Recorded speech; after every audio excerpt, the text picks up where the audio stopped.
Alright, so we're here at it again. Act 4. You know what? I'm just gonna cut right to the chase. Let's just... Okay, I'm not expecting to be that quick, but let's just Do you start. think the others are making good progress? Hope it's all going smoothly. Oh, hey look! They made it back as well! Prince! Alright. How did it all go? All is well, thank you. Nefer and Yehoda had to stay at the curatorium to wrap things up, so they won't be joining us for now. I ran into Miss Anefa and Miss Aino on the way back. Their work is still in progress, so I suspect they won't be back for a while either. You seem rather cheerful today, Mr. Flintz. I certainly am. I achieved what I set out to do and came away with more than I bargained for. What do you mean? Fighting alone can get quite tedious. Oh. But I had the good fortune to run into a pair of brave young warriors. Albedo and Doran? We meet again. Oh How have you been? Albedo! What are you doing here? It's been too long. I'm guessing you're here to see Varka? That would be a natural assumption to make. It's also the correct one. These two courageously lent me a hand while I was fighting the wild hunt. When they told me they were Sir Varka's colleagues, it all made sense. And given how people of outstanding talent tend to cross paths, it's no wonder you're already acquainted. So? Who's your travel buddy, Albedo? Why don't you come and introduce yourself?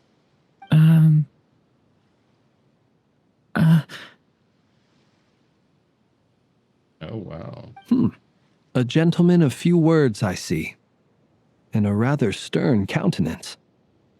I presumed you were acquainted with him. Is that not the case? Wait, those horns. You must be... It's nice to meet you. Again. We've technically met before. Yep. Wait a sec. You're Minnie Duran. That's right. It's me. I'm glad to see you again. By the way, he says it's okay if you drop the mini. Yeah, I think that's a good idea. He's Yeah, not many anymore. I'm not as mini as I used to be. Interesting, isn't it? The first step towards blending into human society appears to be reflecting on whether one's name really reflects who they are. Pretty deep. Pretty deep. Wow, you look so different. In a good way, of course. Yeah, it looks very It's cool. great to see you looking so healthy. Thank you, Yes, I- Paimon. And although you're as mini as ever, I understand that diminutives don't always convey endearment. I'll be sure to simply call you Paimon as a sign of my great respect for you. Wow, you're such a smooth talker now. Paimon could get used to this. From now on, you may refer to her as your esteemed guide, Paimon. Little Paimon is pretty tiny after all. Personally, I think our little Paimon is the perfect size. When people call her little Paimon, it's just because she's so adorable That that is they true. can't She's very help cute. themselves. If that's not a sign of endearment, what is? You're absolutely right, Miss Lauma. My brother still has a long road ahead of him when it comes to understanding human relationships. Anyway, speaking of long journeys, didn't Columbina, leave with you? How come she isn't back yet? Actually, I don't know what happened She's to her. been catching up with old friends. Wouldn't be surprised if she stopped for a cup of tea or 10 on the way back. To go over Lucino? I actually don't remember. I thought she came with us. Uh-oh. Oh, okay. People are talking about me. Hope it's nothing negative. He likes his much better spirits after meeting her old colleagues. Yeah, in fact, she seems pretty happy. It's nice to see. She's always like so, like, not sad, but she's always like kind of muted. I don't really know how to explain it. Judging from your expressions, I'm guessing it all went well? It's Yeah. getting crowded here. I'll go grab some chairs. No need. This is a job for an alchemist. I'll whip some up momentarily. Thank you for your hospitality, ladies and gentlemen, but I was merely escorting my friends back. I'll be meeting Sandrone shortly, as we still have some things to discuss. It's been a pleasure, everyone. But this is where I'll say goodbye. We really appreciate your help. Thanks for standing by us. Oh, come on. Spare the formalities. I'm just glad I could help out some true friends. it is nice that she's like a good person. It's just like, I mean, when you look at her and what she's done, it feels like she's really evil, right? But she's just she's like she's kind of a sweetheart actually. At the end of the day, she's really nice. She's kind of like a father. Like she how do you say this? Her name befits her. Befits her. I understand. Well, bye for now, Harlequino. Bye bye. Oh, this place is hopping. It's probably a good thing one of us left. Otherwise, we might not fit all these people in. Are you saying we're about to run out of chairs? As a matter of fact, I am. Come on in and see for yourself. What is that? Well, what is this?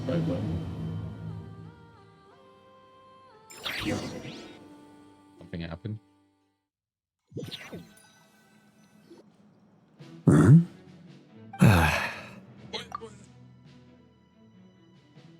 Famous leaf, but that's pretty huge.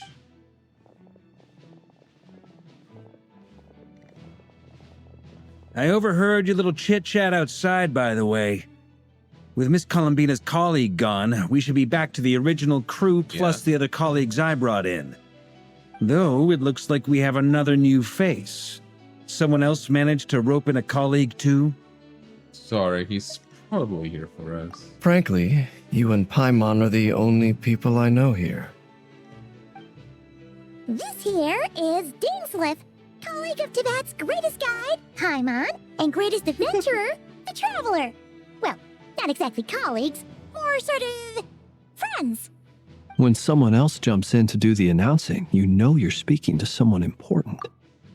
I mean, yeah, you know what? That is actually very true, man. He is pretty important. It's kind of nice to him smile. It's cute. Let's hear what he has to say. Note to self. Once Paimon knows your name, the rest of the world will soon follow.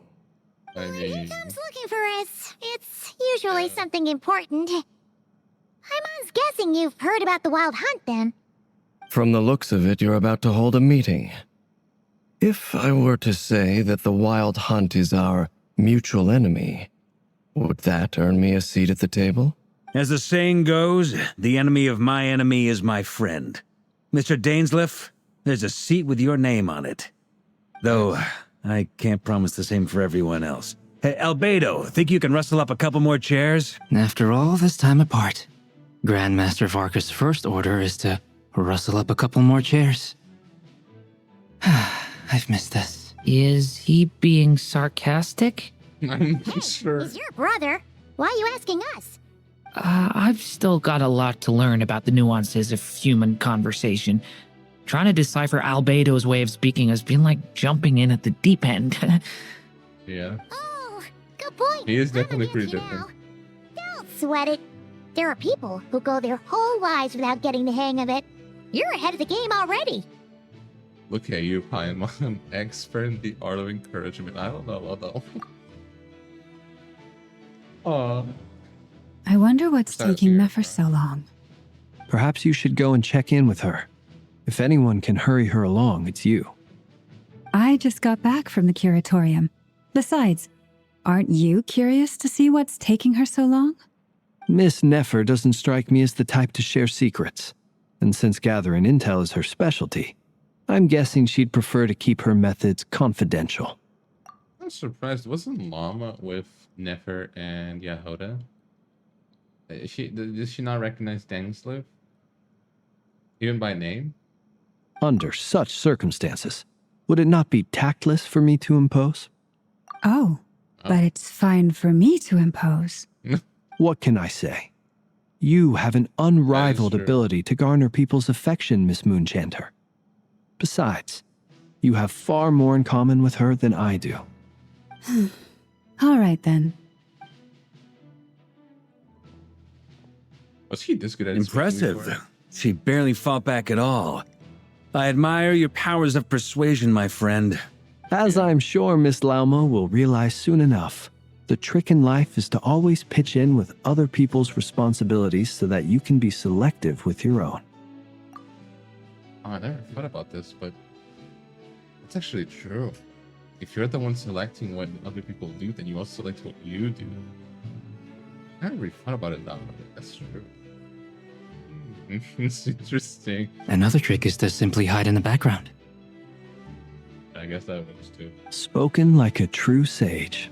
Anyway, looks like we've got some time to kill before the meeting. Let's take a little breather, folks. And feel free to chat amongst yourselves. We'll get down to business once the other two arrive. All right.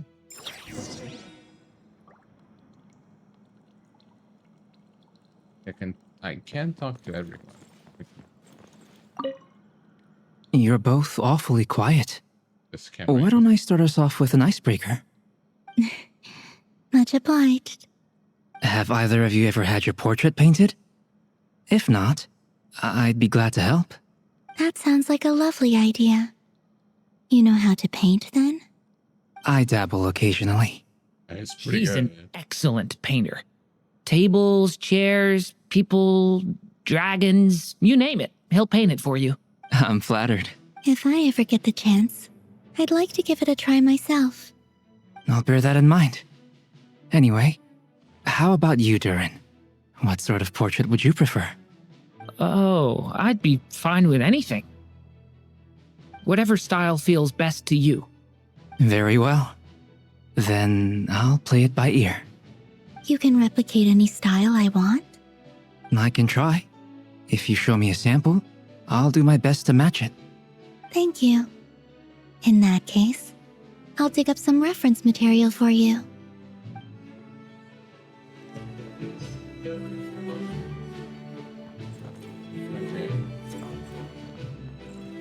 Is there something you'd like to say to me? Yeah. For I starters, mean, you just why'd appear you out of just show nowhere. up here without even giving us a heads Yeah. up? If you think back to our previous interactions, you may recall that that's hardly No, out that of is- character that- for me. You do have a point there. Sort out your accommodation yet? Oh yeah, you'll need to find somewhere to stay the night too, right? Want to tag along with us? You never know. We might get a group discount. Sure, let's do that. Great! Paimon will handle Okay, it. that was easier than I thought. And in return, we can get Dainslift to be our very own personal bodyguard.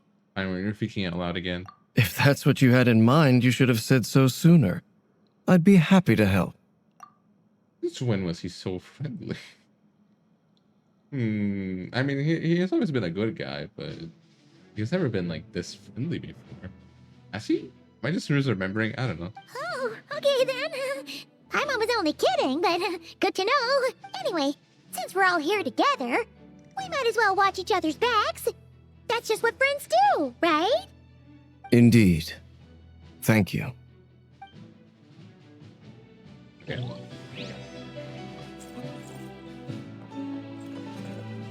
How about you, Quinn? Truth be told, I can't remember the last time I was in a meeting with so many people. You're not alone there, my friend.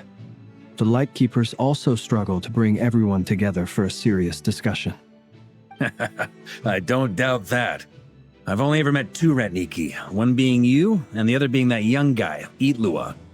Eatlua is a good apple. I'll give him that. Say that? He's kind, honest, and regularly delivers supplies to my lighthouse. A true Ratnik to the core. In that Don't say sense, he that. puts me to shame. You're great. So you're what? A fake Ratnik? That's what it sounds like you're saying. But I get the feeling that's not quite what you meant. Well, about that. That's that's not. Come on, why the awkward silence? Sorry. I'm not even gonna bother trying to hide it. You've known all along, haven't you, my friend? I don't think he knew. Now, that was an awkward silence. Let's just keep this between ourselves. Probably best if Eloa doesn't know, huh? Yeah, I mean, yeah. That goes without saying. Gotta be careful what you share with youngsters, after all. Anyone else in the know? Let me guess. The Traveler and Paimon? It's dangerous being too sharp for one's own good, you know. Then, in the name of the Animo Archon Barbados himself, I swear your secret's safe with me. When we went for drinks, you said that you and Barbados were practically best buds. In the light of that claim, do you really expect me to take your oath seriously? Of course.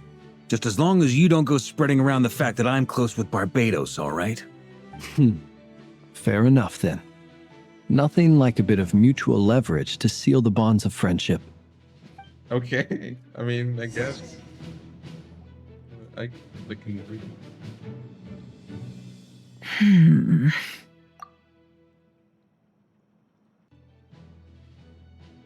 I had to close the door. The open zone sometimes the currents, wind currents. What's up? Why is Nefer like that? Because she saw Dainsleif? Ah, Miss Nefer. You made it after all. But what about Yehoda? I'm here to give you an update on how things are going on our end. Once this is over, I'll be heading straight back to continue my work. I left Yehoda back at the curatorium to watch over things while I'm gone. Huh. So much for just this once. Shh! Not so loud! We're on a roll here. What if she remembers and suddenly decides to back out? Did you say something, Mr. Varka? Huh? I didn't say anything. Right, Flints? Oh, no. Must have been a frog. Yeah. They get so noisy around here at night. It's like they're putting on a concert in the background. Anyway, before we begin, there's a few introductions to make. Let me start by saying that it's an honor to be speaking before so many distinguished colleagues and collaborators. First up, we have Miss Lauma. As Moon Chanter, she's the leader of the Frost Moon Scions, a local religious community in NodKrai. Then there's Miss Nefer, boss of the Curatorium of Secrets, an intel gatherer extraordinaire. Nefer is leading the investigation into Rerir's background, assisted by Yehoda and Lauma. From the little I've heard, they're making some great progress. Over here, we have Mr. Flints, a ratnik and guardian of the abandoned lighthouse. In our last operation, he courageously distracted the wild hunt to buy time for the rest of us. For those of you who've never met, this is Mr. Albedo, a renowned alchemist and captain of the Knights of Favonius investigation team. By his side is a new face for us all, myself included, Mr. Durin, who has come to lend his aid. Also, Durin, I was not expecting Durin to appear. I thought he was going to only appear in the next update. That's awesome too. I was pretty excited to get him. Although I hope that Yehoda was first. Maybe she is first. I don't know. Next up, we have the Moon Maiden and former Fatui Harbinger, Miss Columbina. Then we have the Traveler, who's earned more titles than I could possibly hope to list out, so I'll spare you the rundown. Yeah, and like Paimon, 10 the titles. ultimate travel companion and quite possibly the best guide in all of Teyvat. Wow! That's a lot of people! Great turnout! Miss Nefer, it looks like you might have another job coming your way, so, congratulations on the booming business, I guess. You think I haven't got enough on my hands as it is? Who's looking for me now? That would be me, Miss Nefer. I have a commission for you. And you are? Who I am doesn't matter right now. What does matter is that I'd like you to gather more intelligence about the Rerir of Solnari. Well, it's not as if we never take on anonymous commissions, but in your case, I'll have to decline. I'm gonna take a wild guess and say your job's probably more hassle than it's worth. Something about you seems like bad news. It's my eyes, isn't it? Conrian, I assume. And what's with the mask? Are you trying to hide your identity? In any case, the fact that you're even still alive raises an awful lot of questions for me. My name is Dainsleif. And yes, I am from Conria. Now she's gonna know. As I'm sure you're aware, the Rerir of Solnari's real name is Rerir. He was once an acquaintance of mine. Really? Then you must have been quite an influential figure yourself. You flatter me, but none of that matters anymore. My point was simply to clarify why I have asked Miss Nefer to investigate Rerir's background. So you're both from Conria, and it sounds like you used to be friends? What am I missing here? Surely you already know how he became one of the 5 sinners. I'll tell you everything I know. The history of Conria, the names and identities of the 5 sinners. I remember it all like it was yesterday. I have never spoken openly of this before, but the truth was exactly as people say. The 5 sinners were each driven by their own desires, and it was by playing upon these that the Abyss tempted them to their fall, tearing Conria apart in the process. Yeah. The visionary, Vedafenir, who wished to foretell the future. The wise, Haroptatir, who sought limitless knowledge. Gold, Rheindover, who desired to create life. The foul, Sertologi, who pursued supreme strength. And last, but not least, Rerir of Solnari, Rerir, Ravager of the Moon. The only one we have not seen yet is this, or even, heard of them, was this. I forgot how he said this. Hiroptatir? I don't think that's what he said. But we have not seen anything of him or her, right? Did we see anything? Or hear anything? We only heard of the other 4. A lot about Rhindar, in fact. And Rerir now. Of the 5, Rerir is the only one who remains a mystery to me. He never harbored grand ambitions. So what changed in the space of a single night? How did he come to fall like the others? The door opened again. I have no idea how it's doing that because I literally put up a chair in front of it. How is it opening? That is absolutely crazy.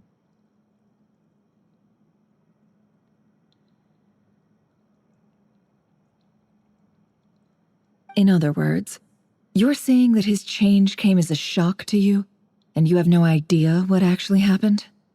That's right. You mentioned how the Abyss tempted them, which led to their fall. But what did that look like in practice? And what other context can you give me about the events of that time? The more detail you can give me, the better. Strangely, now that it comes to it, I hardly know where to begin.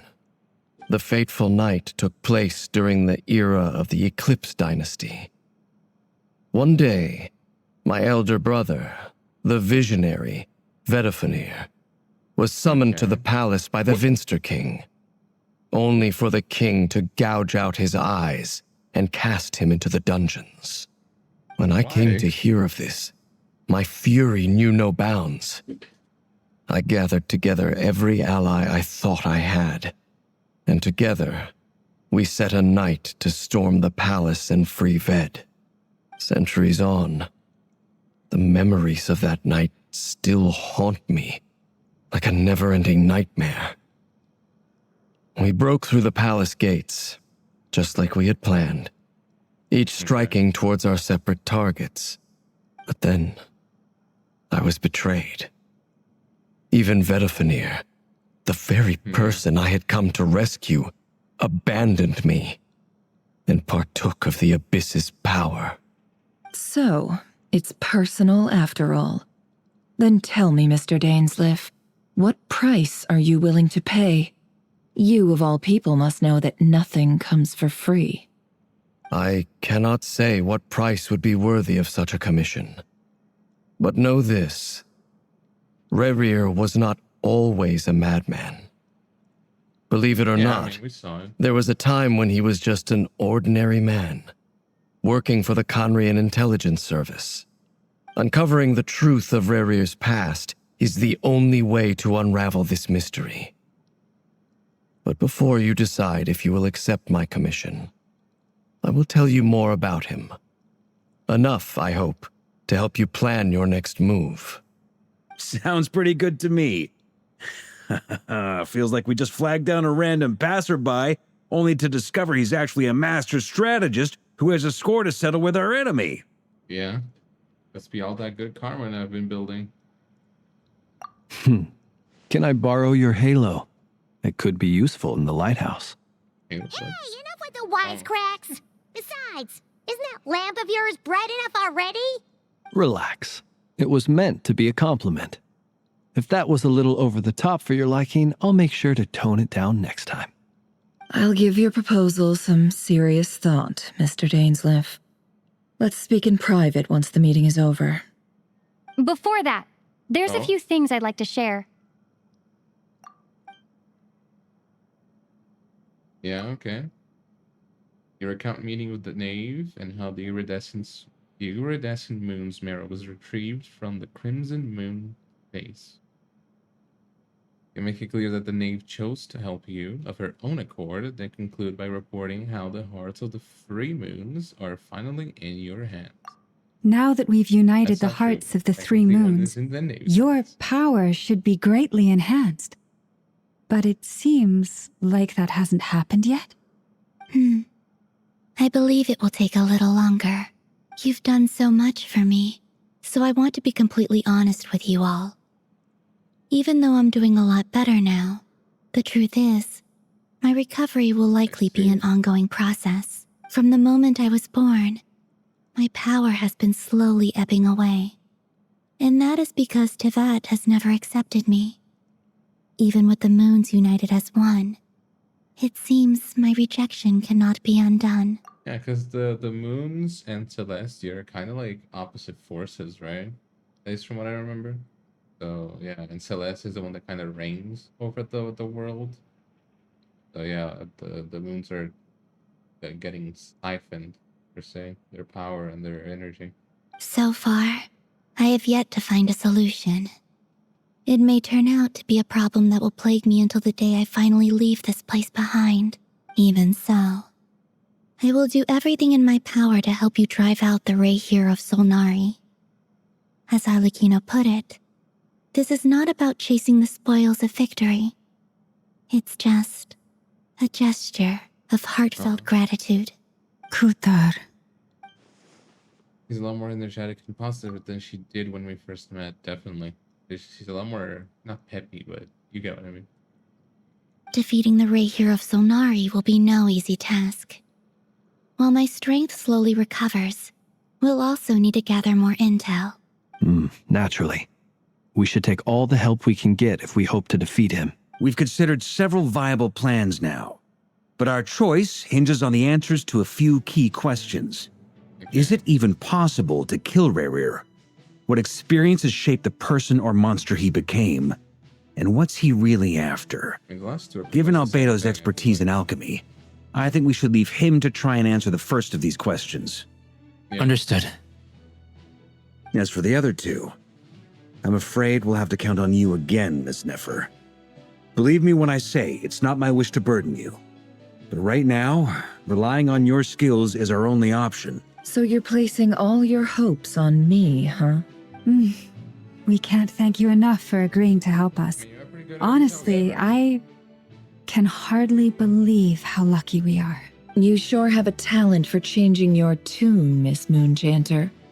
Timid like Yehoda one moment, then Flintz's insincere flattery the next. Ladies, please. I must object to your portrayal of me. That's all. Feel free to keep bickering. Just pretend I'm not here. I kind of love how like the depiction of Flint's here. I really like it. I already liked him, but it's just I funny. almost don't want to leave this room. I'm curious to see how this plays out. I have faith in you, Miss Nefer. Something tells me you'll stand by us until the very end. Oh? And what makes you so sure of that? What if I suddenly decide that my compensation is insufficient? Things have just...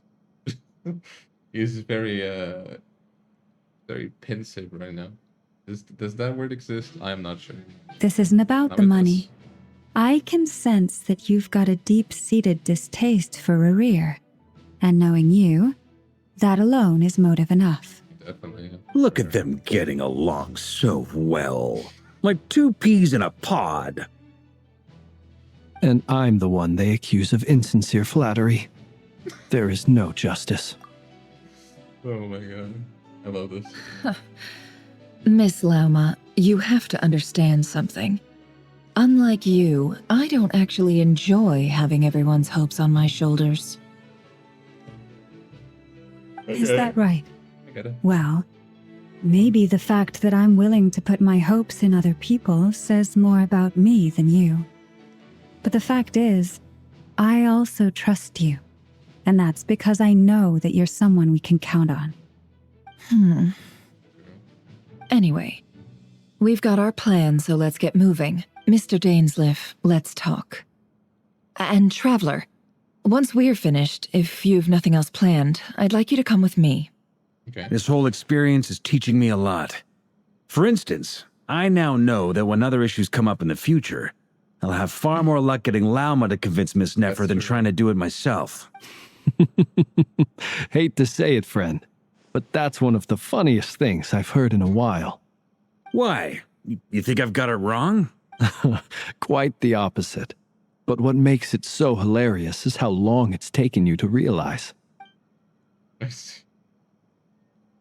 Nefer and Dainsleif converse intently for quite some time.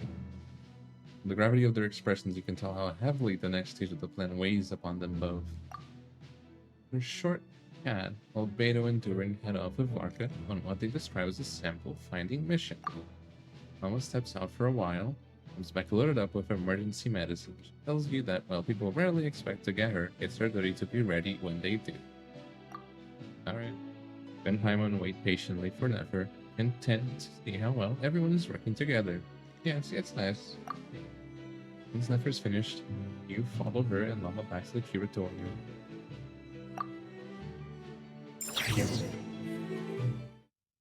Okay.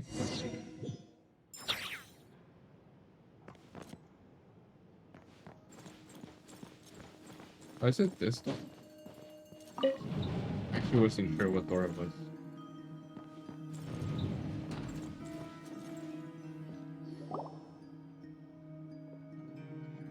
Thank you for waiting. That's okay.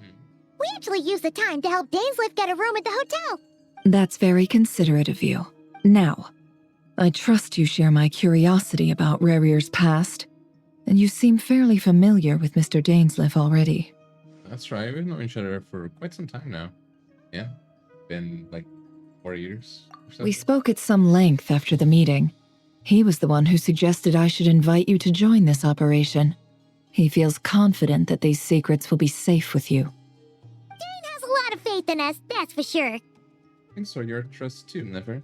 Likewise. I appreciate that you got right on board without interrogating me about why I invited you. It shows that you trust me to explain everything in due course. That's because we know what you're capable of. We appreciate you too, Nefer. You might have been forced to help in the beginning, but this time, it was your choice. That's one way to put it. Yes. Another is this, that once a decision's been made, it's set in stone. After that, my only goal is to see it through. All right, so here's how it is. I'm going to access Rerir's thoughts again using my confidential method. Now, I'm sure you've seen things like this before on your travels, Yes. so you're surely well aware of how dangerous it can be. The reason I've gathered you all here is to ensure my safety during the proceedings. I plan for us to enter the fragment of his consciousness together, and once inside, I will focus on searching for information. Think of this as a diving expedition into someone's brain.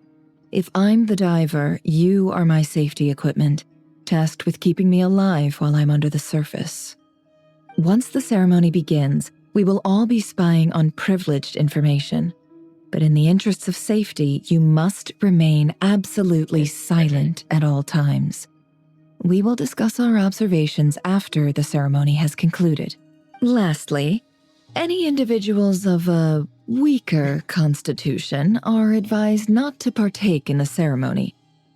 In any case, Paimon has her own job to do, which requires staying in the room, but not joining the ceremony. Never conspicuously left out the detail of her confidential method. Yeah. I guess her brain diving techniques are a trade secret. I mean, that makes sense. It's a pretty big thing. Well, good luck, everyone. Sounds like all Paimon can do is cross her fingers and root for you guys. There's a little more to it than that. I was being serious when I said you have a job to do. While the rest of us are inside Rerir's mind, it's imperative that we have a team member on the outside. Okay. In the event that something goes wrong, you will be our first responder. I don't anticipate any issues, but the extra level of safety will be greatly appreciated. I hope that's not foreshadowing, because I feel like if something does go wrong, then with where we are, then it would go really wrong. I second that. This is a dangerous operation here, and you're our whole rescue team. Yeah, kind of. That's pretty much the most important job in the crew. So, Paimon's like the lifeguard? Yeah. Yeah, that I guess makes I could sense. say that. All right, got it. Good. Please, take a seat. We'll get started momentarily. Okay. So, did Mr. Dainsleif tell you anything else? He told me that he believes Rerir kept some big secrets in his life. He's not sure that they were the cause of his eventual downfall, but he's asked me to uncover what those secrets were all the same. But surely you're not planning to go through with this, no matter the cost. If you think that, you'd be overestimating me. I'm a businesswoman, not a mercenary. But I do have my own professional reasons for taking this job. You think I'd turn down the opportunity to get a first-hand glimpse into Conrian history? No chance. Well, as long as you don't let morbid curiosity get in the way of safety concerns, we're good. We'll do whatever we can to help you. You're such a killjoy. He's got incense, candles, and almost feels like a summoning ritual. Feels like Nefer still has no intention of sharing her trade secrets, but now's not exactly the moment to pry. Yeah, it doesn't really matter. I see there's a chess set on the table. The chess set? Okay. Could that have something to do with her intel gathering methods? All right, I'm good to go. All set over here, too. I'm ready as well. Promise, Paimon, you'll be extra careful. Pinky promise. All right. Let your whole body relax. We're about to begin. Close your eyes. Okay.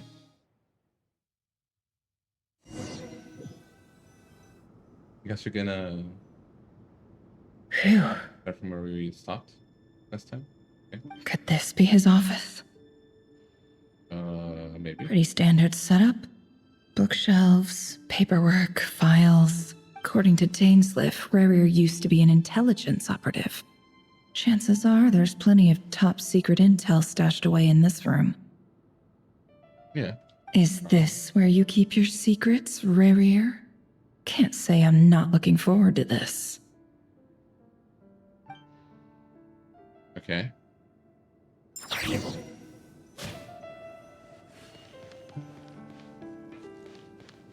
Let's see this. A file tucked inside a folder. The title reads, Dear Breakfast Shop Owner. It's a list of names. But at this stage, I have no idea who any of them even are.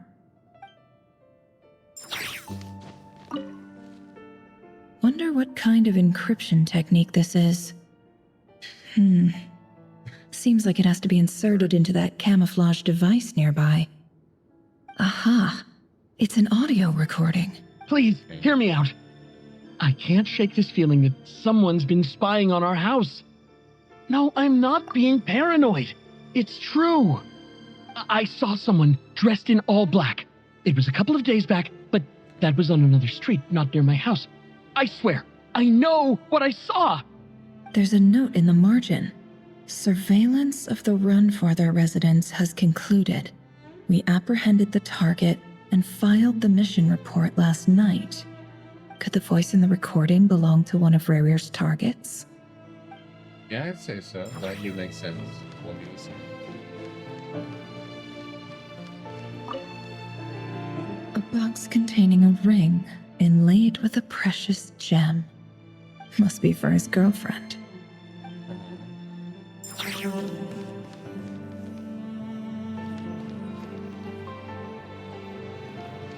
He looks even gloomier than last time. Yeah. I wonder what's changed. Is there anything else? Oh, there it is. Bookshelves full of documents. Looks like these are all files, packed with the personal details of individual Conrians. The Crimson Moon dynasty preceded the eclipse. Since Rerir worked as a secret agent during the latter, it stands to reason that he was tasked with purging remnants of the old dynasty. Yep, lines up exactly with what Dainsleif told me. Mm-hmm.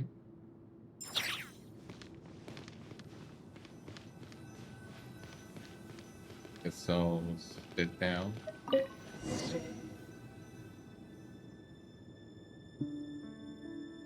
Today's files are in. Time to wade through them just like usual. Okay. Male, 51. Occupation, cook. Confirmed Crimson Moon descendant. Has maintained frequent contact with other descendants over the past year.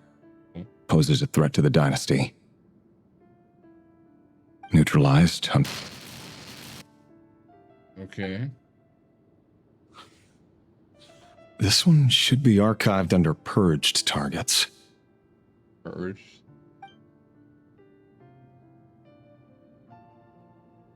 Oh. Female, 23. Occupation, office clerk. Confirmed Crimson Moon descendant. Has maintained frequent contact with other descendants over the past year. Poses a threat to the dynasty. Neutralized. He killed a lot of people.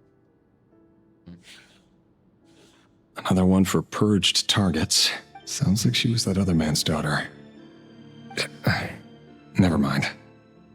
What's it got to do with me? I mean, that is pretty sad. Oh, what? Male, 40. A kid? Occupation, teacher. Confirmed Crimson Moon descendant. Has been observed making contact with other descendants during the past year. Poses a threat to the dynasty. Neutralized on... Just another nobody for the archive. Come to think of it, I remember surveilling this man. A case like his never would have been considered a priority in the past. Huh. He barely even interacted with other Crimson Moon descendants.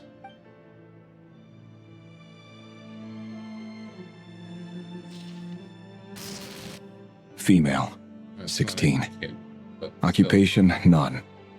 Orphan and confirmed Crimson Moon descendant. Has been observed making contact with other descendants during the past year. Poses a threat to the dynasty. Oh, even then, what? Neutralized on...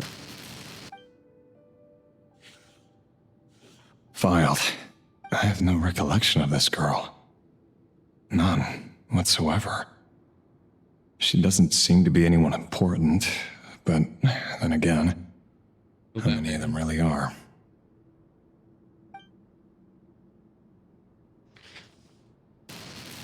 Female, 13. Okay. Occupation, none. Orphan and confirmed Crimson Moon descendant. Has been observed making contact with other descendants during the past year. Poses a threat to the dynasty. Neutralized on... Okay. Filed.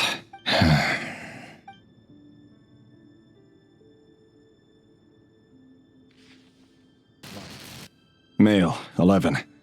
Occupation, none. orphan and confirmed Crimson Moon descendant. Has not been observed making any contact with other descendants during the past year. Poses a threat to the dynasty. Neutralized and... Okay.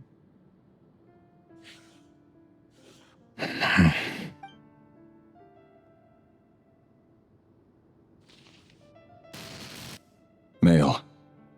6. Occupation, Sick. none. Orphan and confirmed Crimson Moon descendant. Poses a threat to the dynasty. Isn't this a bit too much? It's funny, isn't it? Your job is becoming both harder and easier at the same time, depending on how you look at it. Sooner or later, the Crimson Moon descendants will be completely wiped out. But as their numbers dwindle, they become harder and harder to track down. That's not how it is. Fortunately, however, most of the able-bodied adults have already been taken care of. The remaining weaklings will be increasingly easy to deal with. No! Oh? No. My job is to ensure the survival of the Eclipse Dynasty. And the only way to do that is by eliminating any and all potential threats. It's a perfectly legitimate line of work. Every single one of my colleagues can attest to my fairness. And if my friends were aware of the facts, I know they'd back me up too. Assuming, of course, that they were aware of all the facts. I don't know about that one. Where?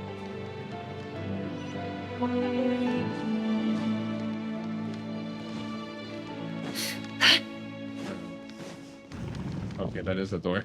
I was wondering what that was. It all adds up. Mr. Vedifalnir, it's been quite some time since we last met.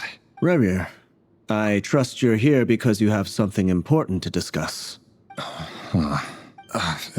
Forgive me. I wasn't tuning out, it's just, I noticed you didn't even phrase that as a question. As if you knew I was coming.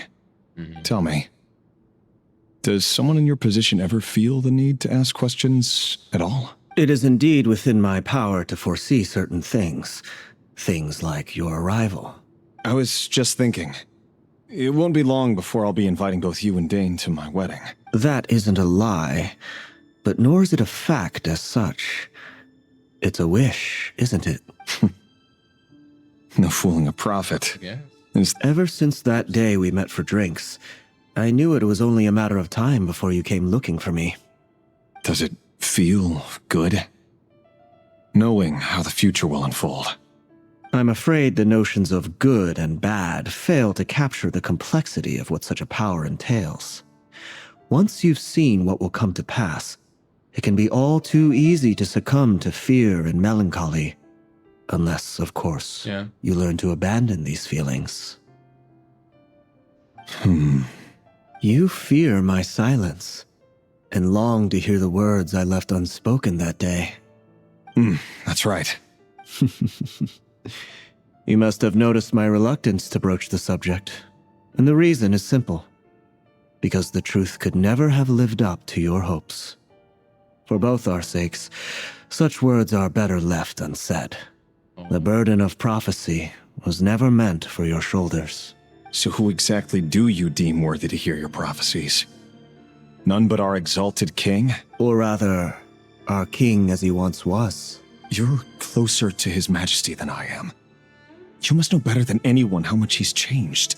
You say that as though it is to my benefit. Yet precisely because of that, I dare not speak rashly. A king can turn out to be the most virtuous of rulers, or a tyrant, more terrible than the most vicious of dragons. You are so wise and far-sighted, yet still you would have me live in fear of the unknown? You make a fair point. Especially given my silence alone was all it took to send you spiraling downwards. Very well then, let me offer you some advice. And I say this not as a prophet or a visionary, but simply as the brother of your friend. For many reasons, there is very little chance of your marriage ending in happiness. If happiness is what you seek, you should find another fiancé.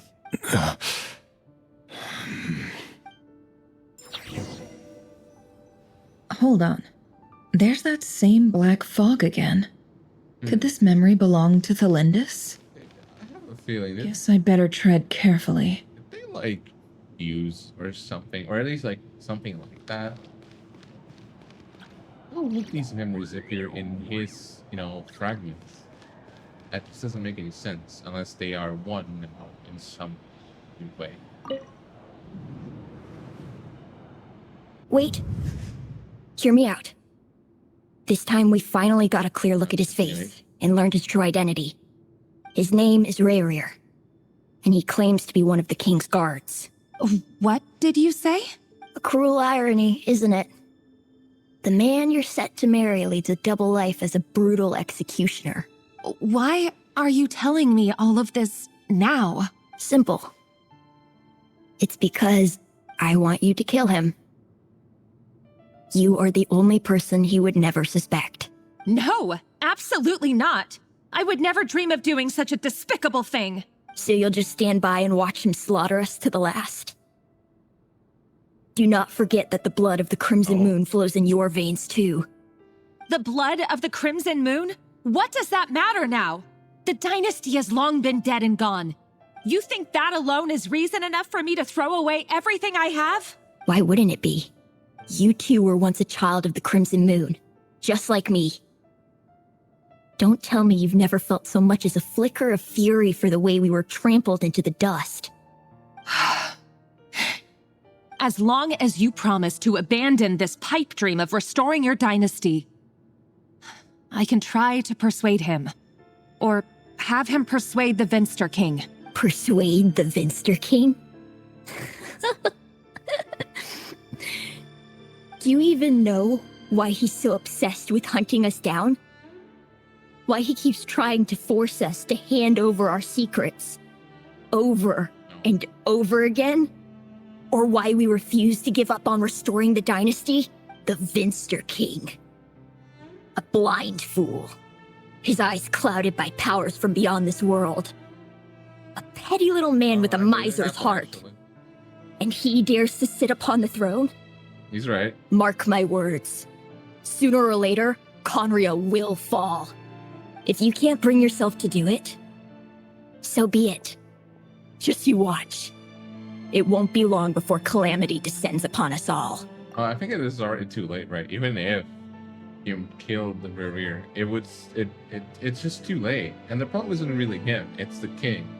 So, and I'm just saying. The Rerir of Solnari. That really is quite a secret you've been keeping from me, Rerir. But who am I to talk? Am I really any better? I've kept my own past a secret this whole time, too. Love should be built on honesty. But ours was born from lies. And yet, is it really so wrong to hide things that would only make life harder? If we don't cover up the parts that no one else should see, how can we go on pretending to be normal? Vedifulnir must have known all this. And that's why he made his prophecy.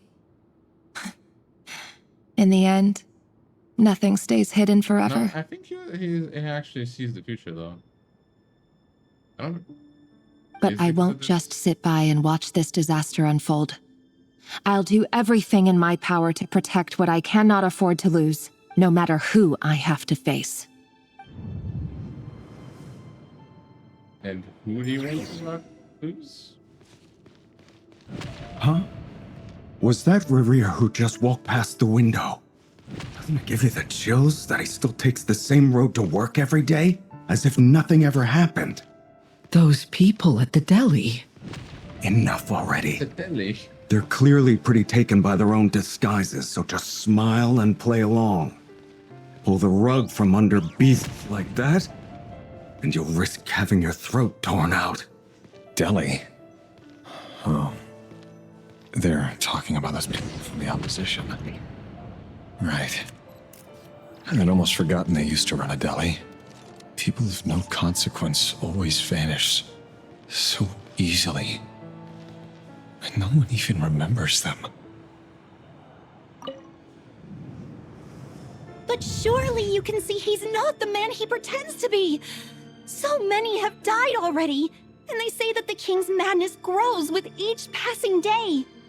We're not going to survive this, are we? But why does it have to be this way?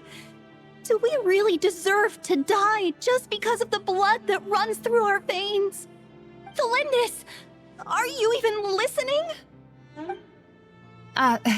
Sorry, Freether. My mind was off wandering. I heard you, though. You're talking about what Rerir said. He's just following the king's orders. He's a secret agent, and it's his job to hunt down rebels and dissidents. By the time you first met him, he'd already taken lives. Maybe he was using you from the very beginning. No. Rerir has no idea I have anything to do with the Crimson Moon. My family are only distant relatives of the main lineage, and besides, my eyes are perfectly ordinary. Truth be told, apart from my teacher, pretty much no one knows I have any connection to any of it. It's been a long time since my family severed ties. But as Orlog said, who could possibly talk sense into that raving lunatic of a king? No one. I mean, I'll work something out. Trust me, I'm with you all. But for now, you need to keep yourselves hidden.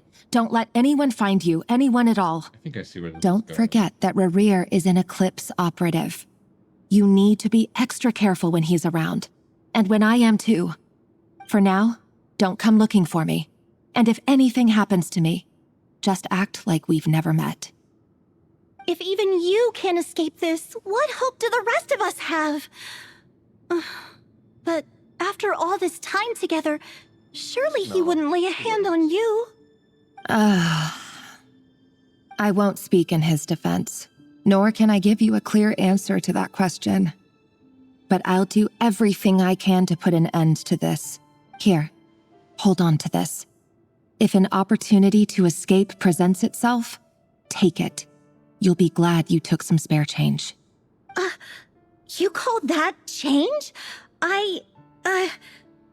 But what about you? I've got a job, and there's still money coming in. But you can't go anywhere right now. Please think about yourself for once.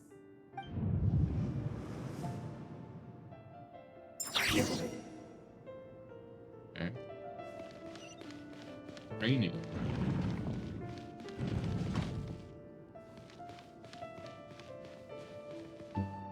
Oh, back here. Another day, another round of assassination training. Training ground is just beyond this hidden passageway. When you kill a person, doesn't it bother you when you end up covered in their blood? Why would it? Aren't we all just walking blood bags? But not everyone wants to take a hunting dozen others like you. You've been a hunter for so long now. You seem to have forgotten that most people don't just go around killing one another. Leave me alone.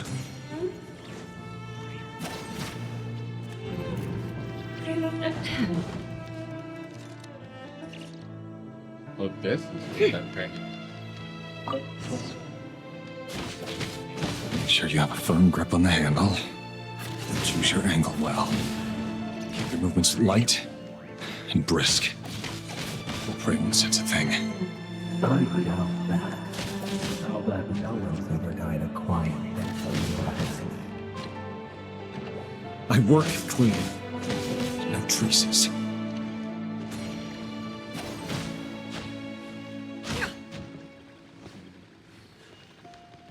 No more love. Doesn't make it open and above board, though. The king just happens to need you right now. What if he doesn't? If it won't happen. It's changed. Ever since he showed the spell of that power. In the beginning, we had to take out a handful of the deceased. The ones I've dealt with have always been guilty, and I've carried out my work flawlessly.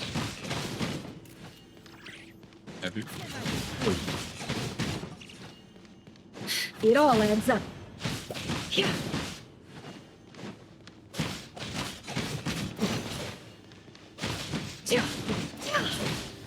I finally did Can't hide the truth. You know I horrendously regret your proposal, don't you? Was it because he didn't trust you? Or something else? Oh my.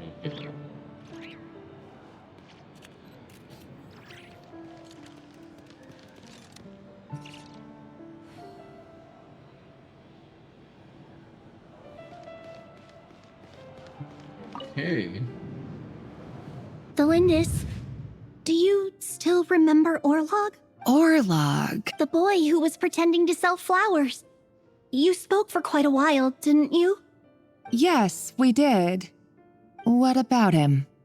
He was arrested 2 days ago.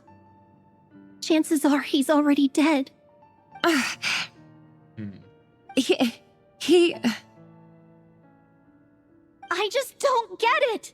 After everything he's done, why do you still stand by him? Or does it mean nothing to you that people keep dying? I don't think we can really do that much, though. I don't really get it. No, that's not... Just hear me out. I need to go now, Delindis. They're looking for us. You take care, too. If you ever need a place to hide, come find us.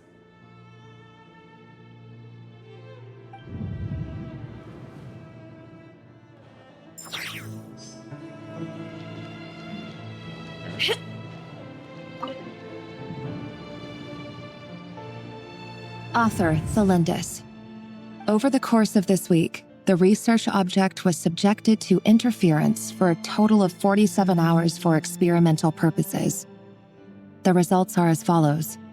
All subjects of observation that were sent inside have now... The situation within is proving more problematic than anticipated. No progress whatsoever. What now? Won't you give me even a glimmer of hope? Things are getting worse by the day. I have to find a way or we'll all be in danger.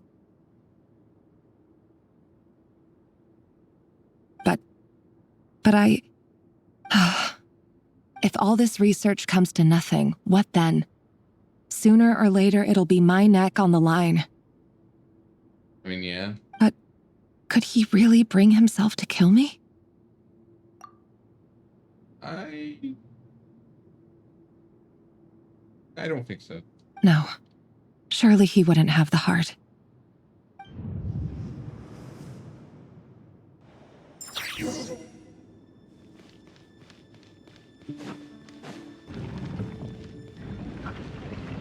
Okay.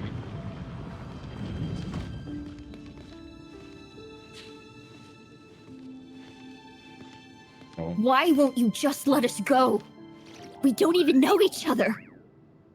All we want is to live ordinary, peaceful lives. You want to live? Yeah. Everyone wants to live. Yeah, but Yes. I just want to go on living. Is that really such an unforgivable crime?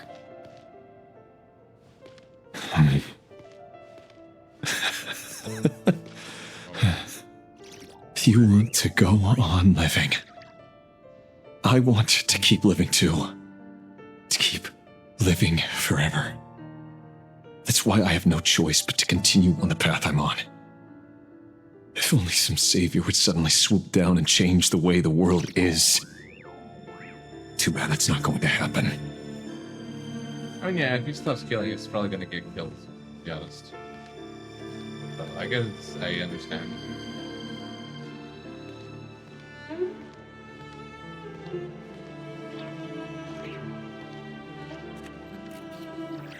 Imagine that.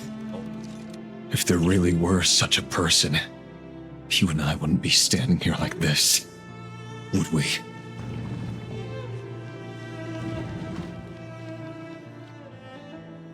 Today's files are in. Time to wade through them just like usual. No, I don't get tired of it. It's my job. And not only am I lucky to have it, I'm good at it too.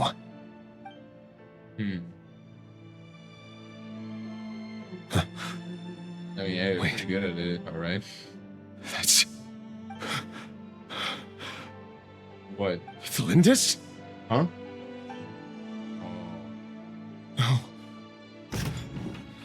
No! No! Why? But you bear no mark of the Crimson Moon. How could you possibly have anything to do with them? It cannot be!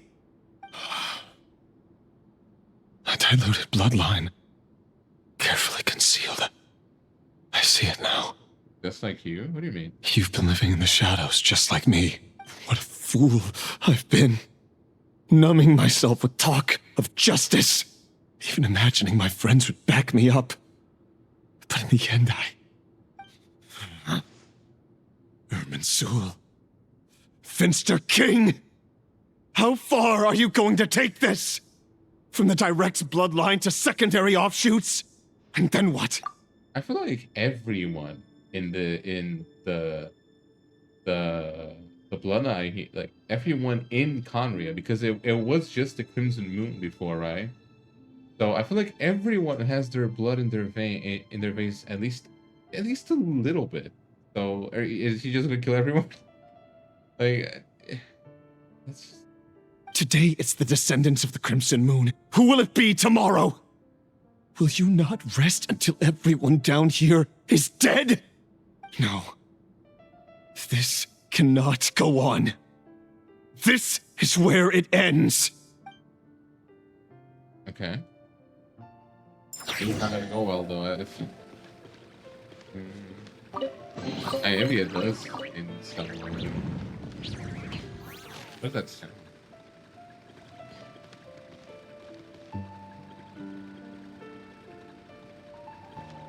I have no idea what this is.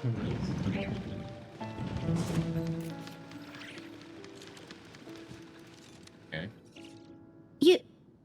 You're really letting me go? I am. As long as you can guarantee that no one will find you. Don't worry, I'll be extra careful. No one will know I was here. But what about you? Me? If you let me go, you won't be able to complete your mission, will you? Good point. In that case, maybe you should stay. No, please! I just want to see the outside world again. To... Go on living? Yes. I know you're a man of your word. So please, just let me go. If I let you leave, what will become of me? Just kidding. Go, now. But remember, don't let anyone know you were caught. We'll be seeing each other again very soon if you do. Even shadows in the dark must live by a code. But you can't save everyone. I mean, he already killed a lot of people. I don't think You've you can been save whispering in my ear for days now, Vetifilnir. Oh. What are you trying to do? Break me down? Oh, was this after he lost his eyes and like is using the abyss? And then this is like him using the abyss power to do something to Rerir? Is that what's happening? I only say this because you long for an answer to your problems. Let her go, Rerir, or you risk losing everything. I will not abandon Thalindis. Then you'll need a little more vigilance and a lot more power. The world is changing, Rerir. Keep your eyes peeled for your moment of opportunity. That voice used to be so unclear, but now I know exactly whose it is. It's Vetifilnir. He won't tell me how to actually resolve any of this, but he keeps Trying to manipulate me like a puppet. I mean, he doesn't see you, but why? What's his game here? Tell me then. What will this moment of opportunity look like? And no answer. He's like a ghost. Always disturbing me when I'm on edge, but never answering when I need him most. So, the Eclipse Dynasty was purging, well, massacring the descendants of the Crimson Moon. And it seems like it was all connected to the Vinster King's research. Yeah. The King's obsession with abyssal power left the future of Conria hanging in the balance. No wonder every aspect of Rerir's life was so unstable. And it looks like this Thelindis, Rerir's would-be fiancée, herself belonged to a sub-branch of the Crimson Moon Dynasty's descendants. Yeah. It almost defies belief that a couple like them could hide the truth from each other for so long. If the Vinster King hadn't intervened in such a drastic way, they might have gone on deceiving each other for the rest of their lives. Probably. I don't think they would And tell each why other. does Vetterfenir, Daneslif's older brother, keep talking in Rerir's head? This guy kept more secrets than I ever imagined. The human mind is like a vast desert of shifting sands. When you follow the flow of someone's memories, you only ever see the parts they're willing to let surface. Time for something a bit more creative. We've been inside Rerir's mind this whole time, building up a picture of his psyche. There's already enough clues on the board to start reading between the lines and mapping out the rest. Now, we can finally begin to put the pieces together. Sure, it'll only be a reconstruction, part simulation, part reasoning, but it's usually pretty accurate. Once we've built up a cognitive profile, we just need to cross-check the logic behind his actions. And then we'll be able to take a sneak peek at whatever it is that Rerir has really been hiding. All right.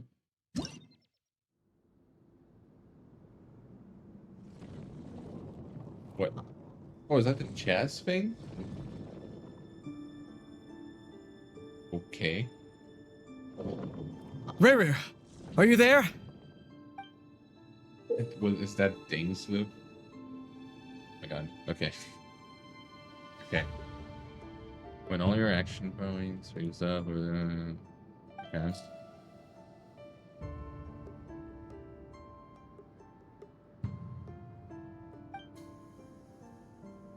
Okay.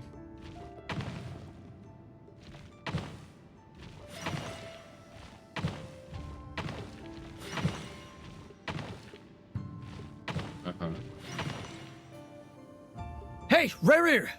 Come out, it's urgent! Dane? What's wrong? Quick, come with me.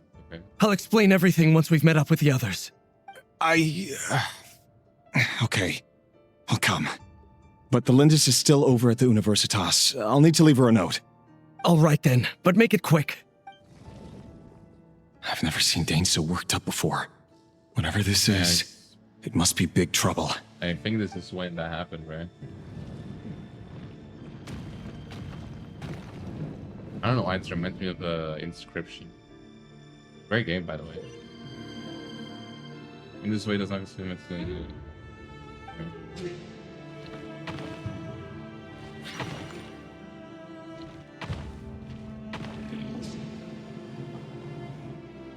okay. Oh. Oops. I thought I could do it. Okay, I guess I have to get the higher room.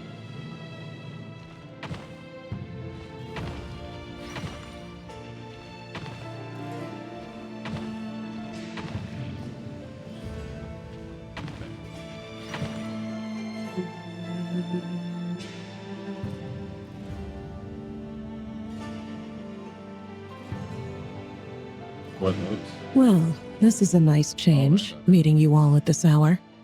When men and women of ambition can speak face to face in broad daylight, I say that's a big step forward for our dear Conria. Don't be ridiculous. Oh. We do not fear the day. Why would we seek refuge in the night? You might ask your blade that same question. I'm told it prefers the cover of darkness. The word on the street is that Sir Delogi only strikes when he has an unfair advantage. But that is patently false. I see you're missing an arm and a leg. Surely only a fair fight could explain that. If this is your way of offering me replacement limbs, believe me, I'll take them. Oh, we can certainly discuss that. With bioalchemy, anything is possible. Assuming I have your full support in my research. Lunatic. Look who's saying here. What brings you here? Oh. Why, Dainsleif, of course. He invited me. Please, cast aside your apprehensions, Miss Rhine-daughter. Whatever the rumors may say, I am but a humble servant of the king, and I can assure you he affords me no greater convenience than he does you. Well, the Universitas Magistrorum won't stop fawning over you, so at least some of the rumors must be true. You're clearly doing well for yourself, so drop the humble servant act. It endears you to no one. You're president of the Universitas Magistrorum, Yeah, it looks like the chief royal mage known as the Wise by royal appointment, and by far the most favored among the 4 pillars of Conria. Vice President Veet doesn't even try to hide his envy when he sees you. My success is the product of hard work and good luck. It's as simple as that. Were the king not such an extremist, I hardly think I would have received a senior post at my age. Of course, no job is without its gripes. Serving a king like ours can be a challenging task, as I'm sure you can imagine. And as for Efterveet, in missing out on the presidency, he's dodged a mountain of stress. Like everything else in life, it comes with pros and cons. You're all here. I apologize for the short notice, but it was an emergency.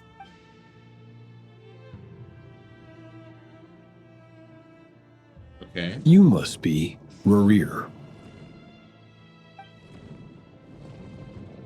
Mr. Sertologi. Yes, I handled your case file during your sentencing. Nothing personal, of course. I'm pleasantly surprised that you remember me. You're clearly a person of substance if you've been invited here. But Dainsleif, you'd better have a very good reason for convening this little gathering. It's my brother, Vedalfinir. After he spoke at the court this morning, the king was so infuriated by his words that he had him blinded in both eyes and thrown in prison. Okay, so that Vedalfinir in prison? Strange. I thought the king trusted him and Horoptatyr more than anyone else in the world. Does this mean the king's circle of trust just got even smaller? It has nothing to do with trust. It's about what the king wants, which is as clear as day to anyone paying attention. I simply appease him, because it's in the best interests of the Universitas Magistrorum. And also because you're slimy. Vedalfinir, perhaps less so. But still, a visionless visionary? It rather inclines me to think that qualifications are not what get you ahead in Conria. Do you honestly think this is an important discussion to be having right now? Dane, what are you planning to do? Rescue Vedalfinir, I assume. Correct. It will mean storming the palace by force. Tonight. I need all of you on my side. That's far too dangerous. And don't forget, Dainsleif, you're captain of the Royal Guard. You swore an oath to the throne. You've been planning this for a while, haven't you? I have no desire to commit treason. But whatever critique the king may have of Vedalfinir, disfiguring your most loyal subject for putting the best interests of his court and nation first, this is not the conduct of a wise ruler. My blade will force the king to see the error of his ways. So, Vedalfinir's prophecy enraged the king. I'm sure it wasn't what he wanted to hear, but if he won't take counsel even from the visionary, that is deeply troubling news. I mean, yeah, it's probably the most, like, knowledgeable person in his, like, group, I feel like. The extent of His Majesty's madness is now all too clear. The question is, how does a man like me get out of this situation unscathed? You have noble ambitions, Dane, but I'm afraid they don't do much for a guy like me. I'm not interested in saving the world. All I want is a letter of pardon. Oh. A Rerir. letter of pardon? For whom? Thelindis? The chances of the Vinster King issuing a pardon for anyone connected to the Yeah, Crimson unless Moon he dies. seem vanishingly slim.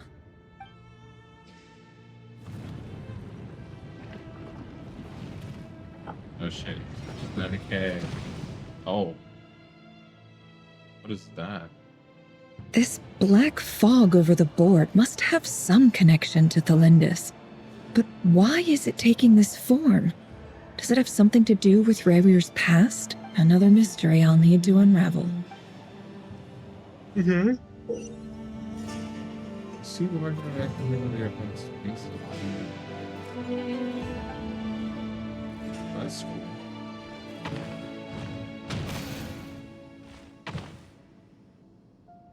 Oh, I see. Okay.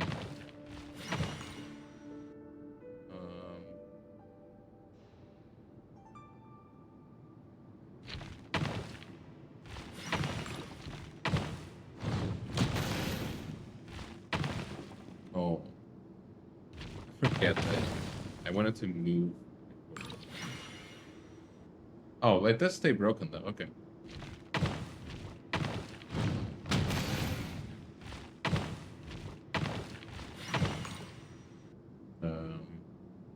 Here.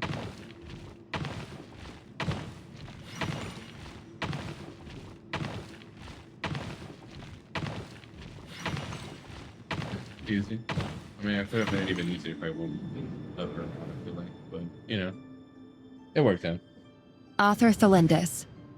Over the course of this week, the research object was subjected to interference for a total of 60 hours for experimental purposes.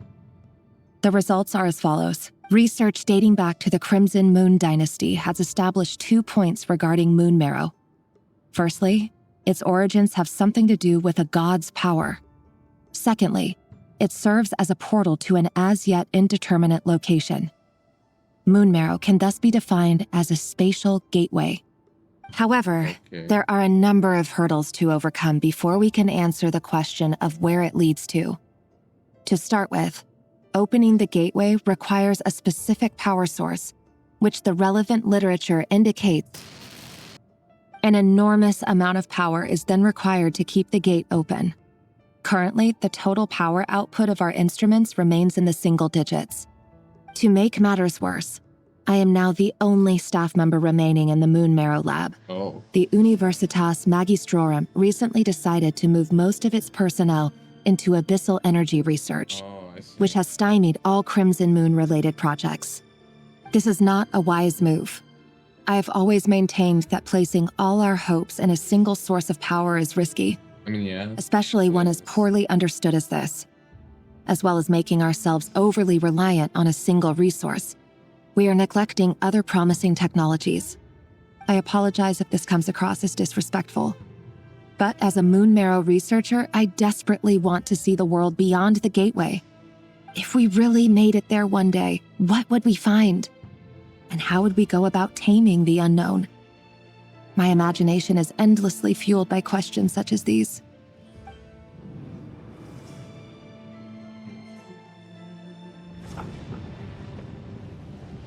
Okay.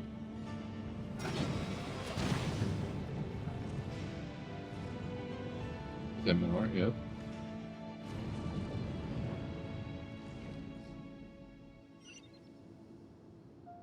Let's see. I'll go from the upper part this time.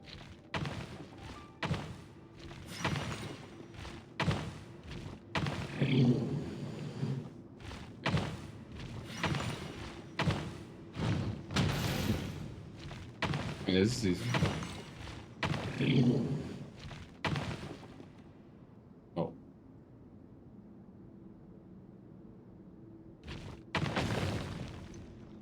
Huh.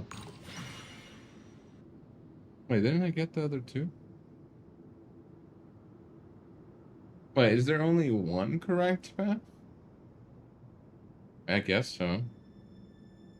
There must be. I'm sure that one's impossible.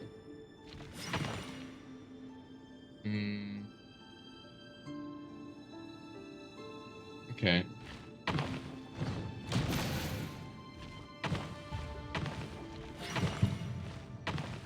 There.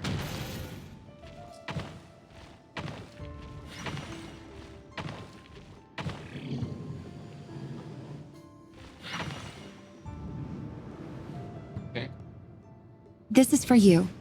I heard you're gonna leave the city with your parents. Delindis, did you hear about what happened? I've heard nothing. Rerir got back very late last Friday, and he was acting a little unusual, but he slept pretty well, so I'm guessing whatever he did was a good deed. Yeah. You never saw him, and I don't know what he did. And this conversation never happened. You understand? What if he finds out that you pried into his secrets? Don't be silly. I don't know what secrets he does or doesn't have. All I know is he's just a normal guy who happens to run some errands for the king. Are you scared of him? I don't know. The Rerir I know doesn't match the person you all describe.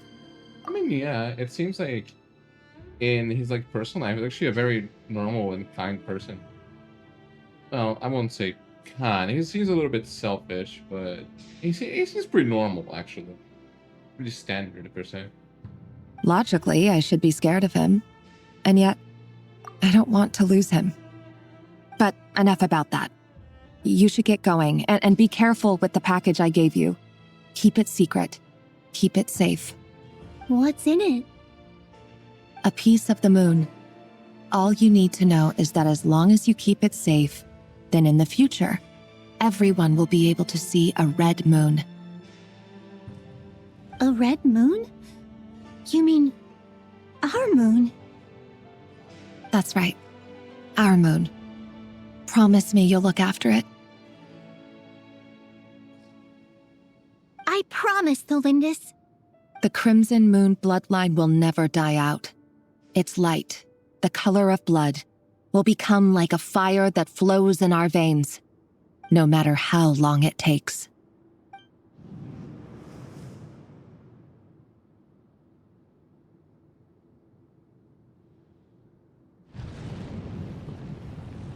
Oh.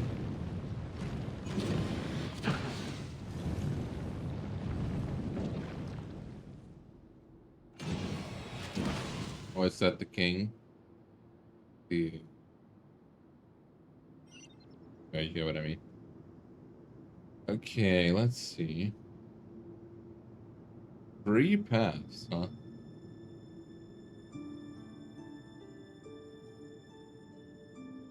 Yeah, I'd say the upper one is definitely possible.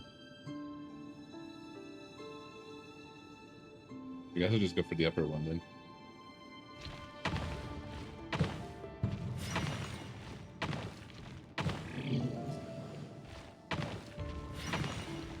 Here. And this one. Why would I even kill the one of the ones? Oh, you know what? Maybe it's not. I lied.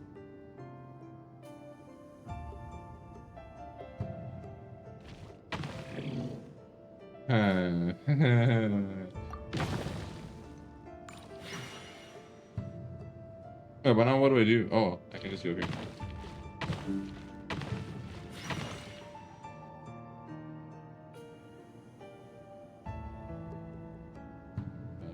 And then what?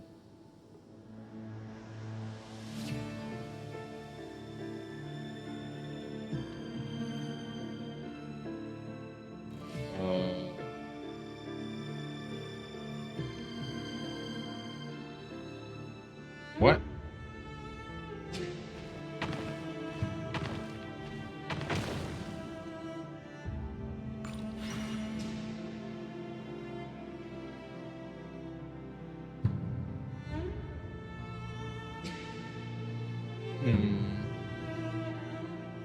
Oh, what am I doing? Okay, that's pretty dumb of me. I don't know why I delayed it.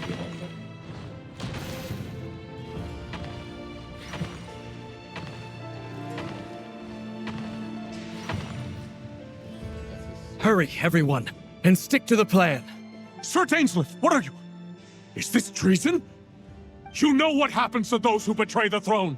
Please, don't do this! It is the king himself who has betrayed the throne. He has betrayed all of Conria. If you have any love left for justice in your heart, you should join me. It's showtime. Dane and his group will handle the troops in the palace. Then Hraptatir and Rheindotter will disarm the security measures. My job is to enter the prison and rescue Vedifalnir. Stay safe. Wish me luck. Alright. Look after my brother. Draw your blade. It is time for justice to prevail. Okay.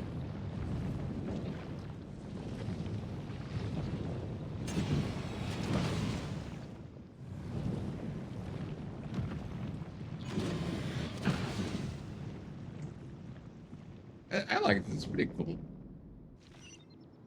It's a cute little way of doing this. Oh, oops. I guess we're not going there anymore. Okay. Down here. I could have even tried that.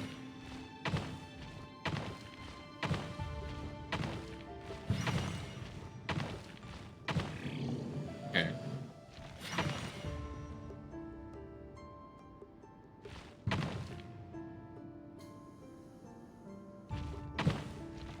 Through here.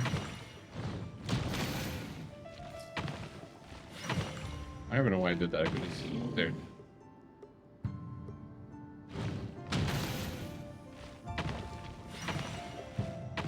Oh.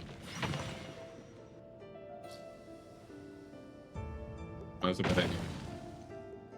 Oh, that works actually, because now I can just do this.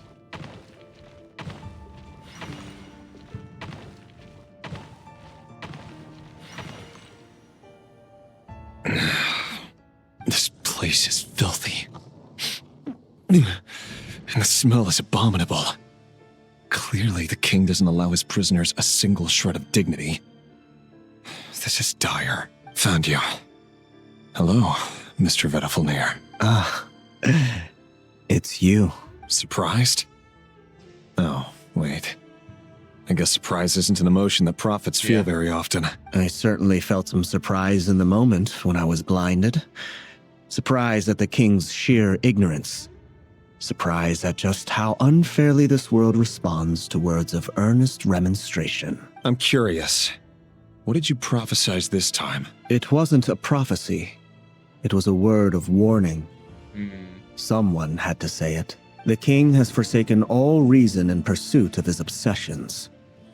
I simply told him that if he continues on this path, Conria will surely fall. But he didn't listen. Worse still, he stabbed you in both eyes and locked you away. Dane asked for my help.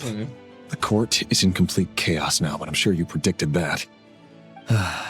Everything is transpiring as I foresaw, yet I am powerless to change it. Fate is an immutable force. I can but lament as the inevitable unfolds. I do wonder whether giving a man the power to see the future does nothing more for him than slowly crush his spirit. Forgive my curtness, Vedifalnir, but the king did not suddenly turn on you today. His suspicions have been brewing for a long time. Yeah, you can't have wisdom beyond the reach of your fellow man without attracting his fear and suspicion. There are things the king does not want to see. So, he doesn't want you having visions of them either. He blinded you because he thought this would make the visions stop. He wasn't entirely wrong. I did indeed lose my power to see the future. Right up until... Until what? Just now. I believe I saw something new. Oh. Well, tonight could go a lot of different ways. 5 of us banded together to storm the palace, also we could rescue you. This will go down as the most tumultuous day in Conrian history. I sense hatred in you. But also hope. A desperate hope that with the tyrant deposed, that will be the end of the story. But this is not the end. It is the beginning of a new chapter, in a whole new story. There are many men of honor and courage in this world, Rerir. But you are not one of them. You're not here for justice, are you? You're here for yourself. Is that a dagger? Interesting. Why not the polearm? It was always your weapon of choice. With your abilities, I don't doubt that you were able to recover some of your sight. But I also doubt that you want to make an enemy of me right now. Of course not. We're on the same side, aren't we? We could be. But I need you to be honest with me, Vedafalnir. At this point, you're my only hope for the future. You mean your future? With your beloved, Thelindis? Yes. And I know there are bigger things at stake here. A dynasty, a nation, maybe the entire world. But forgive me, I care first and foremost about myself. I can't abandon the one I love to save myself. I just can't do it. But you see a broader picture of the future than I. You see the solutions to the biggest problems of our age. So tell me, what is my solution? What's the answer? In matters of fate, answers are either right or wrong.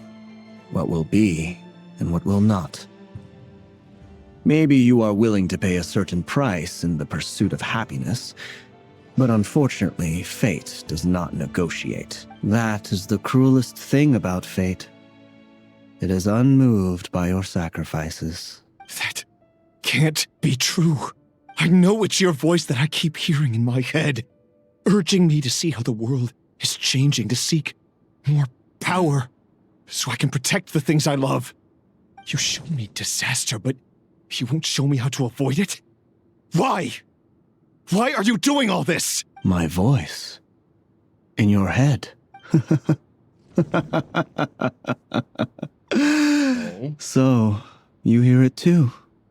The voice that steals your mind, gains your trust, and drives you crazy. It turns out that we are not so different, you and I. Okay. Vedafalnir just broke into the strangest smile I've ever seen in my life, as if he'd discovered some monumental secret. I mean, yeah, it seems like he was also having suddenly switched to looking extremely weary. Very well then. My advice to you is as follows. You must persevere. Whatever trials and tribulations you may face, be steadfast in the belief that they are your path to the future. For as long as you live, your story with Thelindis shall not come to an end. That is the only chance you have of fighting back against fate. Is that It is up to you whether you believe my words. Regardless, that is all I will say on the matter. I have no right to intervene any further. I will hold you to your word. Thank you for setting me free.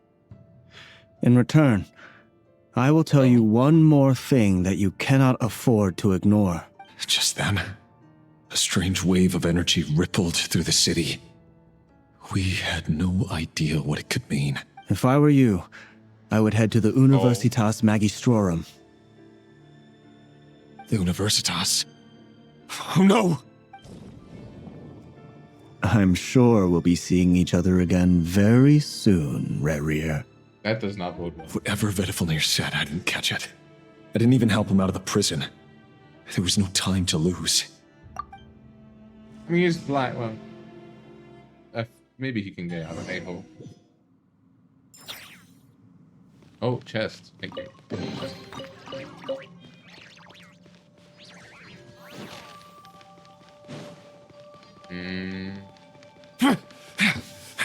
Monsters? What is this Rhine-daughter's doing?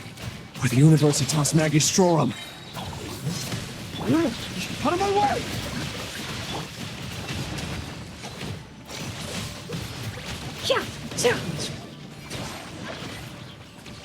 Okay. The Universitas. That reminds me of a rumor I once heard.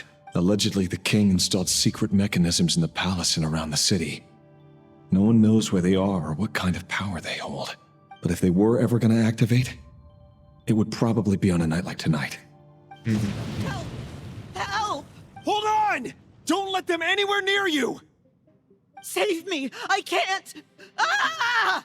That sounded like an explosion. So the rumor is true?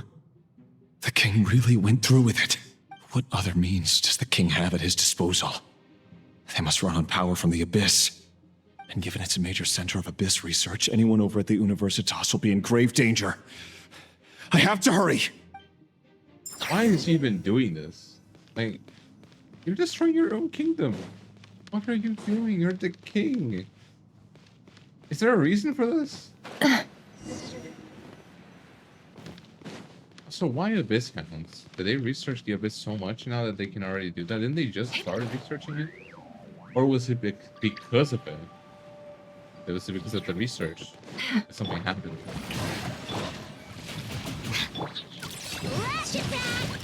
Dissipate. Beware the creatures of the night. Be silent. Observe. Do you fear the dark? Time to shine. Strike a pose. Get with me. Ding dong, weather bomb. It all adds up. No more lies. It all falls into place. The deception ends here. You can't hide the truth. Oh. Showing you strength. Out of my way. Let my name echo in song. Close your eyes. To dust.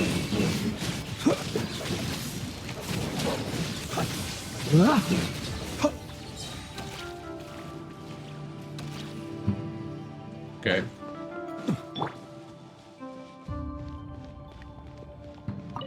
Yes, that's what I'd like to see. You want to give me some one of these? I wouldn't mind, though. Monsters! At the Universitas Magistrorum? Why now? Oh no! They're coming! It's no use. The table won't hold out much longer. The weapons. Where are the weapons? Of course. All the lab equipment was upgraded after the inspection last week, but the new weapons haven't been allocated yet. I'm done for. Is anyone there? I need help! Ah! Stay back! Please stay back! Please!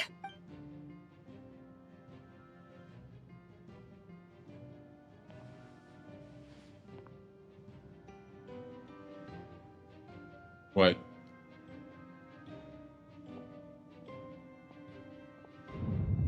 Huh? Oh. What's that? Rerir! So the rumors about your work are true. What? No! Listen, something happened at the palace tonight. We have to leave! You don't need to lie to me anymore. What do you mean? You gonna do? I know why you're worried, and I will respect the decision you've made. But it's okay, because I found a solution. I know how to end all this. You can have it back. The normal life you so desire. But until then, I'm afraid our wedding will have to wait. Cylindus? No, don't do it! Cylindus! Cylindus!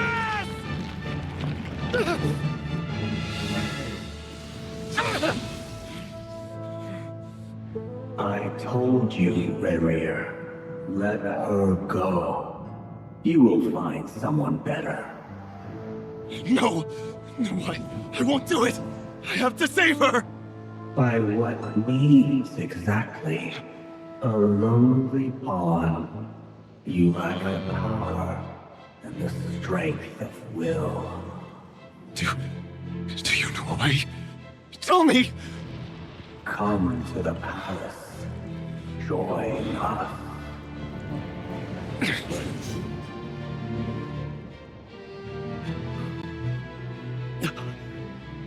Rerir, thank goodness. Step forth and take your share. You made it. Not you too.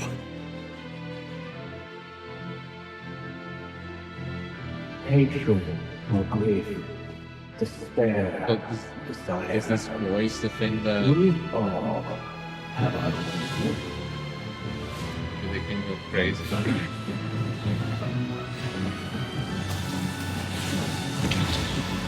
my. Holy flashbang. Rerir, Splendid. Oh. were you daydreaming? Oh. You still remember, Rerir? That question you asked me a couple of weeks ago? Oh. You mean the proposal? Yeah. I'm wondering, where do you think would be a good place to discuss it? Maybe in the garden? Or were you thinking a fancy restaurant?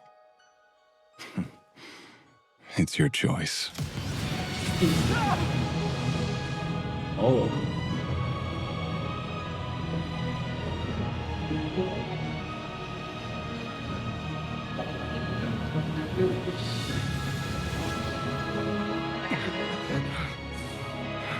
That was really cool. Oh.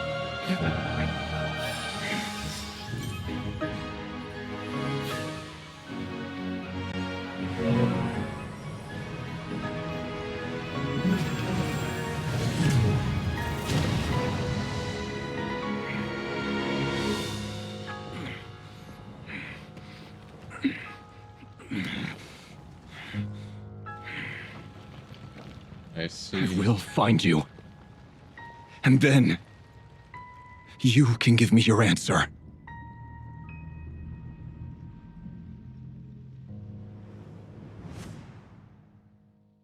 Where did she go though? I don't really understand. Did she go into that moon marrow place?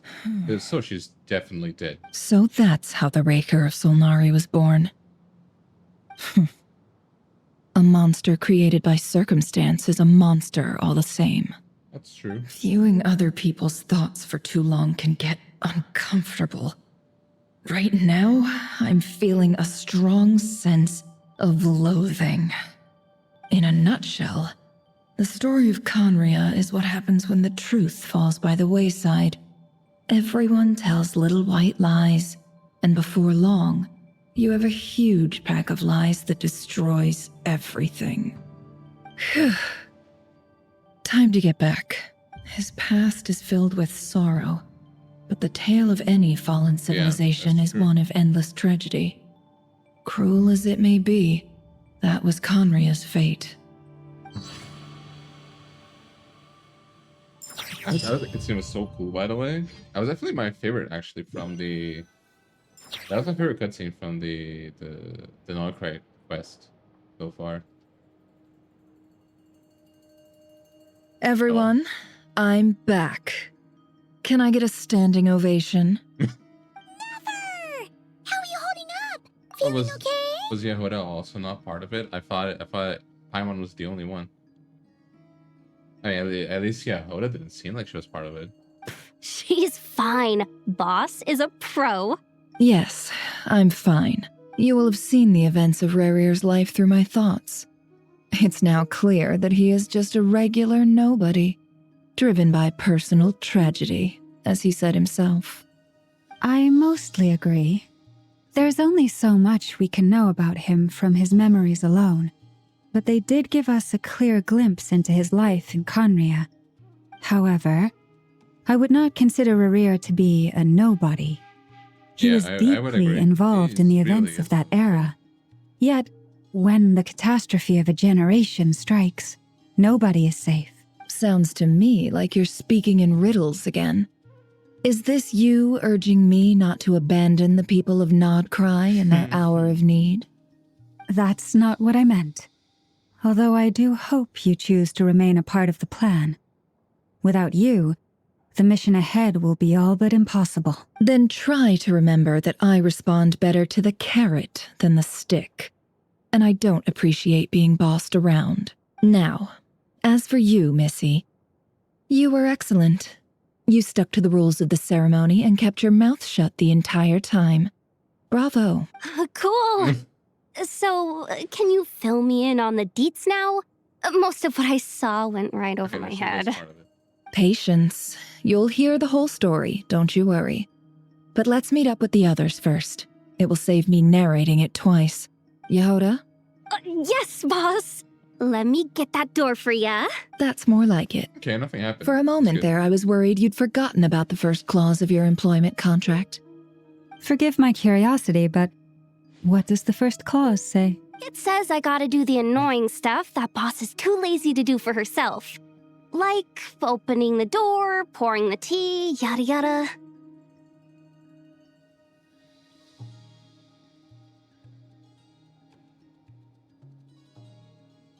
Is that right? If something is in the contract, it's because she willingly agreed to it. Rest assured that the curatorium abides by the very strictest of labor policies. You don't seriously think I'm cruel enough to treat her like my slave? In any case, I've hardly shied away from my share of the work today.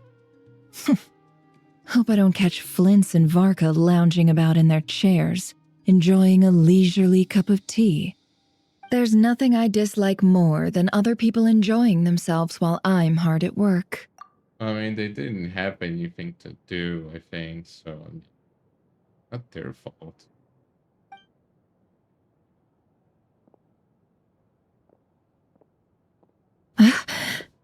Oh.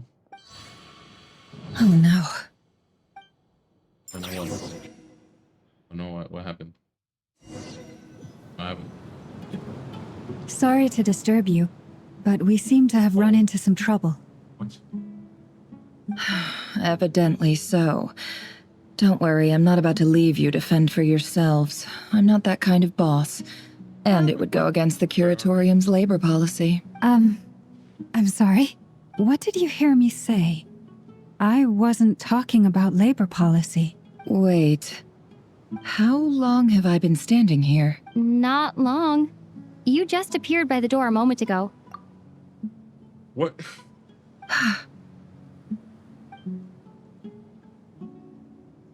Boss, what's wrong? You look like you've seen a ghost. We've been tricked. We never left at all. Oh. Somehow I hallucinated that whole scene back inside the office. Hallucinated? But how? How indeed. This place should heed my will alone. All thoughts and actions that occur in here are just a result of pawns moving across the chessboard in a carefully calculated manner. And nobody has access to this chess set but me. So you control everything in here? More or less. But yes, it's a special technique of mine. Has anything like this ever happened before? Only once. It was the first time I used the chess set. Is there any similarity between what happened then and what's happening now? I suppose my thoughts are a little turbulent, which was also the case my first time. I don't think that would be... Is there anything I can do to help? The first clause of your contract clearly states that I only need your help with things that I'm too lazy to do myself. Meaning you're not feeling lazy right now? Meaning this is not something Yehoda can help with. The chess set is a personal treasure that I alone understand. I must be the one to find our way out of here. Boss, it's fine. Really. Let me do something useful. Oh, listen to you. Whatever would I do without you, Yehoda? What? Really? Yes, really. Where would I ever find another employee as obedient and servile as you? God forbid anything ever happens to you. Oh, okay. Well, anyway, I was thinking of fetching some water. There's gotta be a source around here somewhere. I suggest everyone finds someplace comfortable to take a rest. We gotta conserve our energy. Even though all this chess malarkey doesn't exist in a physical sense, mentally speaking, it's all real. And so is our tiredness and fatigue. You don't want to dismiss mental fatigue. Just because it isn't physical doesn't mean it's any less serious. But anyway, I got your backs, so don't worry about a thing. Don't I have the best employees? Jealous much? If we can find a suitable time, I'd love to borrow Yehoda for a day to help out at the Frostmoon Scions. Would you be amenable to that, Boss Nefer? Oh, Lauma. Have I ever told you just how pretty you are? Beauty runs from the tips of your antlers to the depths of your imagination. Okay. Time to rally, everyone. Follow me. As we continue our journey, the same rules will apply. That means stay focused and no talking no matter what we encounter. And don't disturb the chess pieces. You have my word that I will get us all out of here. Okay, so where are we?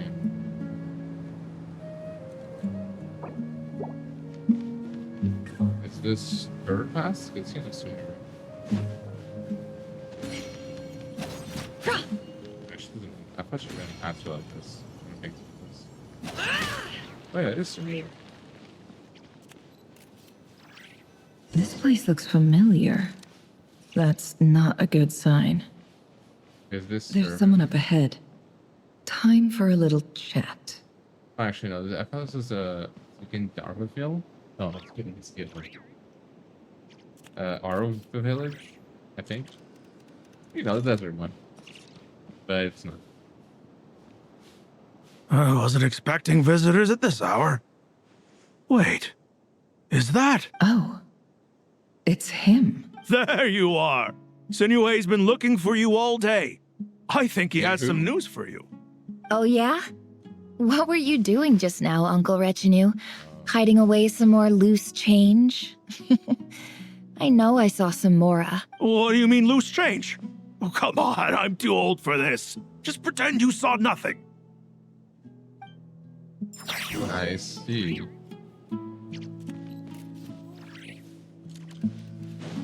Where? Oh, Peppy. What's in there?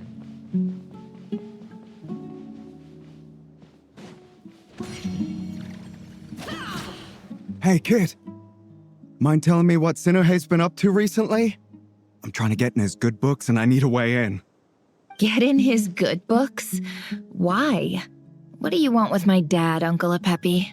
I've written a new song. I was hoping to showcase it at the next festival, but I'll need his approval. A new song, huh? I'd love to stay and listen, but unfortunately, Uncle Retinue says my dad's looking for me. Well, there's plenty of time and I'm not going anywhere. See that pile of stones? I'll be sitting there warming up my vocal cords. Come find me when you're done. Pile of stones. Got it. Okay.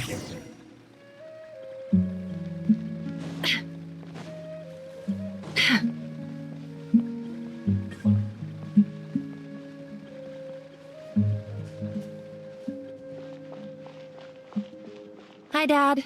Uncle Retinue said you were looking for me. Ah, there's my little princess. If you'd gotten back just a little sooner, you could have shared the spoils of war with me. What? Oops. Spoils of war? Who were you fighting against, Dad? It was just a figure of speech. The aftermath of a sandstorm is no time to be waging war. I was talking about our war against thirst. I went out to fix our water supply problem, and now I'm back. Okay. Which means... We have a well again. That's right. I found a new one and brought back as much water as I could carry. It should last us for a good while. If it wasn't for these blasted sandstorms, our wells wouldn't be caving in. You wouldn't be spending all your time out searching for new water sources. As the chief of our tribe, I'm supposed to be leading us out of hardship and poverty, onto better things. Speaking too You much. know how prosperous our ancestors were. I've told you all the stories. And look at us now, squeezed into these hovels. No one would choose this, if it wasn't for the endless wars over the years. But things are looking up. I started working with some folks from the academia a few months back. They gave me some contacts in return for my assistance in the desert. So you're the academia's helper now? Special ambassador, they call it. Think of it as a partnership. It's nothing bad, okay? We've been isolated here in the desert for too long. Seeking opportunities elsewhere is the best thing for us, and the fastest way to progress. So, do you get anything good out of being a special ambassador? Of course. My luck's improving all the time. One day, I swear I'm gonna lead us out of this place. We'll find somewhere new. Somewhere better. Okay.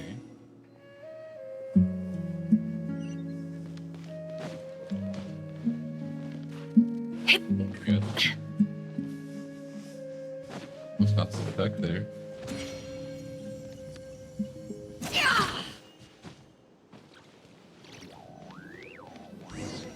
Where are we? Dance of death. Serpent and a sport. Interesting. That's our well, and you know it. You stole from us. Well, you've gone from chief to thief, and now you have to face the consequences. Did you really think you could take our water without permission and get away with it? You're either brave, stupid, or both. And that special ambassador act? Yeah, nice try. We spoke to the academia. They said it was all news to them. You're a liar and a cheat. Oh.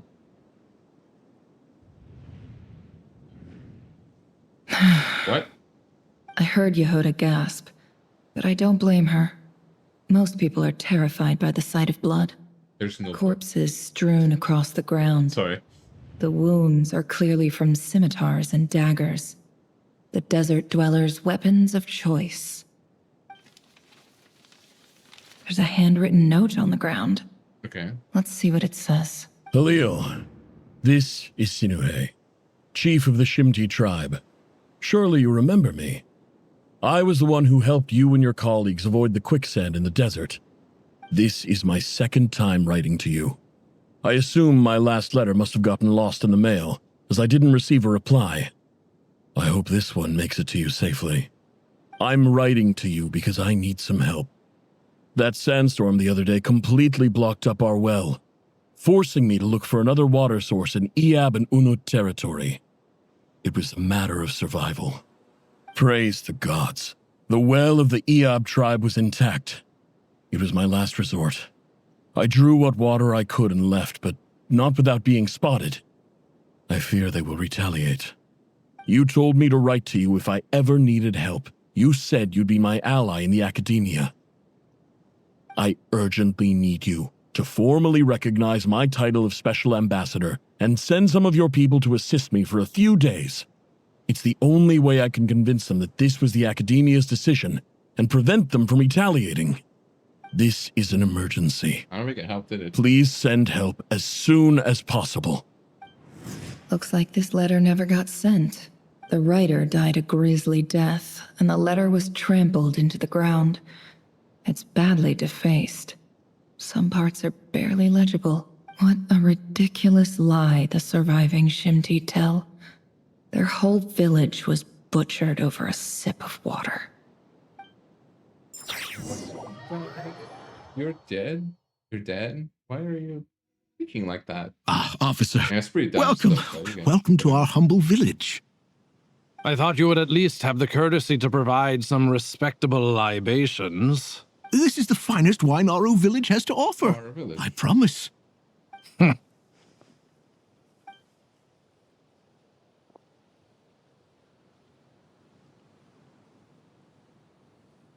The Academia has agreed to reserve a single space for a candidate from your village. But I remain skeptical of this entire endeavor. I highly doubt anyone in this desert possesses serious academic potential. Please, have faith. If not in us, then in our God. The child we found shows great promise. I beg you, take her away from this place. Give her a chance. Don't let her talent go to waste. Take her away, please. I don't recognize her. New arrival? She showed up here a few days ago and we took her in. She's a really bright kid. Please help. I'm begging you. So, where are you from? Nowhere special. Just a sand dune. What about the rest of your family? How many of you are there? Just the one. It's only you? Correct. So, no brothers, no sisters, no mother or father? Any who have slept on a bed of sand, I call my brothers and my sisters. Apart from that, I have no family. All right. Get over here. Sign your name on the form.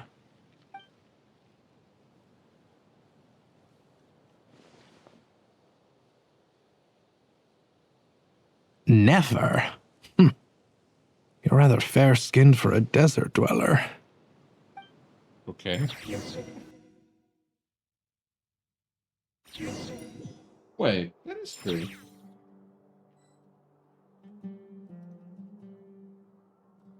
But she did live in the desert.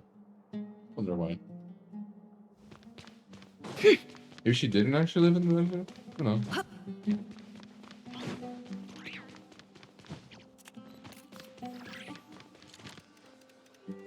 Oh, the academia.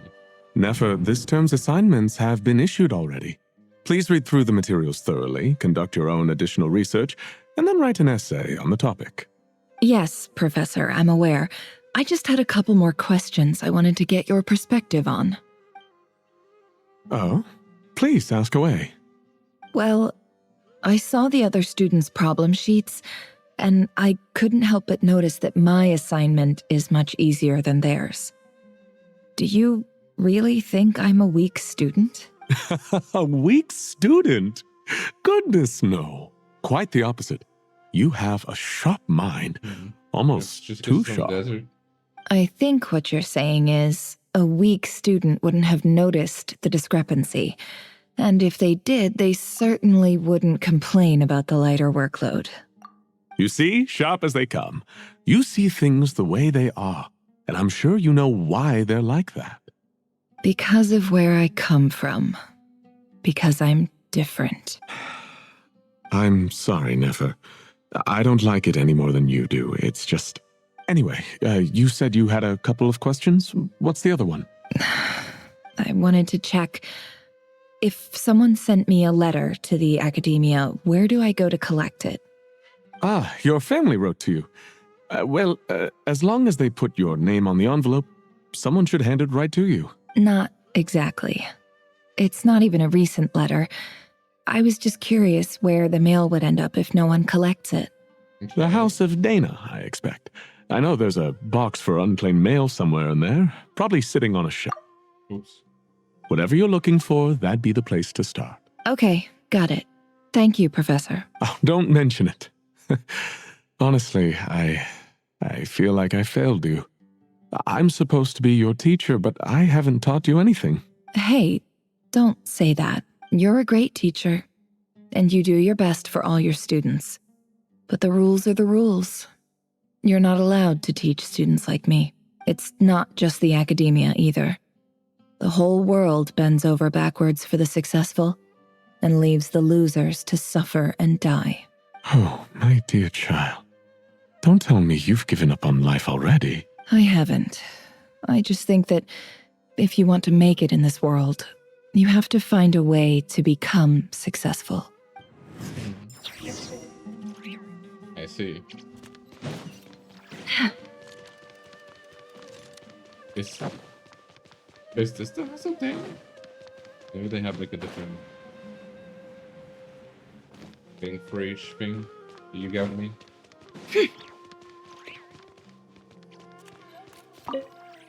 This must be it. A big cardboard box full of unclaimed mail. And probably some letters that ended up here by mistake, too. Let's take a look.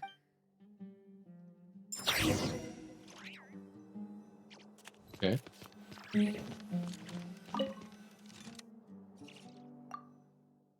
Oh, this again. A dilapidation survey from Port Ormos. Looks like it's from a Core of 30 representative. What a strange thought. A bunch of mercs losing sleep over rundown buildings. This one was never even opened. I guess the recipient didn't care what the Core of 30 had to say about anything. Who was it addressed to? I don't recognize the name, but it must have been a Kasharawar professor. Okay. This one is addressed to the Immorta Sage. The title is Changes Observed in Satyavada Life Symptoms. Why do all these letters read like full-blown dissertations? No, someone probably. Guided by the incense, we became lost somewhere in the forest. All the barriers between levels of consciousness disappeared as our minds soared around in circles, looking for a branch to seek refuge on.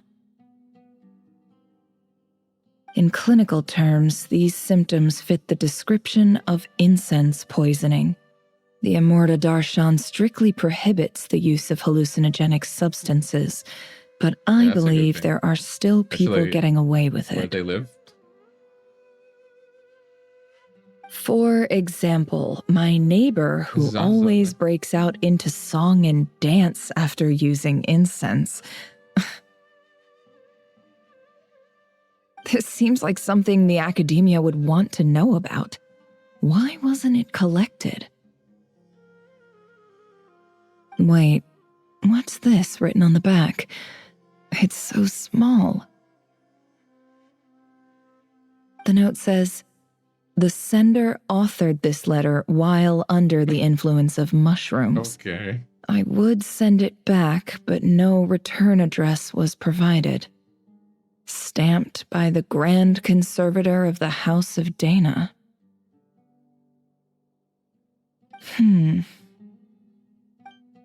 Okay. Oh, I think we This know which next one is we're looking addressed for. to Grand Sage Azar. This guy. Spent some time, huh? A few words of protest regarding recent changes in Sumeru's educational policy.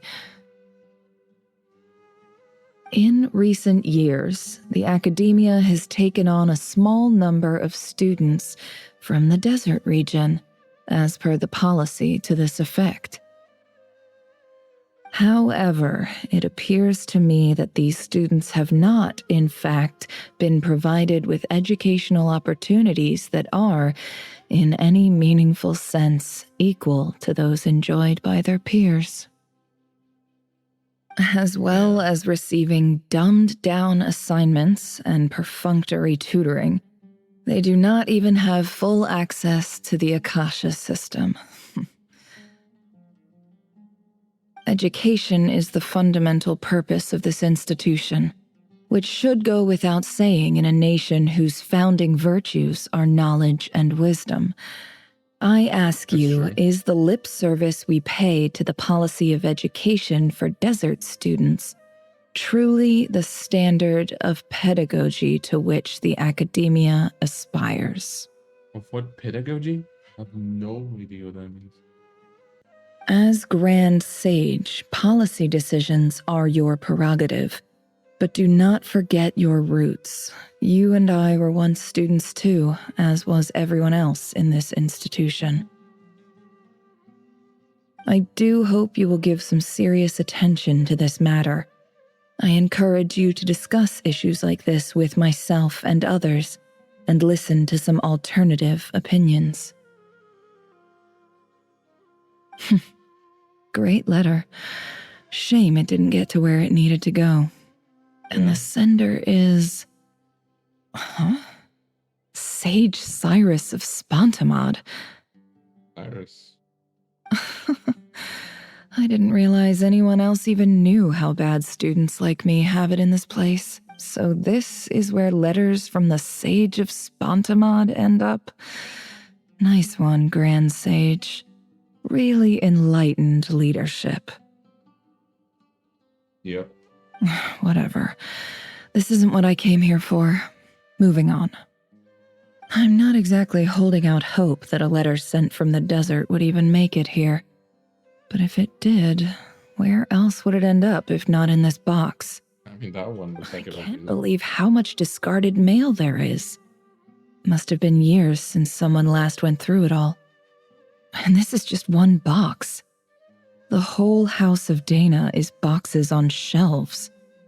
I don't believe for 1 second that any human being has sat down and read through all the documents in this place.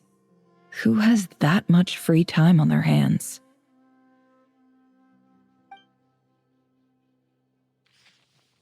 Wait, could this be it? Yeah, seems like it. Least fancy envelope in the books, written on crude quality paper. And of course, it would be right at the bottom of the pile. Clearly, no one gave this letter so much as a first glance, let alone a second. Handwriting on the envelope looks very familiar. Greetings, Halil. My name is Sinuhe, chief of the Shimti tribe. I was the one who came to you and your colleague's aid when you ran into trouble in the Great Red Sand. I don't know how well you remember it now, but I brought you to safety and gave you some water and other supplies. You seemed very pleased and told me your name. In my tribe, learning a person's true name is serious business, and I therefore see you all as friends. You were kind enough to leave your contact details so we could stay in touch. The Shimti tribe lives a harsh, nomadic existence in the desert. You were sympathetic towards my plight, promising to make me a special ambassador of the academia and help us find a way to make a better living. This brings me to my reason for writing. Our tribe has fallen on particularly hard times, and I would like to ask for your assistance. Is the same one's the other one? I don't think it is. There was a terrible sandstorm a few days ago, which blocked up the well in our land.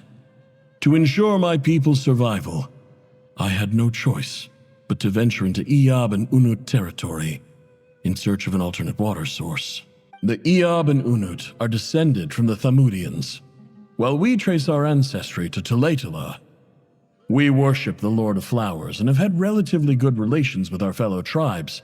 Up until now, I found a well belonging to the Eob tribe. They declined to help us, but I really had no other option. So I took some water to keep me and my tribe alive. My actions are certain to incur their wrath. When we met, you assured me that you would be my ally in the academia. I would like to take you up on that offer, because I really need your help. I wonder if you could send an academia representative to meet with me. That aside, the last time you were here, you mentioned that the academia had started accepting students from the desert, and I told you a little about my daughter, Nefer. We have next to no resources here in the desert, and my power and influence are limited. Would you consider enrolling my daughter at the academia? She is a smart girl. I know she won't disappoint you. From the outset, the academia never took you seriously. Those things they promised were just empty words. Yeah. I doubt they even remember the name Sinuhe. And you were so emphatic that your luck had finally changed for the better. You swore you'd lead us to a better place one day. You spoke with such conviction, like you were the most powerful chief in the whole desert. You liar. You lied about everything. You promised the world and delivered on none of it. And who fell for it? Just me, by the looks of it. Despite your best efforts. Which makes you a pathetic liar. You weren't even any good at it. I think I'll take over from here. Let me show you how it's done. Oh. Okay. Ooh.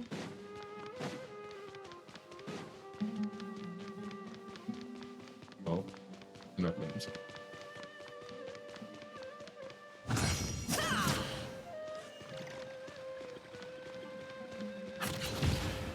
Okay. I just came to say goodbye.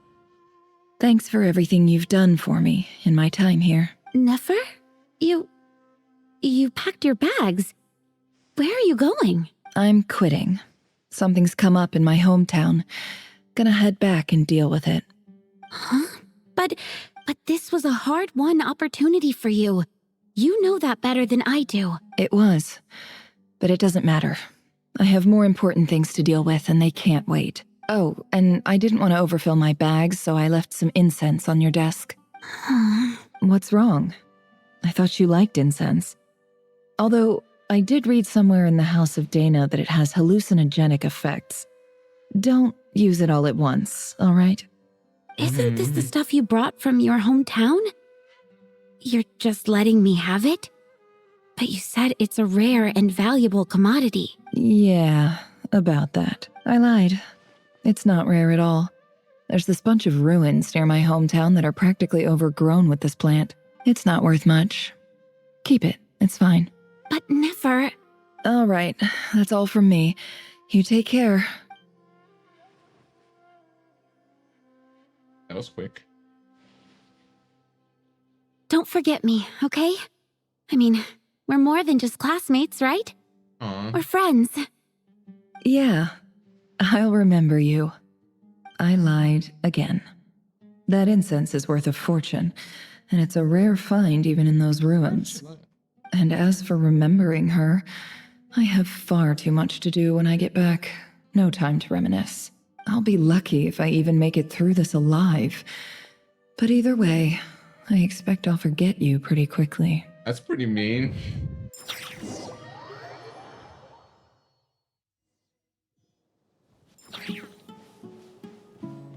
Okay.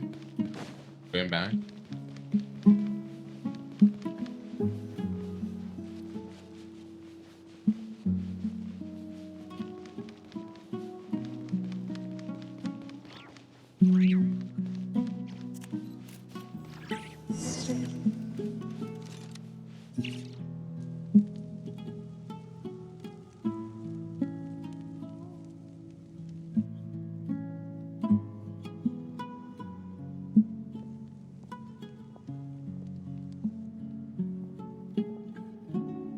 Or is that the tribe that killed them all? It's a pleasure to meet you, Mr. Arif. So, what does the Academia want? Since they've sent their special ambassador, I assume there's a big business deal to be made. If not, I'd be very disappointed. Please, sir, lower your blade. You're lucky I'm the one they sent. Not all special ambassadors share my admiration for the Iab people. The ever-shifting balance of power in the desert reduced the once great civilizations of this region to rubble and sand. But the story of the Iab has a very different trajectory. Others grew weak, but you grew strong, beginning in obscurity and moving to prosperity. You're the only ones who defied the trend. Huh. So, you do know who you're dealing with? This well is the perfect symbol of your strength, is it not? It used to belong to the Unut, but it looks like you have control over it now. You're not wrong. But I'm sure you didn't come all this way just to flatter us. Of course not. I came to bring you some very good news. Some information that recently came to light, which might just be your ticket to freedom. Records uncovered by the Vahumana Darshan show that a certain well currently under Iab control is built on top of some ancient ruins. These ruins are of great archaeological interest to the Academia. I checked the map carefully on my way over here, and I'm confident that this is the well in question. Like, what The Academia is offering 50 million mora in return for excavation rights. 50 million? No, wait. If these ruins are as important as you say, 50 million's a little low, don't you think? Don't get greedy, Iab. We know far more than you think. We know that you seized this well by force. Wasn't that the first step in your rise to power? To drive away the Unut and steal their water supply? So what if it was?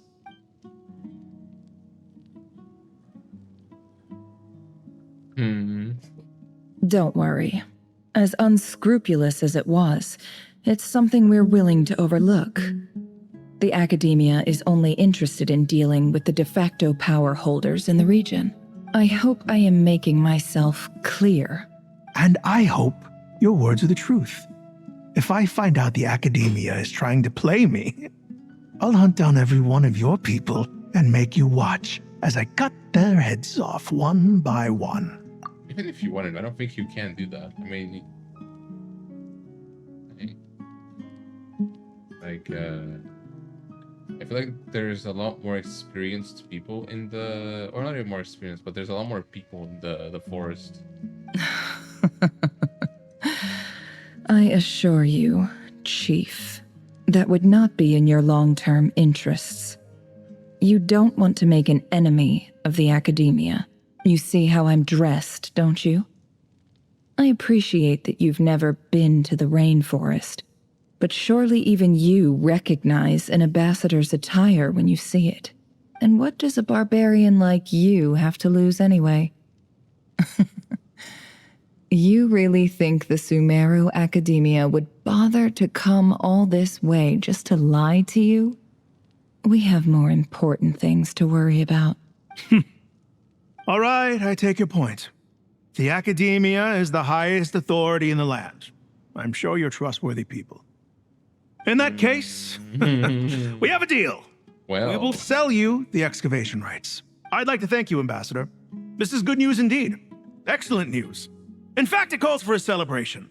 Would you do us the honor of staying a while and enjoying some EOB hospitality? Gladly. I am partial to wine myself, and I trust you are as well, so let's indulge in a few drinks together, in celebration of this momentous occasion.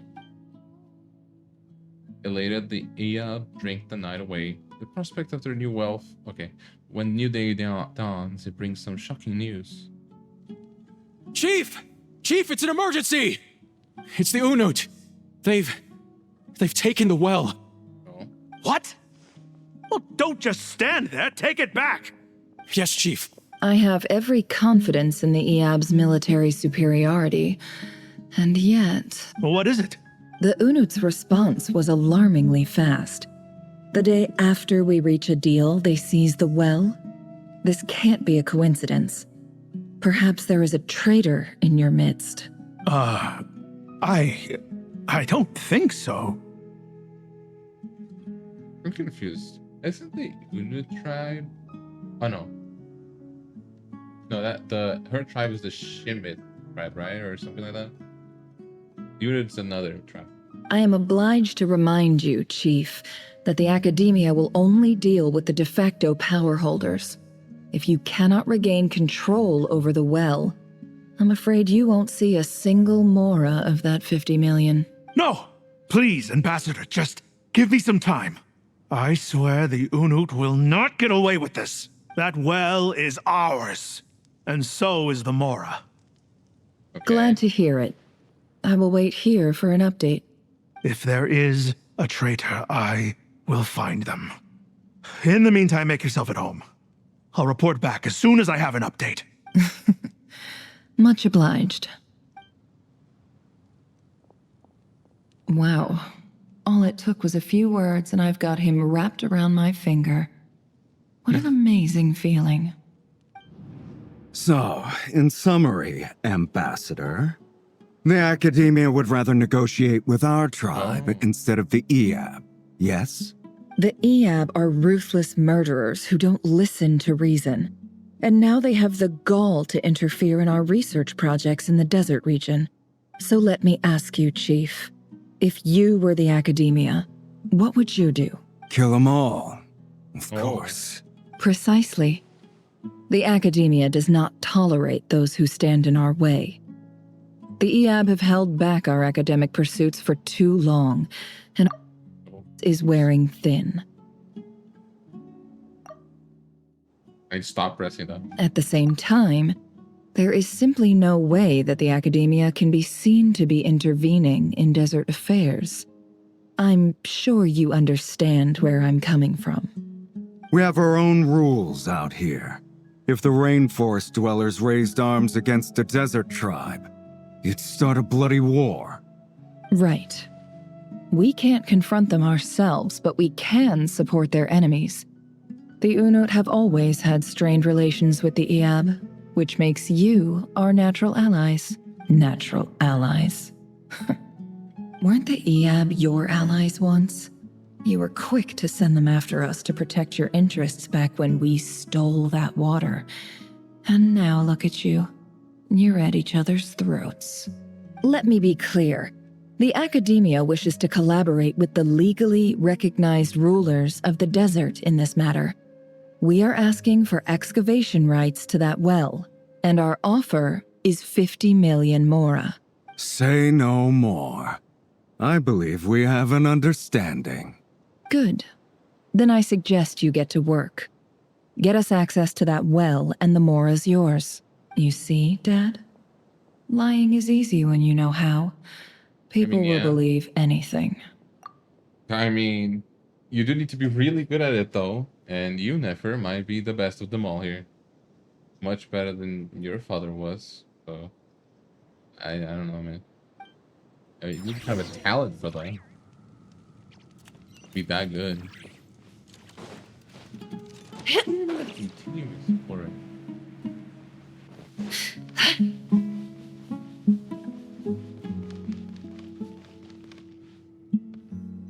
What was that?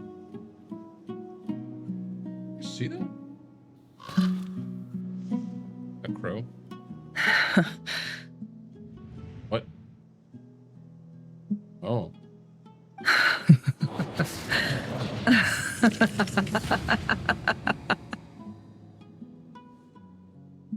Well, she got what she wanted.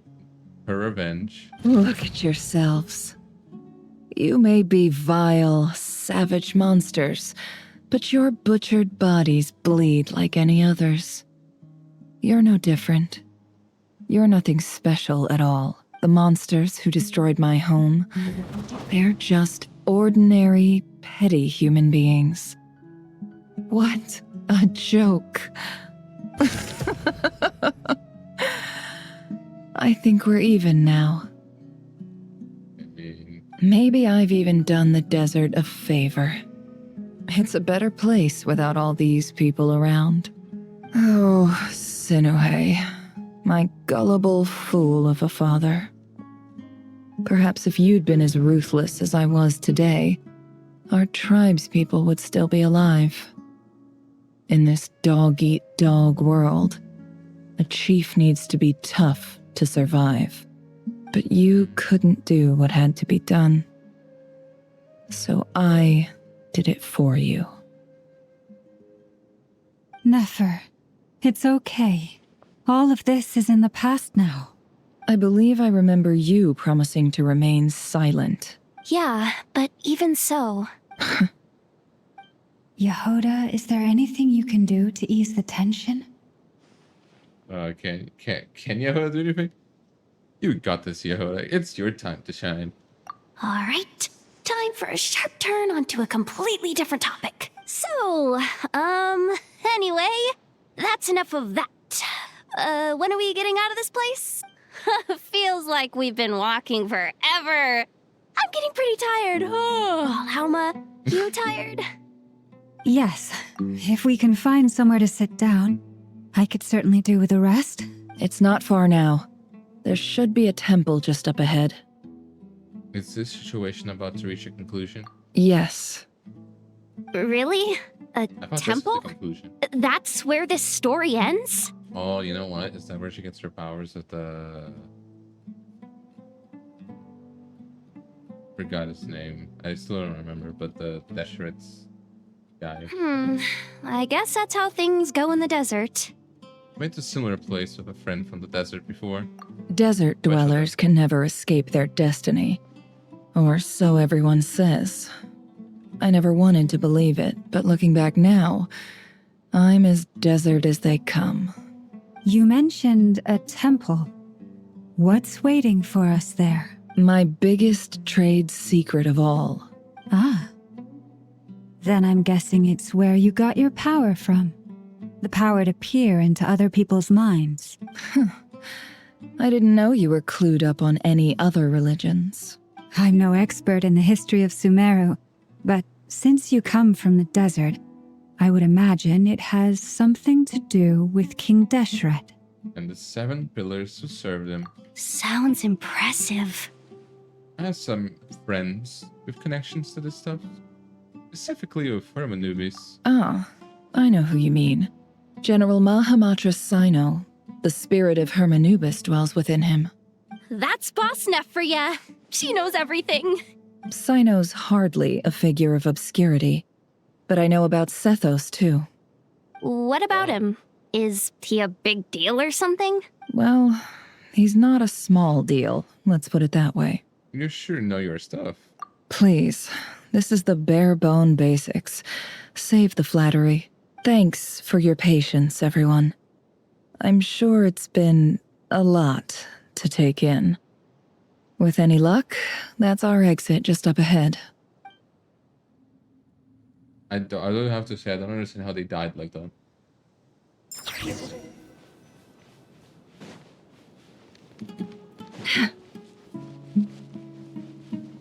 Maybe she fell into the same hole.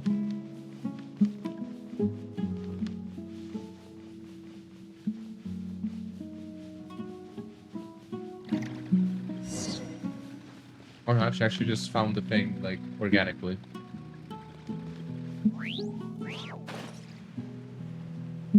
Although the hole's still there. Or it was already there.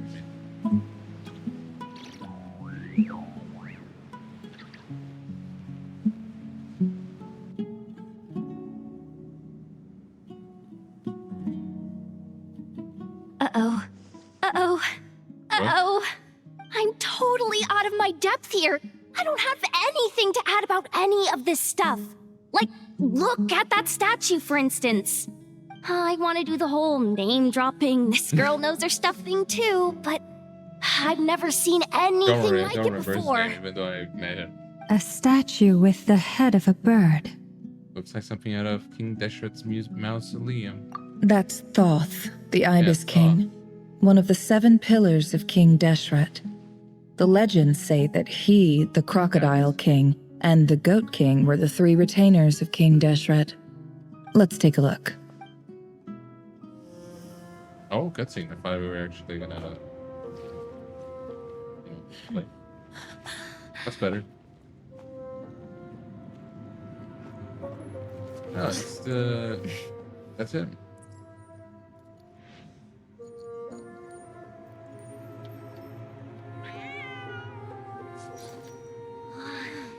It's just Ashru. So, all is well?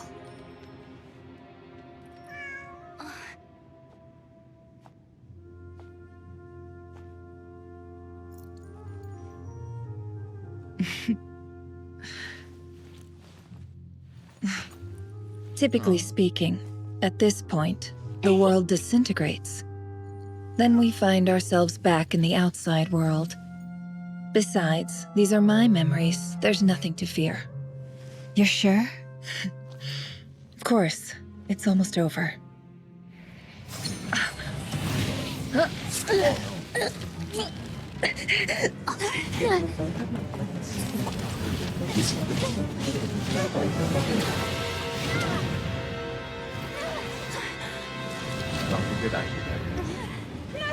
Hold on!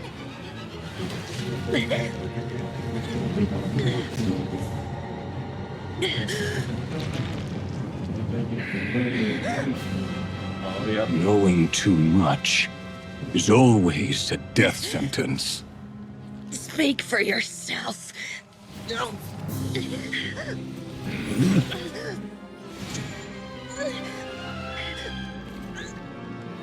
Wow.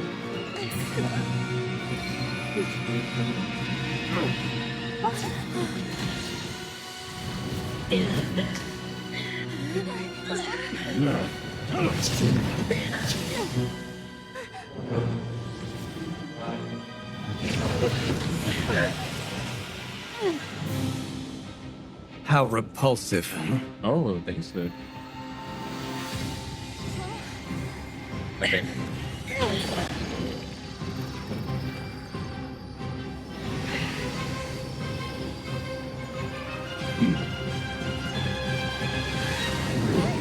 He really doesn't care. Oh, okay. Oh, it's both of them. Okay.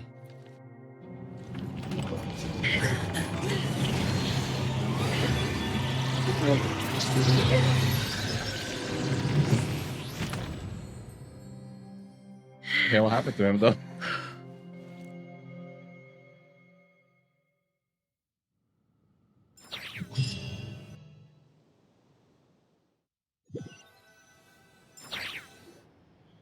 Was that also just his mind? Timed that pretty well, didn't I? Yeah. You certainly did, thank you. It's okay. I'm just glad no one was hurt. Paimon noticed you doing something too, Dainsleif. Were you helping get them out? Of course. When I asked Nefer to conduct this investigation, I was not naive to the dangers involved. I had a duty to ensure your safety. Good to know your sense of justice is still intact after all these years. I take that to mean that you saw the truth. That comes as a great relief. I certainly did. And thanks to your help, I also managed to trap Rerir inside the chess set. Whoa, really? How'd you manage that? Well, to be honest, I sensed that something was wrong long before we made it to the temple. By using this fragment to probe into Rerir's past, well, the monster formerly known as Rerir, it seems I alerted him. I was tracking him, then he caught on and started tracking me too. Can't say I'm surprised. But how did he track you through your thoughts alone? I was thinking that too. That shouldn't be possible.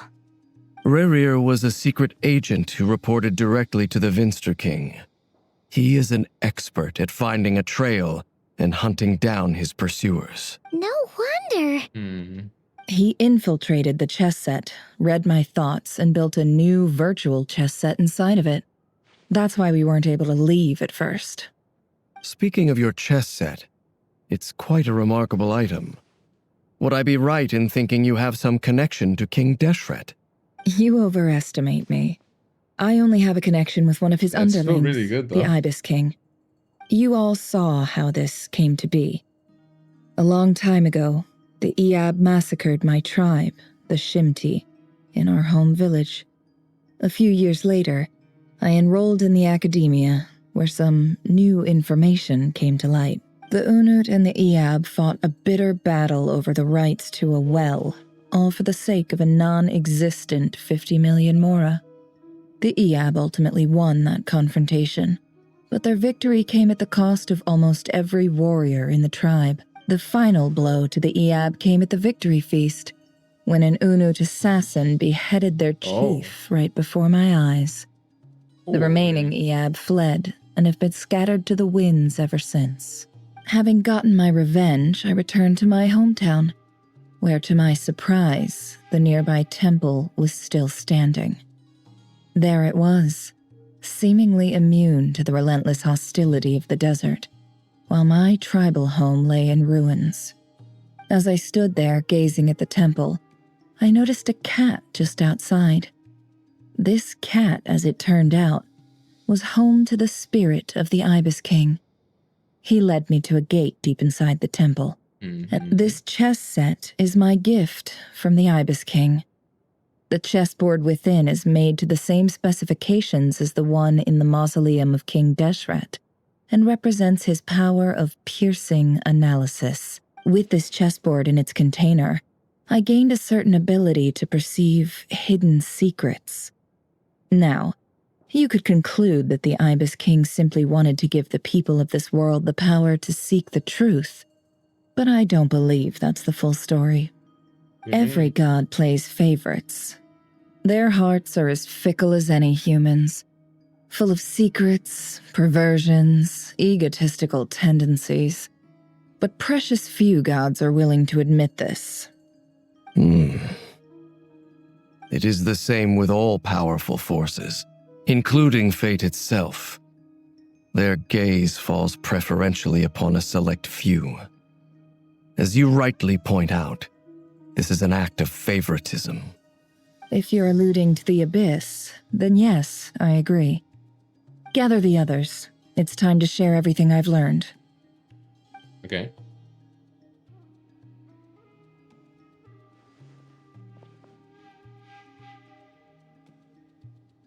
Thank you all for being here. As promised, I did some further investigating into the Rerir of Solnari's background.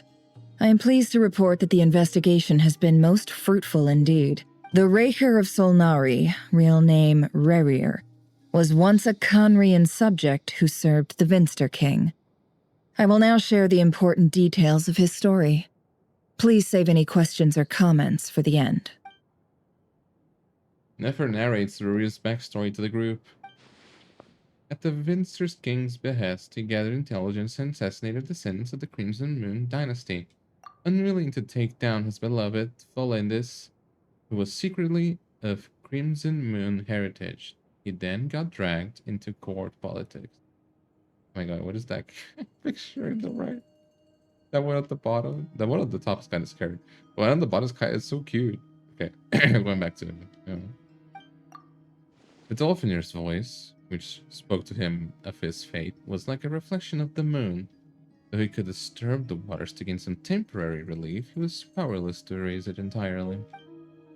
In contrast, Rerir's own life was like a reflection of a broken moon. Once the stormy winds of fate blew across the water's surface, it was utterly destroyed. Belinda smuggled away a piece of the moon before disappearing through that mysterious portal.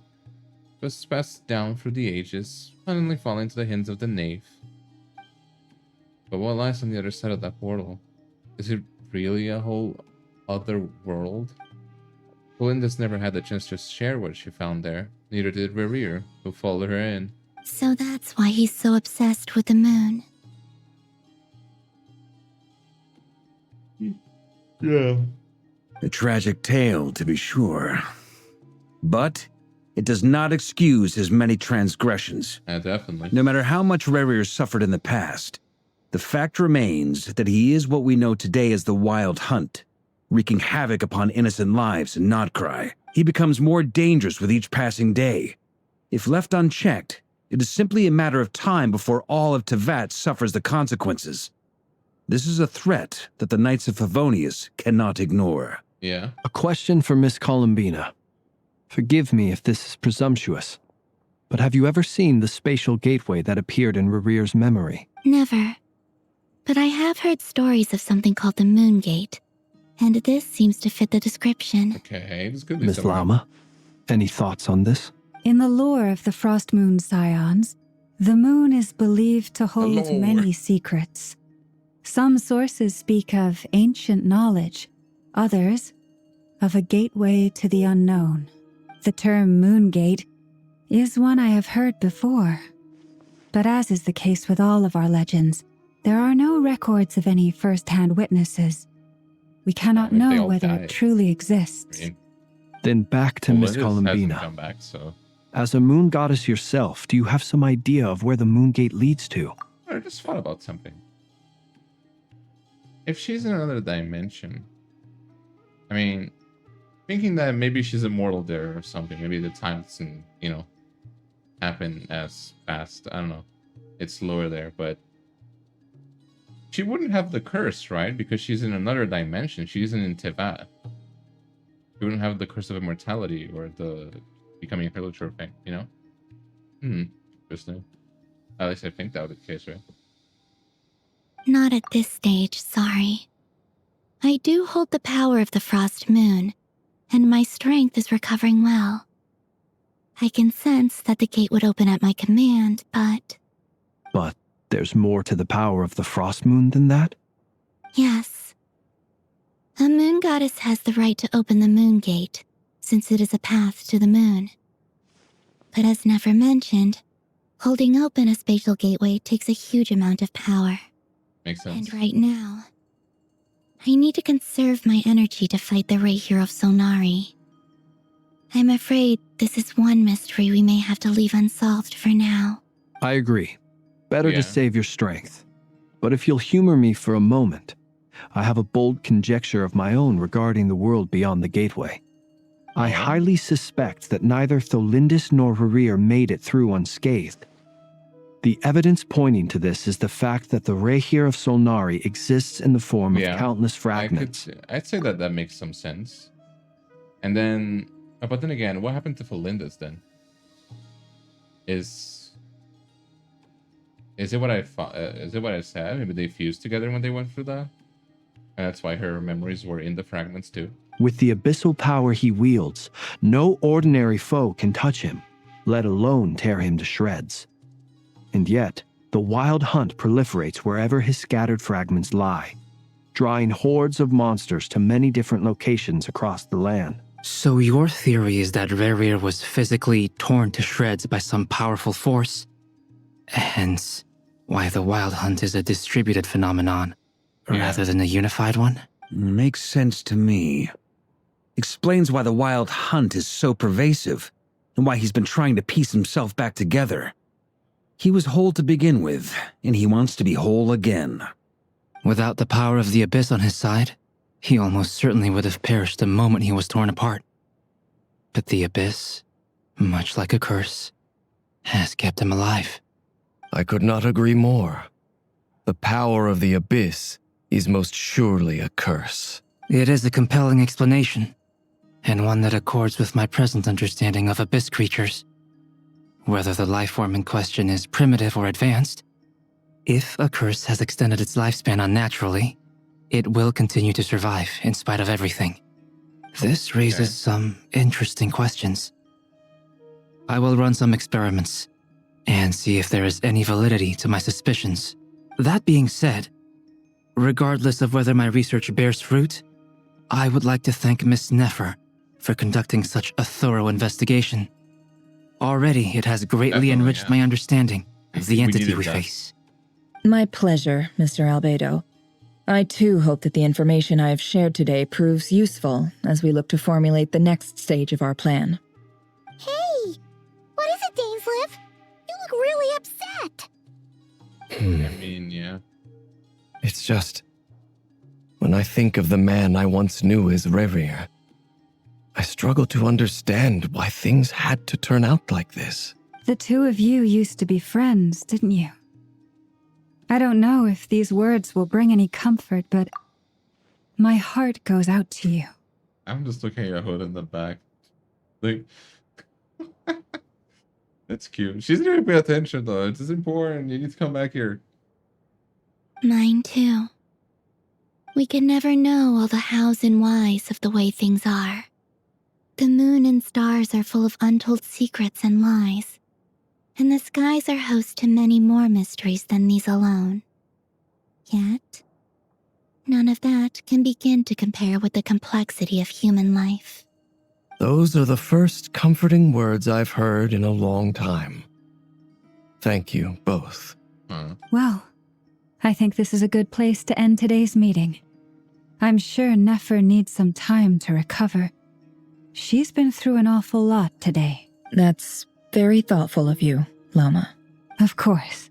Sounds good to me. Take some time to rest and digest before we reconvene to nail down a plan. Okay. Back at the hotel, you sit with Paimon for a while and discuss what lies ahead. Hey, is this a bad time? Hope I didn't kill the conversation. I don't think so. Nice room. Oh, I'm not coming in, though. Why not? It's just a hotel room. If it's all the same, I'll just stay out here. I might not look the part, but I'm technically a knight. Barging into people's private quarters isn't the kind of thing we do. Okay. But why do you want to talk? Oh, what is it? Why is there no music? Anyway, Nefer went back to the curatorium to get some rest. But before she left, she shared some things with me that I thought you should be aware of. Firstly, although she managed to trap the Rerir of Solnari inside her chess set, there's no guarantee that the power of the Ibis King is any match for one of the 5 sinners. Their powers are beyond our comprehension. I'd say so. It's only a matter of time before he finds a way to break out. We have to come up with a plan and take care of him before that happens. Honestly, Paimon figured that might be the case. So, how have we got? Well, I asked her that same question. She talked for a long time, but for the most part, it seemed like she was trying to convince me how precious her chess set is. What a long and storied history it has. It felt like some kind of sales pitch, you know? The kind where you end up handing over Mora against your will. Anyway, after all that, she finally answered the question. 2 days, at most. 2 days? That is Holy moly! very Can we low. even recruit enough help in that time? That remains to be seen. Which brings me to the second issue. Dainsleif is obviously conflicted about this whole thing. But given how little time we have, there's no way we can pull this off without his help. You have some history with him, right? Do you think maybe you could talk to him for us? I'll see what I can do. Great. I appreciate it. All right, on to item 3. So, Albedo, Durin, and I put our heads together and came up with a plan. Can't promise it's gonna work yet, but at least it's a start. We figured we'd bounce the idea off you first. We'll explore it further once everyone's recovered. Oh. Please, ask away. Oh, Paimon's dying to hear this. All right, so here's what we're thinking. In a hushed voice, Barca lays out the current plan. Can I please be on the plan for once? Like, be in? Like, we never hear what they say for the plans, ever. Can I please listen to it for once? It's it's a shocking plan. And nothing can face the greatest traveler and the trustiest travel guide in Teyvat. Is that a word? I'm not sure. Doesn't take you long to get behind it. Okay, yeah. Well, yeah, that incredible plan. We felt a little uneasy about roping you into this. I mean, firstly, you're not locals, and secondly, none of us are your boss.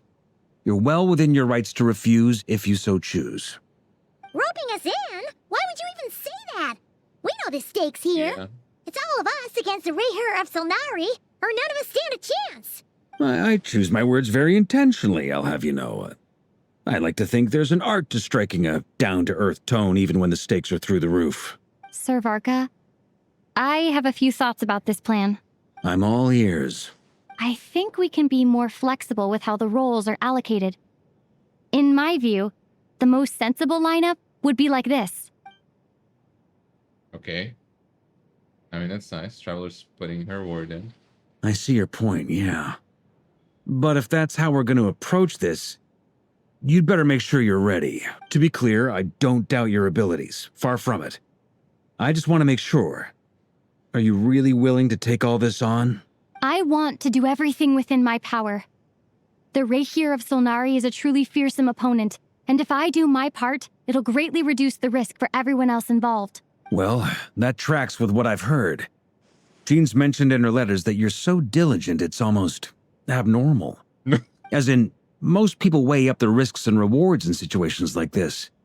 But you seem to just march towards danger without a moment's hesitation. Of course, everyone appreciates a fearless pioneer.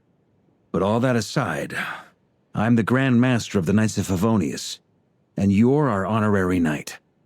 I want to make sure your courage doesn't come at the expense of your safety. Thank you, Sir Varka. I should be the one thanking you. It means a lot to have you on board.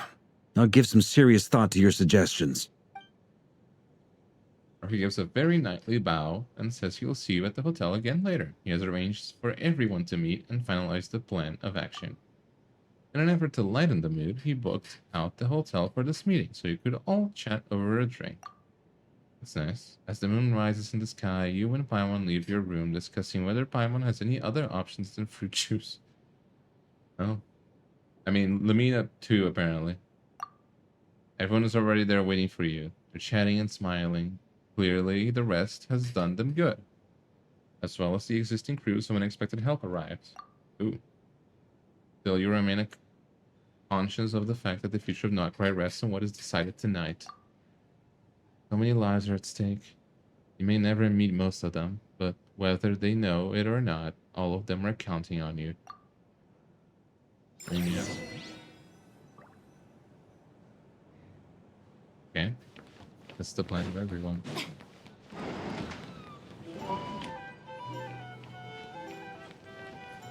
Oh.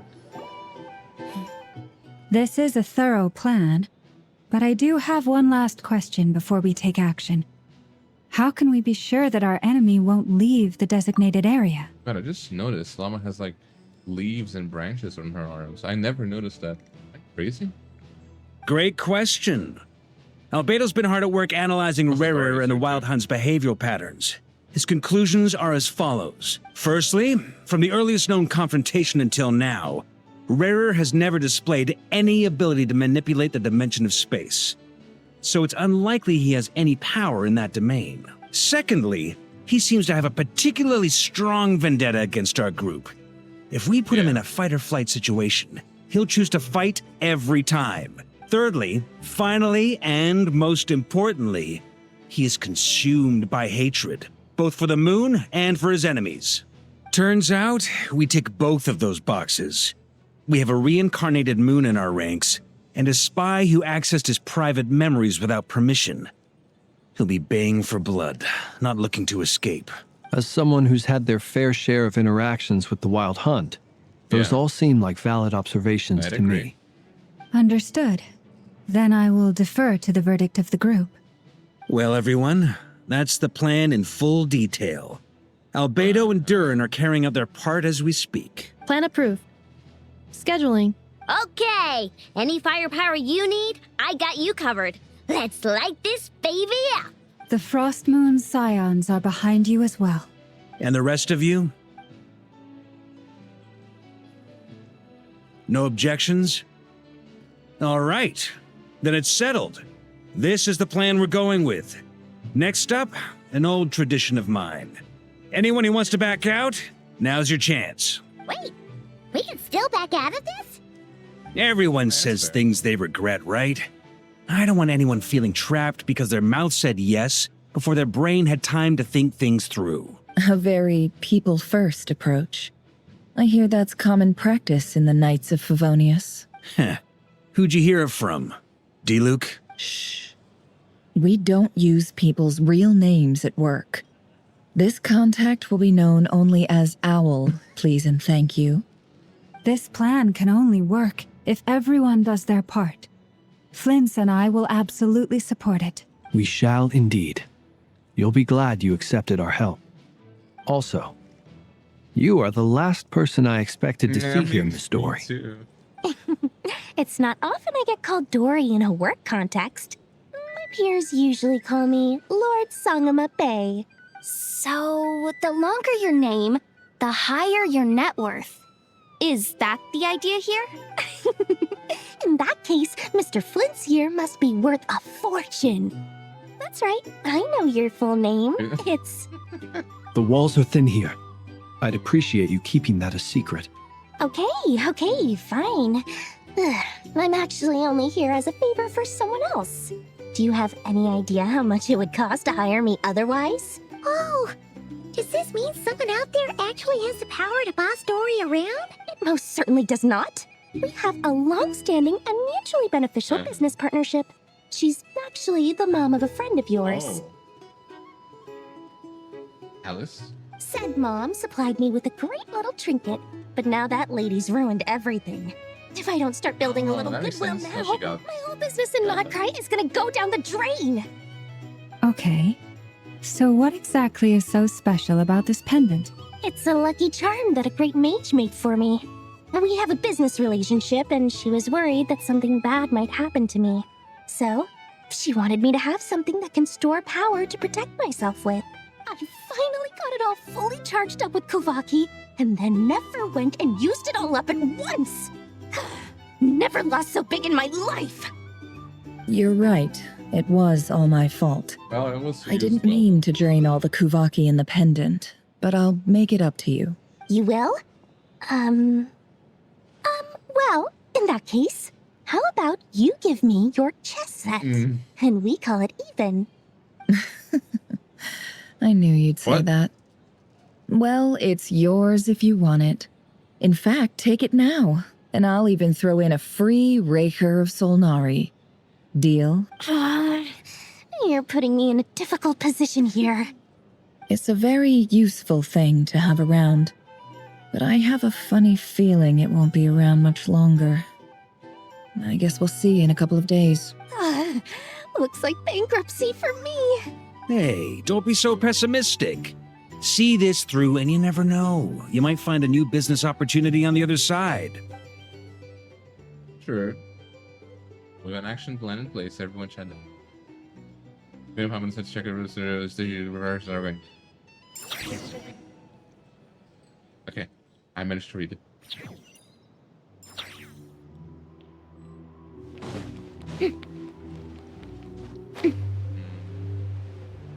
Okay, why are we looking for Dory? Dory! How are things going? Feeling ready? Oh, I was born ready. We only have 2 days. You think Lord Sangamabe would let an opportunity like this slip by?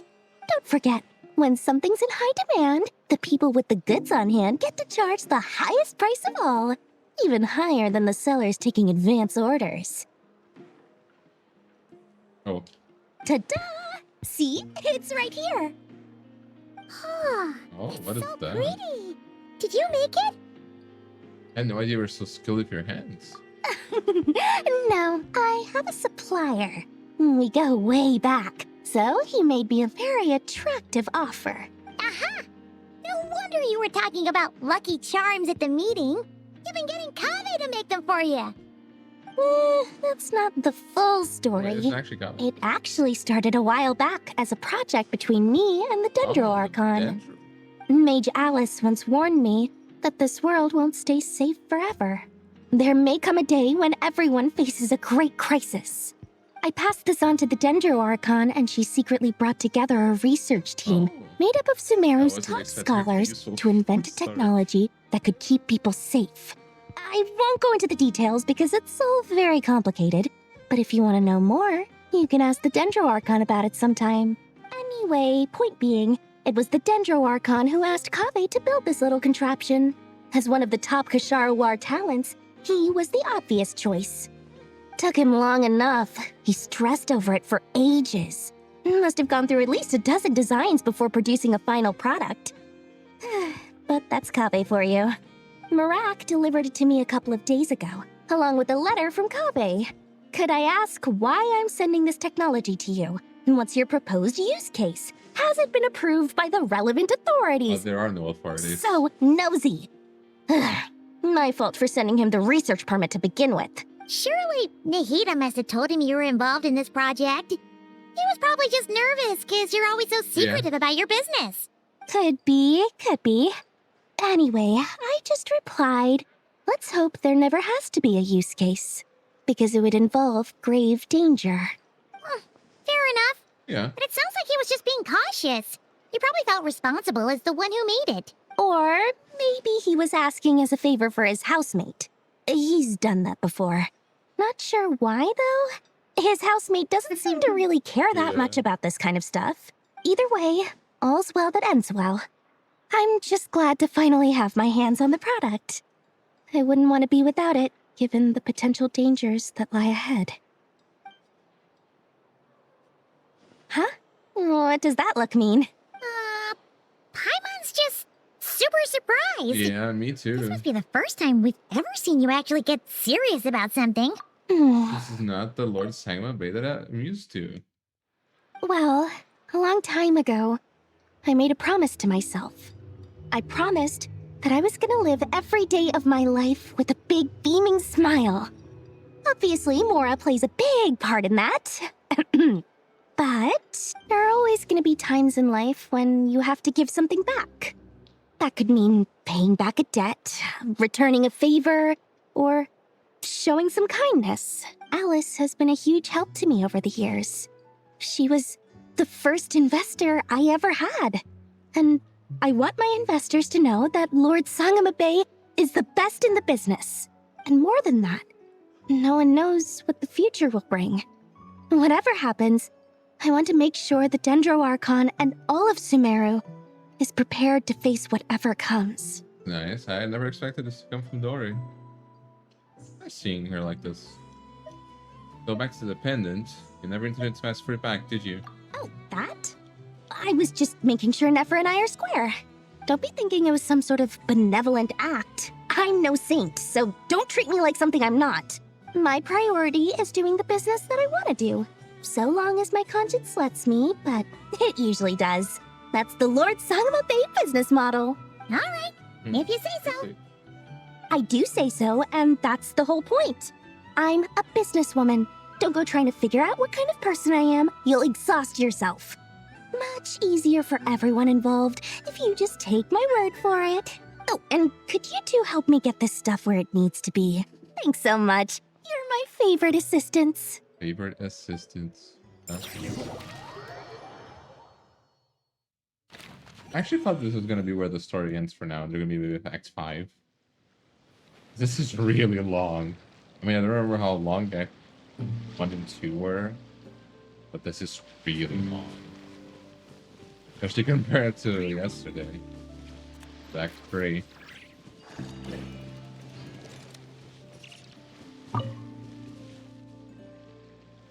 I guess it's just a little bit longer, but you get what I mean. At least for now. Traveler, Paimon, it's good to see you. Everything going smoothly over here? Sort of. As you're probably aware, Varka, Durin, and I captured some abyssal creatures from the Wild Hunt. Okay. Per the plan, we dissected and analyzed some samples of these creatures. The process went very smoothly. The findings, however, come with some troubling implications. What? You can actually dissect the Wild Hunt? Actually, surprised me too. That depends on your definition of Wild Hunt and dissection. Harmless, lifeless. These words are accurate descriptions. The Wild Hunt is an interesting phenomenon.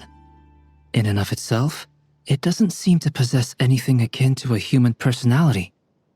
But taken as a collective, the medium through which the Wild Hunt is summoned does appear to have a soul. Master griped a lot about the wise Horoptetyr, and seemed somewhat fascinated with the foul certology. But she barely mentioned Rerir at all. I don't think that was because of his lower social standing, though. Anyway, it's a pity. I should like to hear her thoughts on the nature of the lifeform he has become today. It's a strange mix. The furious energy of an abyssal being channeled through a existence. A consequence of being torn apart by an unknown power. Perhaps the only explanation for his survival in this state is that he sacrificed a degree of individuality in exchange for a continued existence. That seems likely. Oh, sorry. Once I get talking about interesting research, I have a tendency to go on indefinitely. Back to our research findings. Essentially, they confirm my hypothesis. Rerir's corpse is completely contaminated by the Abyss, and the effects are irreversible. It has to be expected. You could think of this as Rerir in mutated form. But in my view, even that would be inaccurate. In reality, his whole being has been consumed by the Abyss. In other words, he is...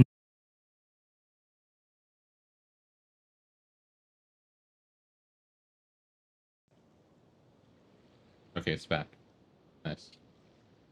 And why is everything so scuffed with me? Crazy. Oh, that's terrible news. So, that's it? We can't defeat him? Not even if we get the power of the 3 moons? Miss Columbina's situation is a difficult one. She can never achieve wholeness when the world does not accept her presence. It's as if her creator banished her to a place she can never be accepted. It means she spends most of her energy just on her own survival. Yeah. Given the circumstances, it's only natural to despair. But we must see this plan through to the end. Time to kick off the backup plan. Oh, Paimon almost forgot. This is for you. Dory asked us to bring it. Okay. Ah, how wonderful. Well, thank you for making the trip. Durin and I will be heading off shortly. I'm sorry I won't be there to protect you in person this time. Please be careful. We will. All right then. Stay safe.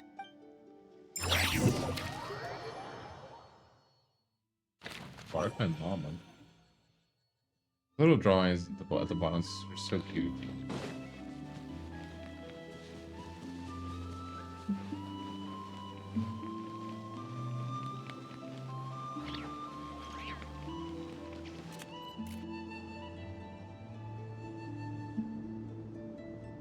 Miss Lauma, is everyone here? Yes. The fate of my flock is in your hands, Grandmaster Varka. Please keep them safe. My lady, what are you saying? Within the next 24 hours, we will face the biggest crisis the world has ever seen. This is not a burden that we deserve to bear.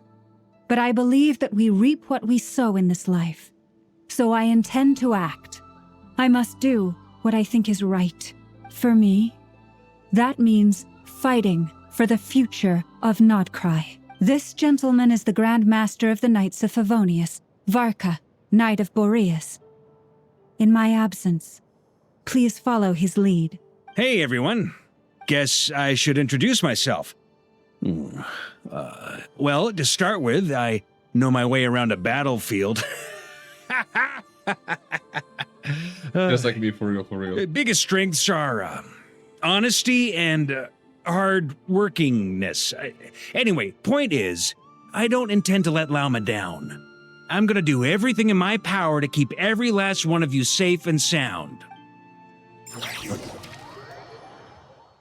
Ooh, frosting and clay. Ainsley, Halloween.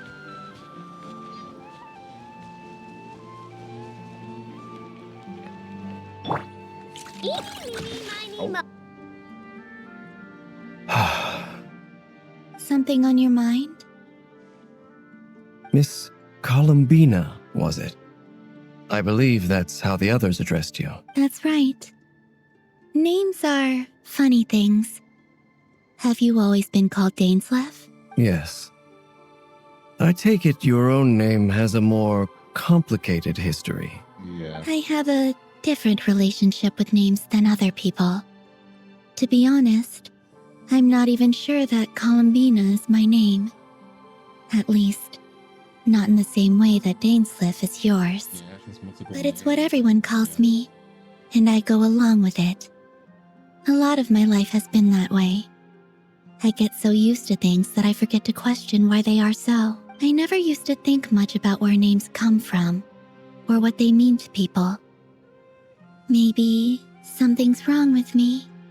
You're different from other people. I sensed it the first time we met. You're more perceptive than most. I'm sure your long life and rich range of experience explains that. Do you ever find yourself missing Conria, Mr. Dainslev? Difficult to answer. I have dreamed of the past many, many times. Sometimes I'm fighting tooth and nail. Other times I'm lying on the ground, defeated. I don't recall any happy moments from that time. It has been too long. Is that because hatred survives longer than love and affection? That would not be for me to say. I make no excuses for the grudges I bear. But whatever the reason, I remember little that was beautiful or sentimental. Thank you for your help with the Rerir situation. Without your efforts, I never could have learned the hidden truth of his story. You're welcome. I know he's your friend. Friend? He betrayed me. And I never really understood what he was going through in life. Some friendship, that is. Okay. So, do you plan to fight him with us? You see, you're torn. Now you know what really happened. You see the things he's done in a new light. I need some time. Of course. I completely understand. Anyone else in your position would feel conflicted too. Actually, I went through something similar myself recently. Something happened that changed my perspective on a situation. A situation I took for granted at the time, but now I feel very grateful for it. You mean the Harbingers who still support you, even though you've left the Fatui? Yes. I always thought they were only helping me because Harbingers are forced to work together. But then I abandoned them. A warrant was even put out for my arrest. And even now, they still support me. Which means I was wrong about Hey, them Melissa, all some along. messages springs. Clearly, they view you as a friend. I feel a little guilty now. I regret not seeing her help for what it was, and not treasuring it. I see the guilt that you're feeling now, because I feel it too. Hopefully, talking about it will do us both some good. Have you noticed that the Traveler and Paimon are over there? I think they've been listening. Huh. Shall we say hello? Yeah, I like that expression. Sure. Hello. Ah! They caught us! Sorry, we're just concerned about you. I apologize for making you worry. No doubt you wish to know where I stand on the plan to take down the Rerir of Solnari. I'm afraid I need a little time, but I will seriously consider joining you. Understandable. You will? Oh, thank you so much! Everyone will be so grateful to hear that! They needn't be. This was something that I was going to have to face up to eventually. That doesn't matter to them. They're grateful to you regardless. That is true too. You can't control their gratitude, so just accept it. And then, have a think about whether you're willing to join us. Have a think? I never heard that. Think of hope. It's nearly showtime! Let's go rendezvous with the others. You know the place. Okay.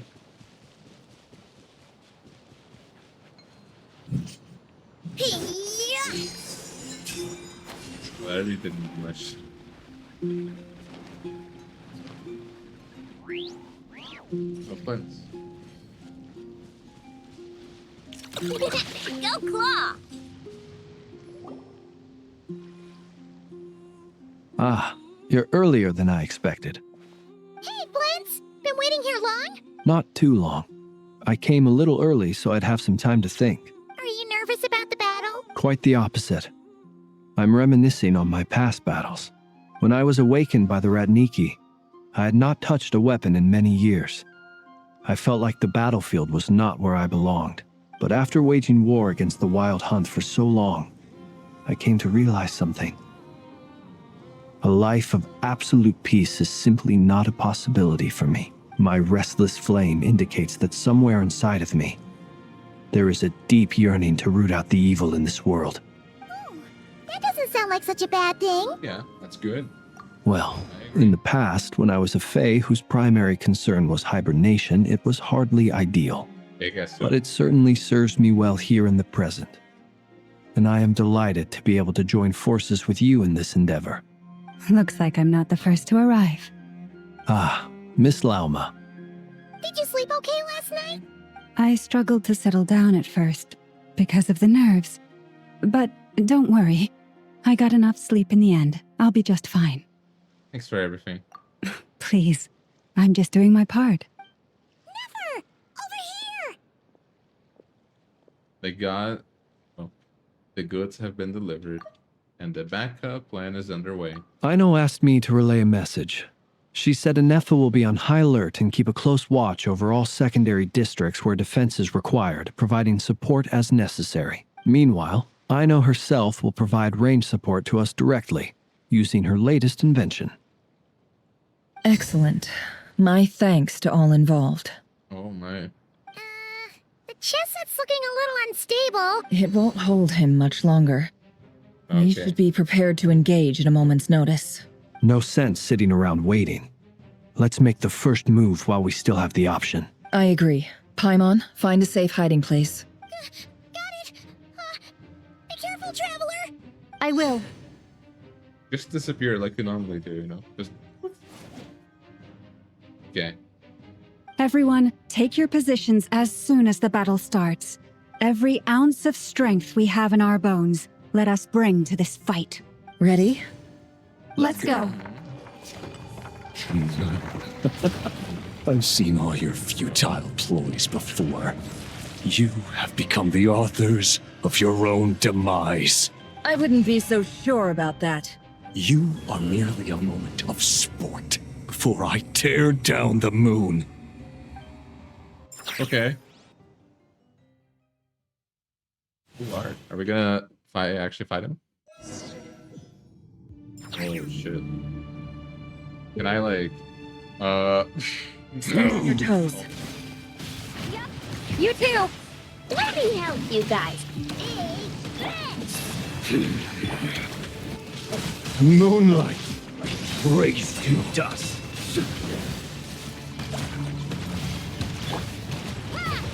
No more love.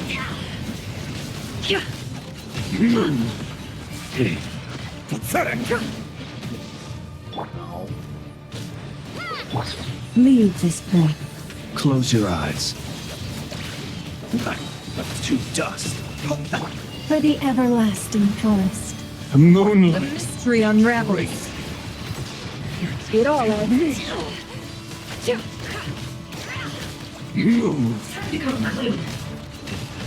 No more love. I remember. Can't hide the truth. The moonlight betrays you. Bounce away.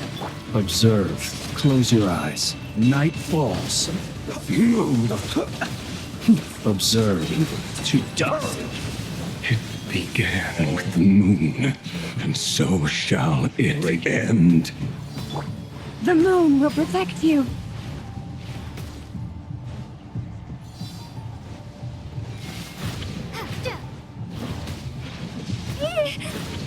Close your eyes. Be silent. Do you see? What? Everyone help. From here. When will it be as you foretold?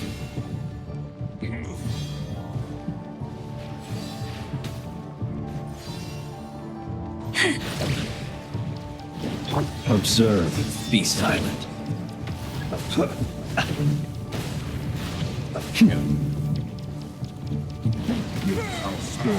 Welcome here.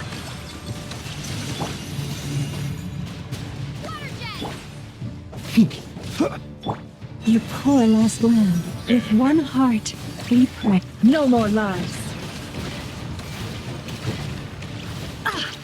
Can't hide the truth.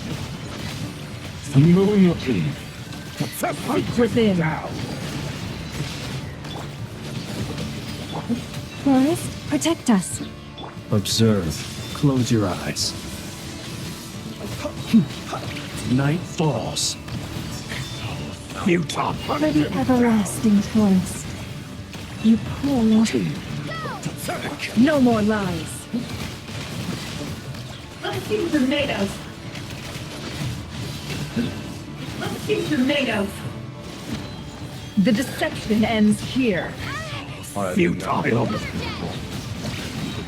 Be silent. Close your eyes.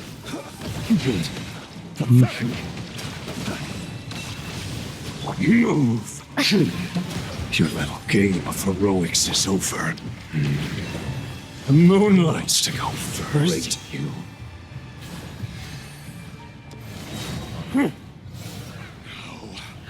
Get out of my sight! Oh no. Death within my grasp. You okay?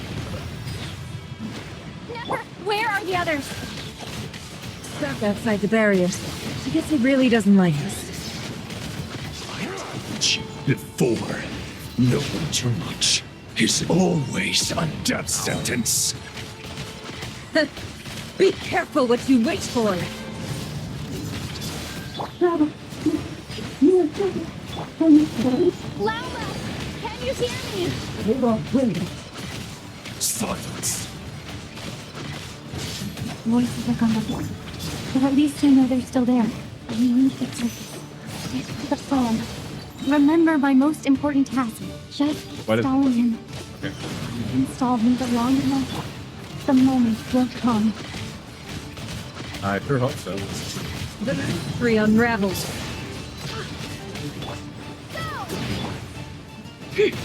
I'm already dead now. Can't hide the truth.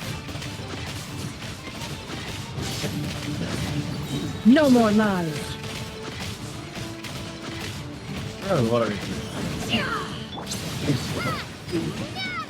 The deception ends here.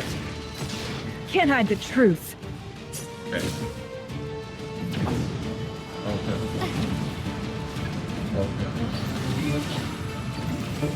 I've got this.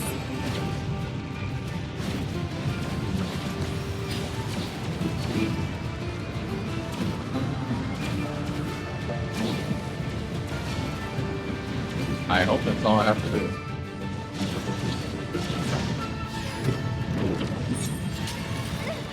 The shield's broken. I can't use it. Don't kiss your luck.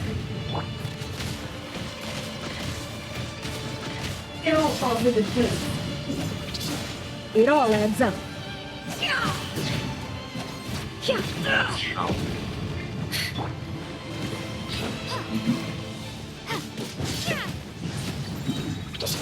Bombs away!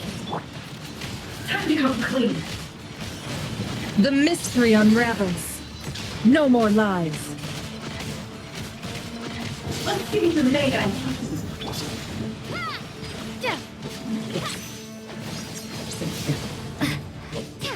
That's some pretty cool attack though. It all adds up.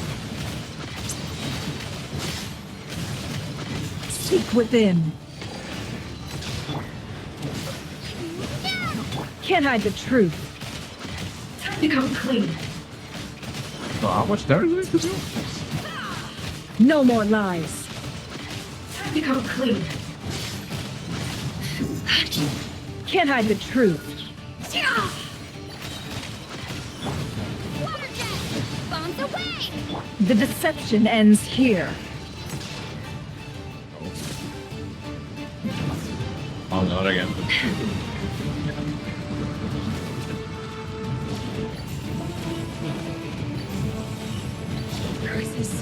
There's no other way. What?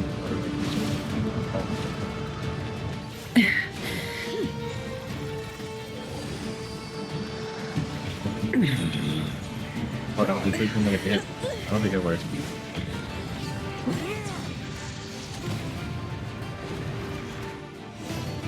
Yikes.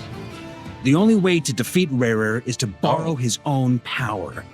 That means Columbina will have to disappear while you two bear the brunt of his attacks. You have to hold on. Find a way to keep him focused on killing the two of you. Okay. Never! Your eyes are bleeding. Oh my god. Soon you will be powerless to resist. And then I will reduce you to dust. But that dust will plague your memories. Come on. Keep holding on. Any other tricks up your sleeve? Let's see them. As entertaining as they are. You've backed yourself into a corner. You don't fool me. I see your fear clear as day. I have to stoke his rage. Make him unleash everything. You fear what you could never defeat. You fear the thought of never being able to save your beloved. You cannot win the fight against fate, Rerir. Oh, that's gonna be really bad. Is that what you think? Well, now it's your turn to feel afraid. Oh? You fear the sound of your own name?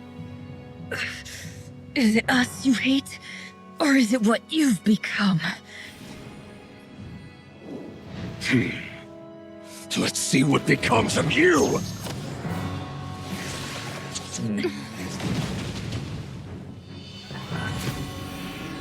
Oh.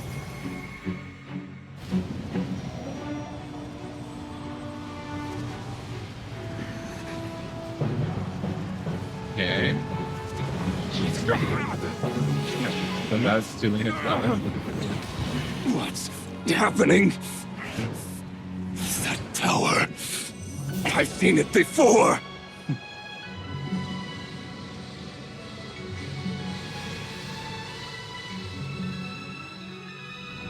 His power is on another level. We'll need to use an alchemical array to convert his power into a usable form. Then quickly channel it into Columbina, rendering her powerful enough to compete with him. I'll join you. I can help. If I release enough abyssal energy into a confined space, it'll create a potential difference, allowing us to extract a huge amount of elemental energy. Next, I'll synchronize with everyone's minds using pyro, then give you temporary access to their abilities and fields of view. But it won't last long. All right. Can you see? Well enough. So, we have a student of Gold Rheindotter in our midst. How about that?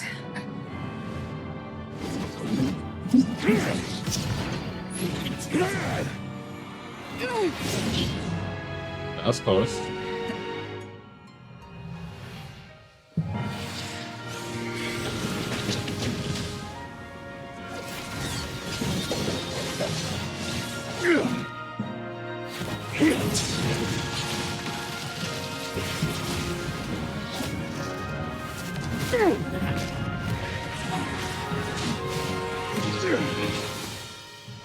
You use my own power against me? Just like how you stole Kuvaki. Look That's familiar.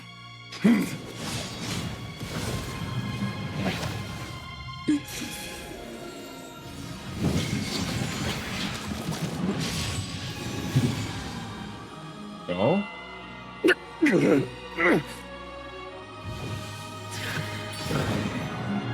Oh, is that the...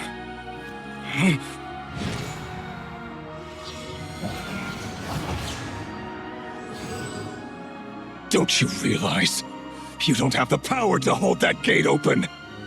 I don't, but someone else does. Oh. Goodbye, Rerir.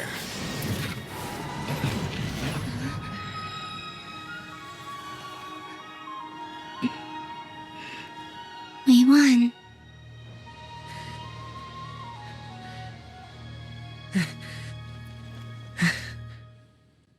That was actually easier than expected. That was good. I like that. That was so cool. Oh, are you okay, Nefer? You're not doing too good at all. Nefer, how are your eyes? They're fine. Apart from the blindness, of course. Wait. I mean, I hope it's not permanent. It's not too late. Let me handle it.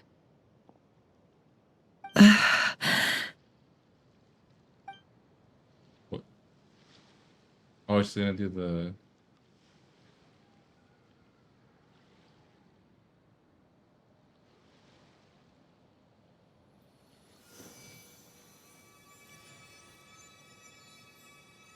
Miss Nefer, it's not like you to lose your composure.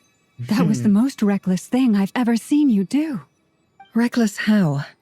The situation was critical. Our lives were at stake. We had to do something. Even so. Okay. I guess you're right. Under the circumstances, it was a wise decision. You traded your eyes for an incredible victory. In business terms, I suppose that's a huge return on investment. Wait, is she actually completely blind now? I'd be hard-pressed to argue otherwise. Still, I don't like this outcome, and I don't want you to lose your sight for good. People suffer when they make sacrifices they shouldn't have to make, whether that means faith, strength, or in this case, your ability to even see. I had hoped you could win without sacrificing so much as a single hair on your head. Thank you. Really. All done. Don't try and open your eyes just yet. We'll see how you're doing in a couple of days. Until then, please follow your recovery plan to the letter. I'll send full details through Yehoda. For now, just get yourself home, At least she's relax, okay. and my dear friends, we have fought bravely and achieved a spectacular victory. A dark cloud has been lifted from the skies of NodKrai. All in this land will be grateful for what you have done. The moon will remember this day. Thank you both. Yehoda shows up and helps Nefer get home. And you, of course, if I want to escort you back. Aw, this is cute. You know what? Let me... There. Instead of Nefer investigating the road of her eyes closed, it's a new one for you. She's cautiously, but as her silhouette disappears into the distance, you notice she seems almost smug. There's something I want to let you know. Well, what is it? What is it? Oh. When Durin connected everyone's minds so I could access their powers, I also felt everything they felt. And since Nefer's eyes were injured, my eyes are hurting now too. Huh. Hold on. Let me try. You never open your eyes though, so how does that work? I only feel the pain. There's no actual damage. I just thought I should tell you. You're right. There's no damage. That's a relief. How do you know? She doesn't open her eyes. But I must say, I'm surprised to hear the Kutar share something like this with me. In the past, you never used to open up about yourself. Things are a little different now from how they were. I'm learning to share how I truly feel with my friends. You're so sweet. Friends. You have no idea how glad I am to hear that. Can't help but break into a smile at the word friends, as a warm and fuzzy feeling fills your chest. One by one, your fellow teammates reported in to inform you that everything is under control. At Loman's insistence, you lie down. You fought on the front line against Rerir, and now you need rest. Yeah, definitely. I wonder what's next, honestly. I assume next we finish Naya, right? Or maybe like, I assume this was kind of like an intermission, right? Forgot the name of those missions. Oh. Yay! You're awake! Okay. We're gonna have a dream. How are you feeling? Any aches and pains? Did you sleep well? I'm doing all right, Paimon. No need to worry about me. Phew. Well, that's good. Paimon's been sitting on the edge of the bed worrying about you for ages. You slept a whole day and night. Poor Paimon had to eat all by her lonesome. Aw. Glad to hear you didn't starve. How was the food? Well, it wasn't the same without you there to share it. Paimon's so nice. Honestly, Paimon just can't relax when you're not your usual self. She couldn't enjoy the food and settle down to sleep. Well, I'm back to normal now. Oh yeah, and Albedo swung by earlier. He said to tell you to head to the tavern when you woke up. Varker and the others are organizing a victory feast and they want to celebrate with you. Why do I feel like this isn't over? Independently if it's gonna continue this story and he's not actually gone. Or maybe it's gonna continue later, you know, maybe after Shinshinae as like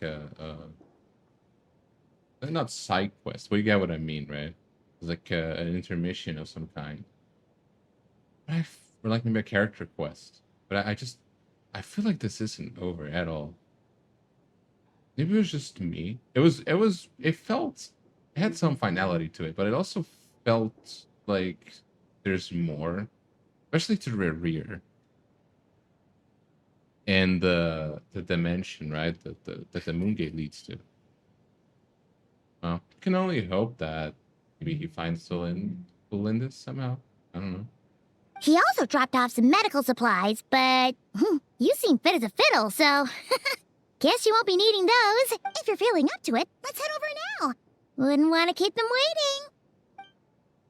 waiting. Okay.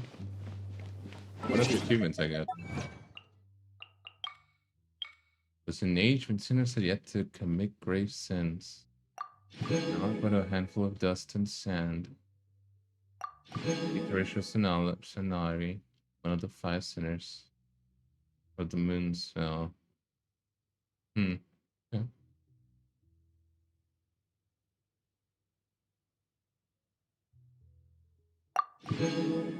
Okay. Where? Oh, it's just here, right?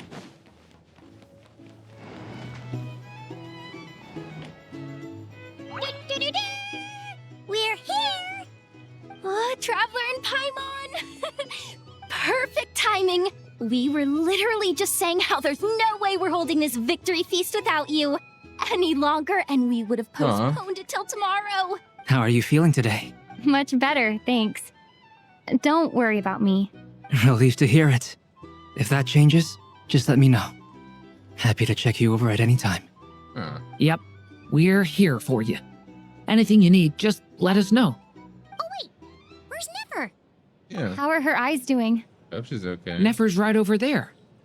I'm sure she'd love to catch up with you. Yes. Oh yeah, it is. Let me just see what if they have anything else to say. Oh no, is it repeating? Fuck. We're here! Oh, Traveler and Paimon! Perfect time! How are you feeling today? Much better. Relieved to hear it. Yep. It's a wholesome conversation. How are her eyes? Nefer's right over there. I'm sure she'd love to. Go wrong in the future. Hi, Daria. Hello, you. Recovered from the battle? Mostly recovered, thanks. Such that you'd ask. Come on, what do you mean? Of course I'm gonna ask. I care about my friend's well-being. And we are friends, aren't we? Get yourself a drink. You've more than earned it. In fact, today, your drinks are on me. Lord Sangamabe's got you covered. Aw, that's nice. What about Paimon? Has she earned it too? Has she? Please? Well, you haven't been through quite as much as the Traveler, but... what the heck, sure. Yay! Wow! Drinks on Dory! What a historic day. Hey, keep your voice down, or everyone else is gonna want in too. You... Have you heard anything I've been saying recently? Doing business in NodKrai has been an absolute nightmare. If I'm buying for everyone, I'll... Okay. Paimon will speak more quietly. Jeez. That's more like it. Don't you forget. Lord Sangamabe doesn't just go around buying drinks for anyone and everyone. Okay, that's nice. You can sign up with the Fatui. Let's see. So Nefer's there. Hey there. Okay, I'm gonna talk to her last. I think that's obviously how it progressed. So Super Mario. I thought of 1,000 ways to congratulate you, but now you're here, words are failing me. The honorary knight This is like just like me for real. Well said. The honorary knight showed us all how it's done. The other knights tell me that Mondstadt was the first stop on your journey. All of us are truly delighted to count you as our friend. I'd like to thank you for supporting the Knights of Favonius, and also for helping us save NodKrai. Don't mention it, Grandmaster. Nonsense. Of course I'm gonna mention it. This is more than just business. It's a relationship. And there can be no relationship without showing gratitude where it's due. True, very true. Okay. Who's next? I think it's Dengi's doing. Yeah. Is there anyone else? Not that I'm seeing. Okay. I guess he is gonna be the last one. Definitely. Okay. These are bounties. If you want to negotiate prices. I see you've recovered. You bet. Snooze your way to a full recovery. I'm doing much better. Thanks for checking on me. Glad to hear it. A healthy body is paramount. Nothing else in life is possible without it. So take it slow. You can't afford an injury. I'm so grateful that you decided to help us in the end. Yeah, I mean, I would understand if you didn't want help. Paimon too. You really saved the day when you swooped in to open that gateway. Definitely. I came to accept that although Rerir was my friend in the past, here and now, he was an enemy that must be defeated. Though I will never fully understand what happened between us, I could not let this crisis deepen any further. We fought a very necessary battle. In the memories. And you played your part admirably. Thanks. I know it was hard, but you'll get through this. I mean, yeah, we know you will. Yeah. And if you ever need to talk, just remember, we're always here. I'll do that. Aw, that's nice. Yeah, I think so. For starters, I recommend you drink this. Oh, Nefer, you okay? 85.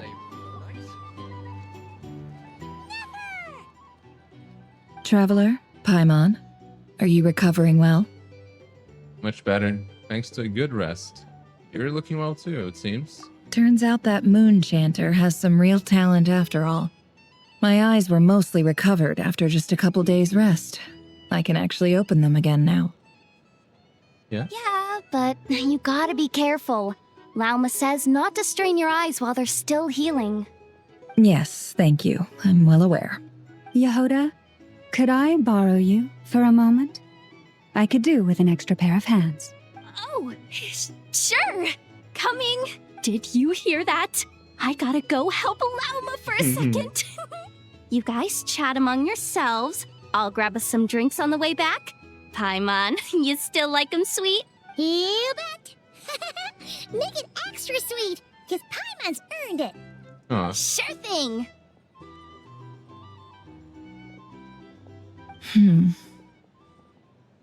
What's up, Nefer? What's in your mind? The Rerir of Solnari. Kind of a snake, don't you think? More of a wolf in my mind. No, definitely a snake. A poisonous one who spewed his venomous hatred everywhere. Anyone who seeks revenge out of hatred for other people has become a snake. That's something my dad used to say. I guess he didn't like seeing people go down the path of vengeance. Perhaps. I'm sure it sounds like a very wise and open-hearted perspective to your ears. But me? I think hatred is a perfectly justifiable emotion. What else is left when everything you depended on in life gets stripped away? Something's gotta fuel that drive to keep on living. When I look at your life, I see a lot of things that you can depend on. Yeah, I'd say so, at least nowadays. If you're worried about me, you can nip that in the bud. I'm not someone who gets stuck in the past. It's just... That's good. I suddenly feel like I was wrong to call my father a liar. He was just a fool. That's why the academia turned their back on him, and why the other tribes ganged up on him. Oh, Father. How much better things could have been if you were a skilled liar. Look at the Ibis King. Thoth is a fiendishly cunning liar. And yet, strangely, he feels more like a father to me than my real dad ever was. He's never brought it up, but I'd bet he feels the same way. Why else would he give me the power to perceive the truth, while at the same time training me in the art of deception?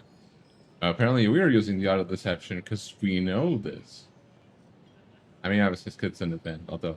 Well, I say that, but Dorwin's also from an event, so... And I also saw the old Beto quest thing. Say. Sadly, I've never heard the Ibis King's voice. What's he actually like? Well, King Deshret banished him to Aru, which is essentially a prison, and posed 3 questions to him. Yes, He promised that he'd have his freedom if he could find the answers.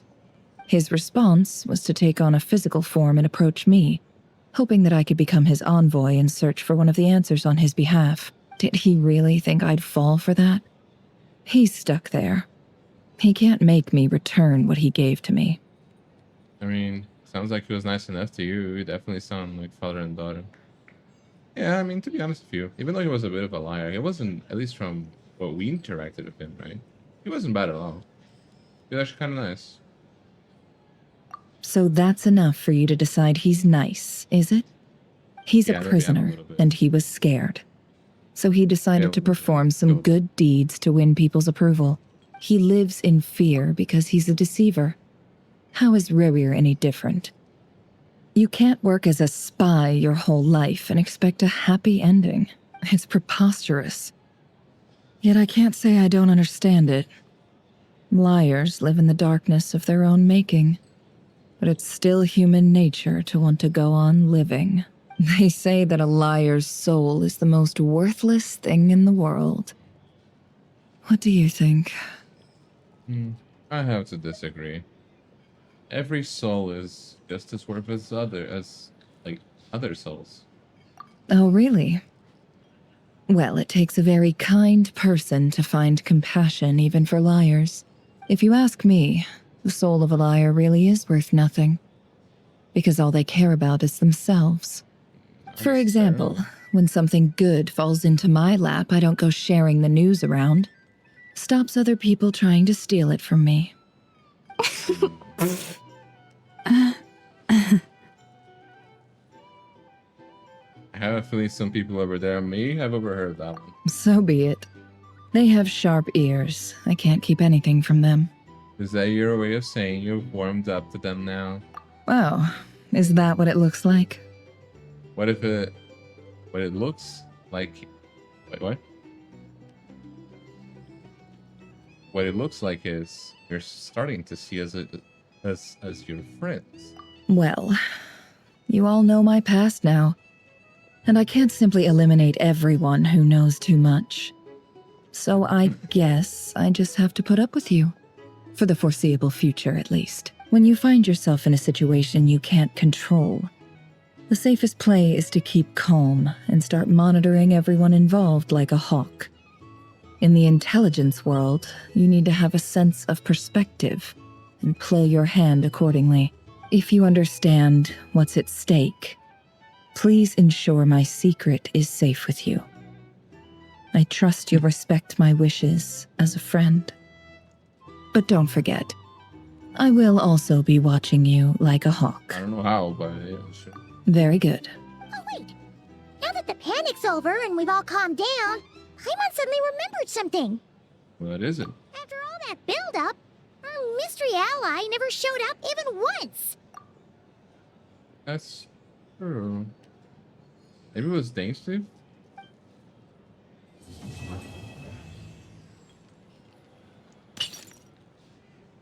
Oh, and I just went from Am I imagining things?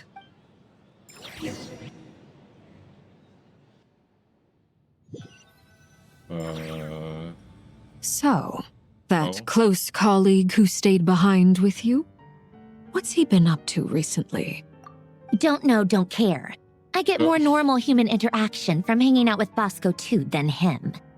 Although, now you mention it,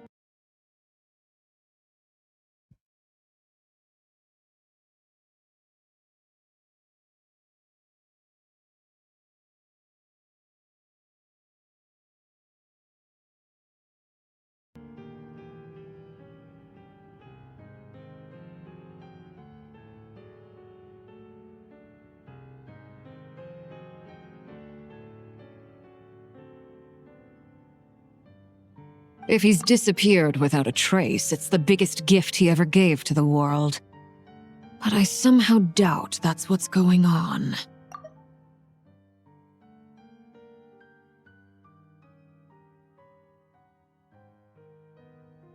He won't lie low forever, so we'd better stay on guard.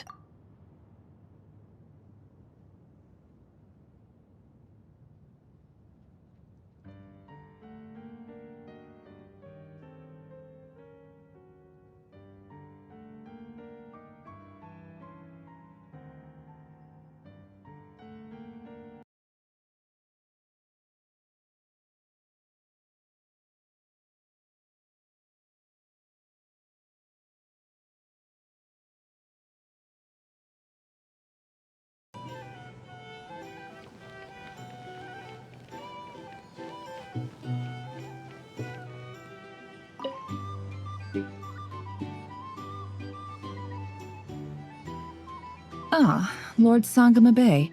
How lovely to see you. I must thank you for the device you provided. It was an enormous help. Would I be right in thinking that it was developed by the Academia? why come and ask me when you clearly know already? I mostly came to thank you. That's more like it. A little gratitude goes a long way with Lord Sangama Bay.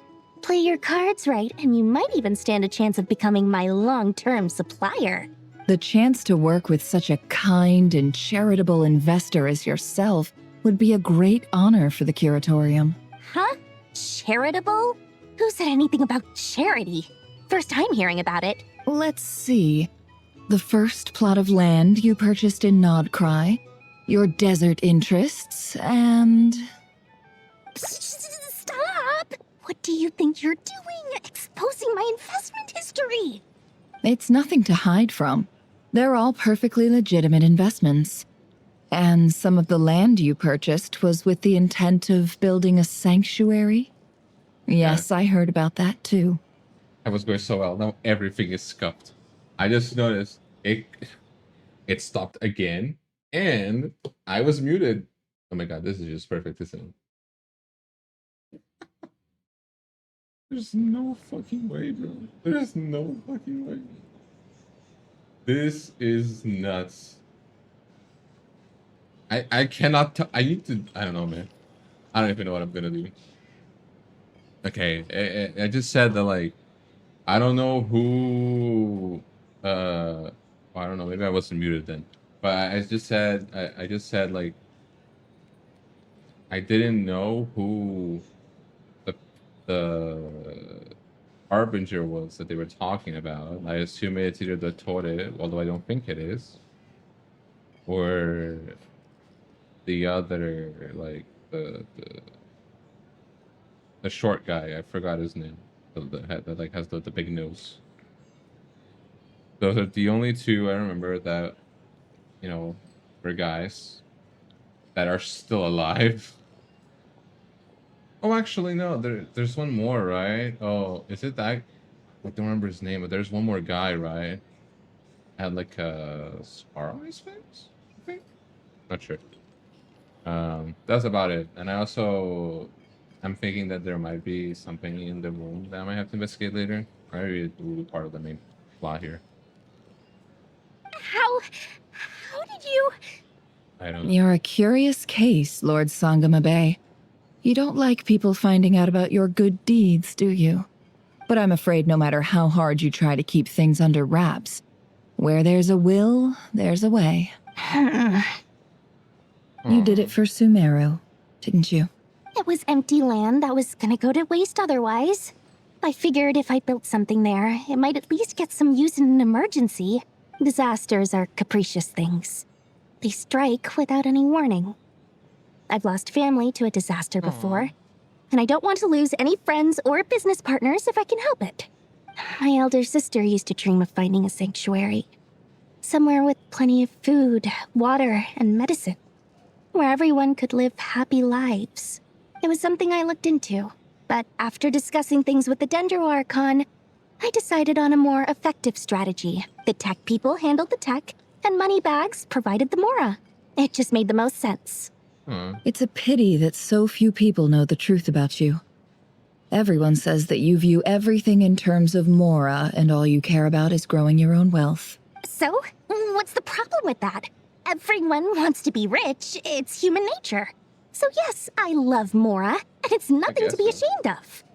But surely you have dreams of your own beyond just making Mora. You don't get it, do you? My dream is to invest in other people's dreams. And, you know, make a nice little slice for myself along the way. Just thinking about it makes me happy. That sweet, sweet sound of Mora. Thank you. For the device? And the pendant. Oh, that. I was just returning a favor. Don't worry about it. Seems like we've both been away from home for a very long time. Yeah. So long that I barely remember what my family even looked like. That would be your mother, father, and sister? Yeah, though it's been years since my sister passed away. It's not like I want to forget them, obviously, but memory can be even more ruthless than the most calculating business person. Beyond a certain point, if something isn't helping you, it just gets rid of it. My sister can't help me now. Slowly but surely, her face is fading from my mind's eye. It's become a vague impression. Not everything will fade. When loved ones pass away, the beautiful memories are the ones that last the longest. Yeah, that's true. If you ask me, that's the one silver lining in all of it. Well, that, plus, I'm sure that life is much better now than it was back then. Oh, absolutely. I have tons of Mora, a big beautiful house, business is booming, and I'm as happy as can be. You've got a lot going for you too. Boss of the Curatorium of Secrets? I'm sure there's plenty of Mora to be made in that line of work. I appreciate the vote of confidence. It's actually really wholesome. I was not expecting it to be so wholesome. Okay. I investigating now. A drink? Or some I don't information? know if it's gonna. Either way, I'd be happy to oblige. Okay, that's probably not what's gonna happen.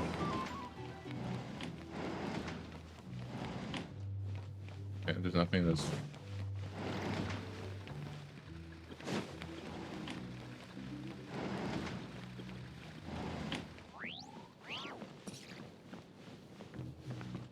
Okay, it's fine. Nothing happened.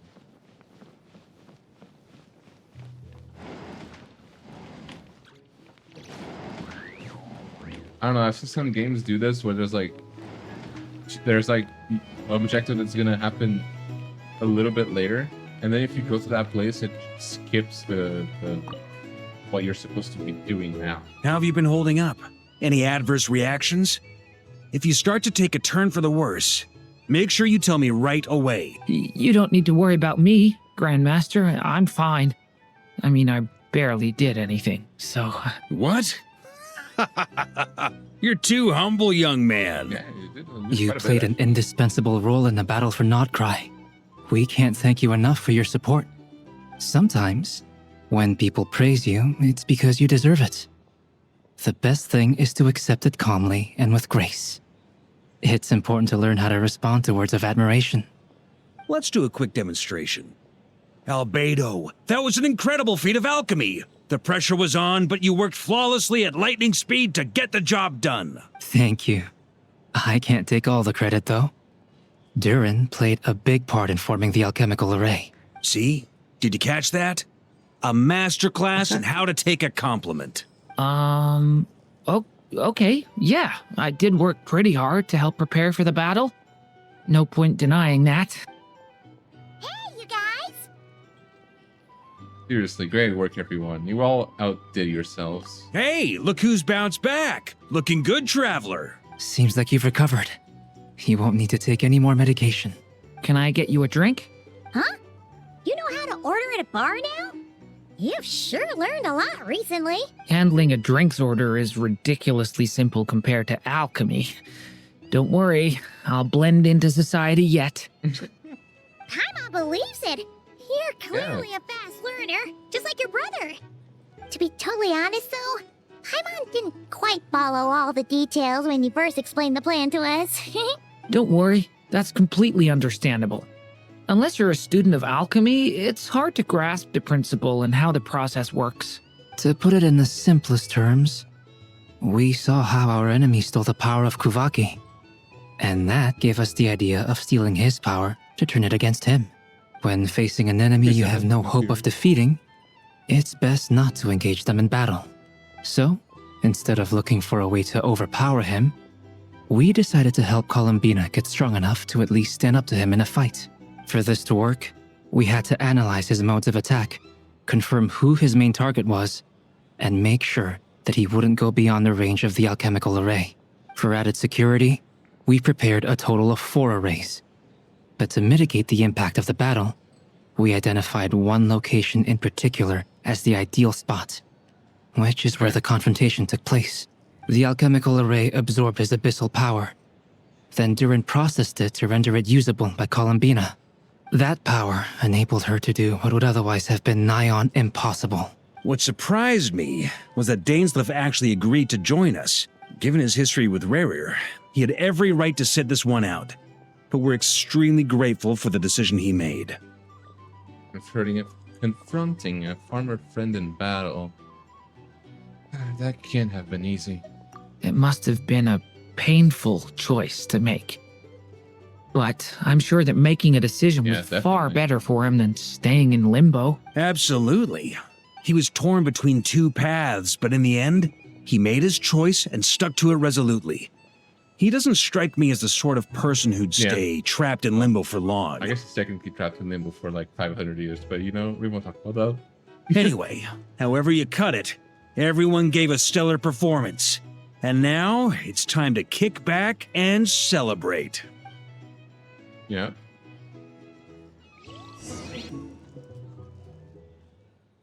Oh, is it gonna happen now? Whatever it is. Oh, we're back here. Okay. That's the only reason you're here. Yes. Oh. I've thought a lot about it. And I've realized that you, me, and Arlecchino should be friends. I think this is very important. So I felt I had to come and tell you. Well, this is a new one. I'm so moved. I can't even hold my teacup.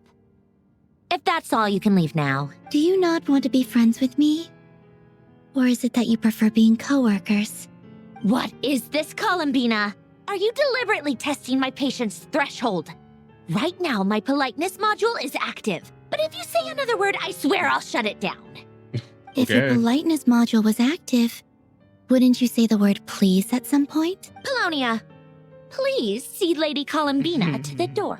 Will you still invite me to your next tea party? What? Yes, I think you will. Bye-bye, dear Sandrone. I love her. Oh, we're here. Catching up with a friend. I hope I'm not interrupting. Last time, the Wild Hunt escorted you out. Would you rather I handled it myself this time? We just wanted to, see how you were doing now that it's all over. Why? Out of concern for my safety? I hope you didn't seriously think that the Rerir of Solnari would be able to lay so much as a finger upon me, given how prepared I was.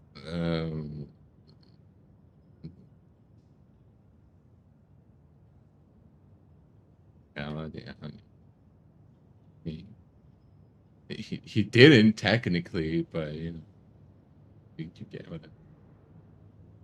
Mostly because you kind of helped us out, so we just wanted to check you were okay. Looks like all your robots are fixed, huh? Afternoon tea, so we are interrupting after all. Oh, don't you worry about that. Tea time is already a write-off. The visitor before you managed to kill my appetite. If you're in the mood for tea, go ahead and help yourself. Otherwise, it's going to waste. My coasters are still missing in action, though. Use this notebook instead. Whoa! Pretty hefty notebook. Look at all those calculations. You can ignore those. They're just dumb scribblings. I doodle and write in my free time. Sometimes I remember the distant, dreamlike past. Sometimes I imagine the far-flung future. And other times, I grit my teeth and note down all the crazy nonsense going on in the present. Some people do the crosswords in the newspaper. This is my equivalent of that. Okay. Trying to predict the future is like daydreaming. And writing about the present just makes me furious. The past is my favorite. If nothing else, it's already set in stone, so I don't have to rack my brains trying to figure it all out. I get it, I guess. Huh. Although, having said that, the only vaguely interesting memory in my past is probably that guy they call Lord Artificer. I mean, I don't remember it being called Lord Artificer, but Guillotine isn't... Okay. If I remember correctly, it's been a while. Isn't Alan Guillotine the leader of the Cross of Narcissus? Right? Something like that? I do remember the story there at the side quest, but it is him, right? Alan Guillotine? I don't think he was involved in anything else. It's like main story. Who else? Pretty much all the mecha and Fontaine are his personal handiwork. Wait, are you saying you know him? Like, personally? As a friend? I mean, I guess we were friendly enough. We've actually met him, but he lives like hundreds of years ago. Yep. In fact, I'm probably the only normal person left who knew him at all. We used to chat occasionally back when he was still around. Before he passed away, he asked me to destroy all his manuscripts. I honored his request, but I did read through everything first before destroying them. I mean, I couldn't let the genius of Lord Artificer Alain Guillotin disappear like Oh, is that how you say? Alan Would have been Guillotin? such a waste. Right. So, that's where the formulas in your notebook are from? I just told you. Those are my equivalent of crossword puzzles. They're just dumb formulas that I solve for fun when I'm bored. Alain's work was like epic poetry. The formulas in my notebook are just silly little riddles in comparison. Oh, I mean, the mechas are pretty crazy when you think about it, but I didn't know he was that good. I mean, to be honest with you, well, not Fontaine, then her mechs, her normal mechs, don't seem as crazy as the mechas, but as the Fontaine mechas. But I don't remember his name. I say that a lot. I'm noticing that right now. I'm saying that a lot right now. But her big robot, that one is more impressive than the mechas. Not that there's anything bad about them. I mean, at least solving those riddles isn't going to hurt anyone. Except me, because I lose a few brain cells in the process. Honestly, same. Every time I see math, I lose like 12 brain cells. Now I have 0, but it goes to the negatives. Anyway, while we're on the topic, I might as well tell you about what happened to him and his friends. Alain Guillotin had 2 close buddies, Renee and Jacob. Yeah, They I remember spent their this. childhood years together in the Narzissenkreuz Institute. Yeah. Nurses and Chris. Yeah, I remember that. That's what I was thinking.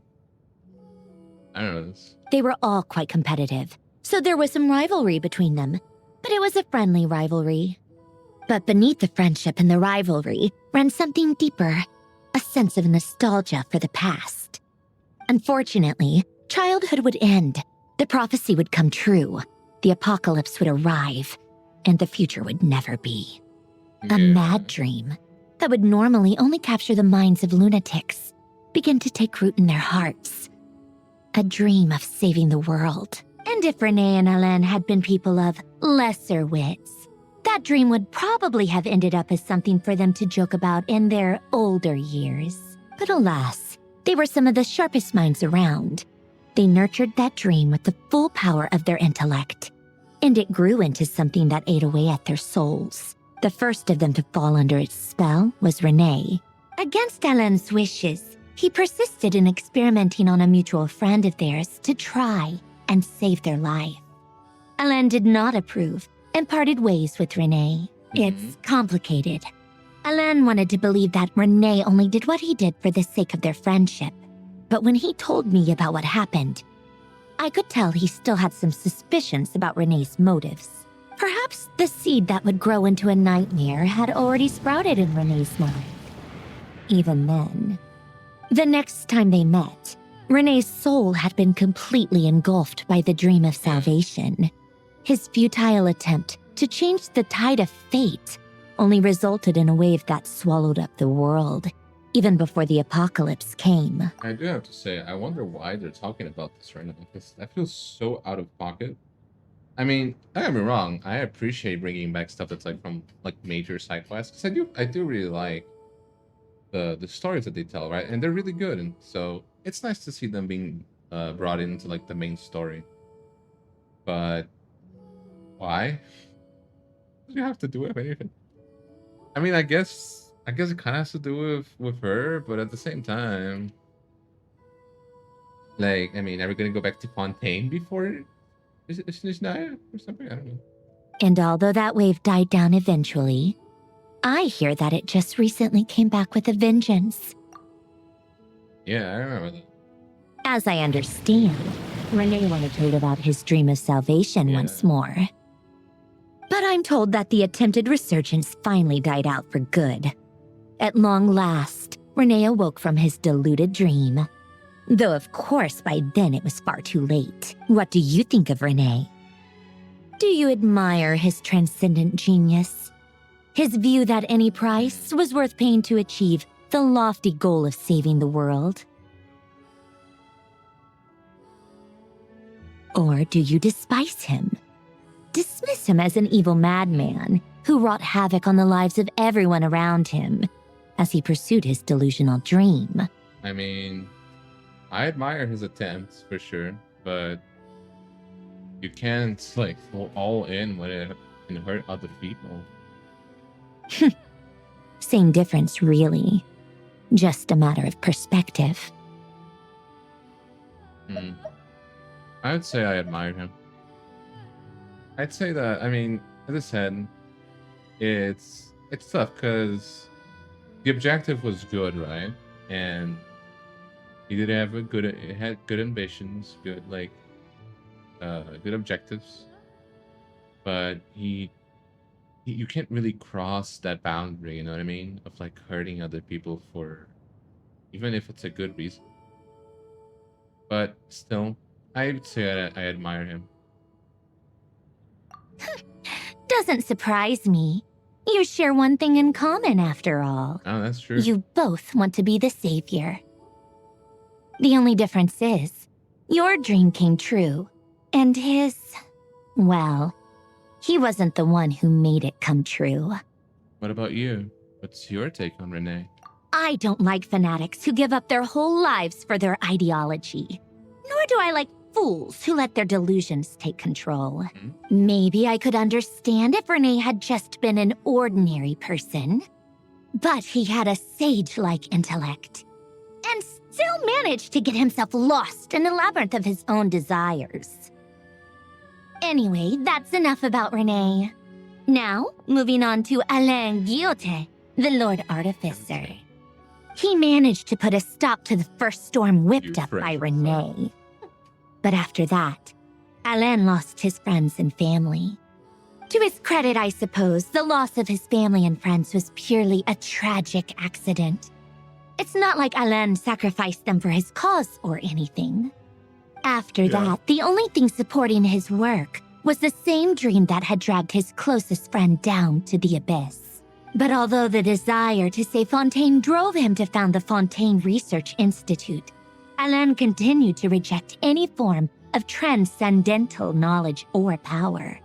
He was suspicious and fearful of it, having seen the way it had affected his closest friend. Makes sense. I mean, I anyone think would that be. formulas and machines derived solely from human intellect were the only thing that gave him a sense of spiritual comfort. Yet Alain's intellect was simply too great. It barely left him space to breathe in his lifetime. Once he realized that the end of his life was approaching, he finally accepted the truth. The Nazi-Kreuz Institute needed someone, and a human being, to see its story through to the end. He quit working on his formulas, trading them in for the fairy tales that had played such a formative role in his childhood, but which he barely touched in his adult life. He told me that the director of the Nazi-Kreuz Institute used to read those fairy tales to the children as bedtime stories. Apparently, they worked wonders at sending kids off to sleep. I think that all he wanted at that time in his life was to be able to sleep deeply without being plagued by depression. By that point, nothing else really mattered. It's understandable. At the very end, he laid down to rest in the ruins of the former Nazi-Kreuz Institute orphanage, while the Fontaine Research Institute he had founded continued tirelessly with its work. Many years after that, tensions over competing dreams would once again cause a rift, this time between members of the Fontaine Research Institute. But the actions of those fools had nothing at all to do with Alain.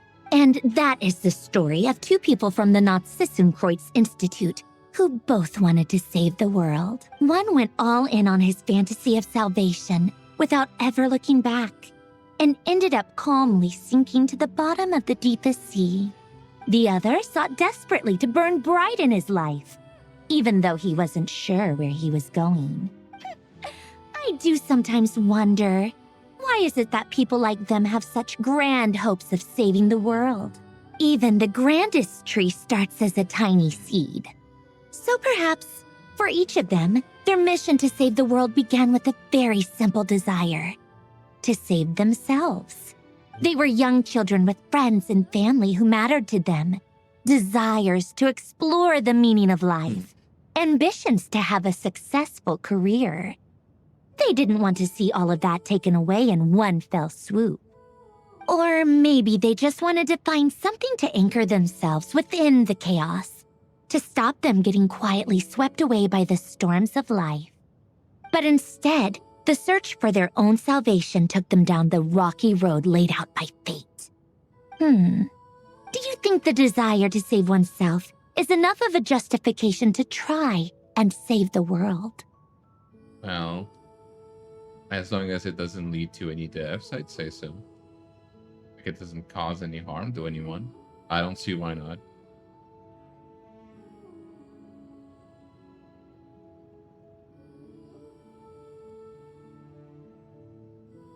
Yeah, I mean, at the end of the day, we're all human, right? So I'd say that the desire to save yourself is the biggest desire. You know what I mean? Desire to keep living. As you know, as we have seen actually this phase with Rerir. The way you said that sounded just like Alain. I asked him the same question back when he was in his prime, putting all of his energy into his work. He gave the exact same answer as you did. No elaboration, just a quick short answer before getting right back to his work. He was always that way. All right, tea time's over. I owe Arlecchino a favor for telling me these stories. I'll have to bring a whole sack of gifts the next time I visit the House of the Hearth. I'm gonna go tinker with Polonia now. Polonia. You guys can do whatever you want, as long as it doesn't involve interrupting me.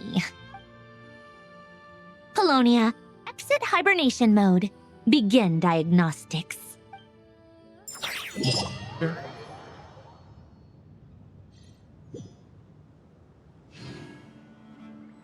Is that it? What was... Okay, no, there's no way it was... Man, maybe it'll be in the next mission, but... It's so... What was that? Like... The crack, you know what I mean? Am I crazy? Okay, I need to go there just to see if there's anything. Okay, how do we go there? Oh, here. I need to see if there's anything. I kind of doubt it. I feel like they would have said something. But still, just in case, I want to look into it. They do put secrets in the game sometimes related to the story, so might as well try. Didn't really take much time at all. Let's see. Yeah, I would assume... Okay, that's the person. I would assume it's in my room. Oh, actually. I just thought about something. Where was Flint's? He wasn't in the commemoration. In celebration. He wasn't there.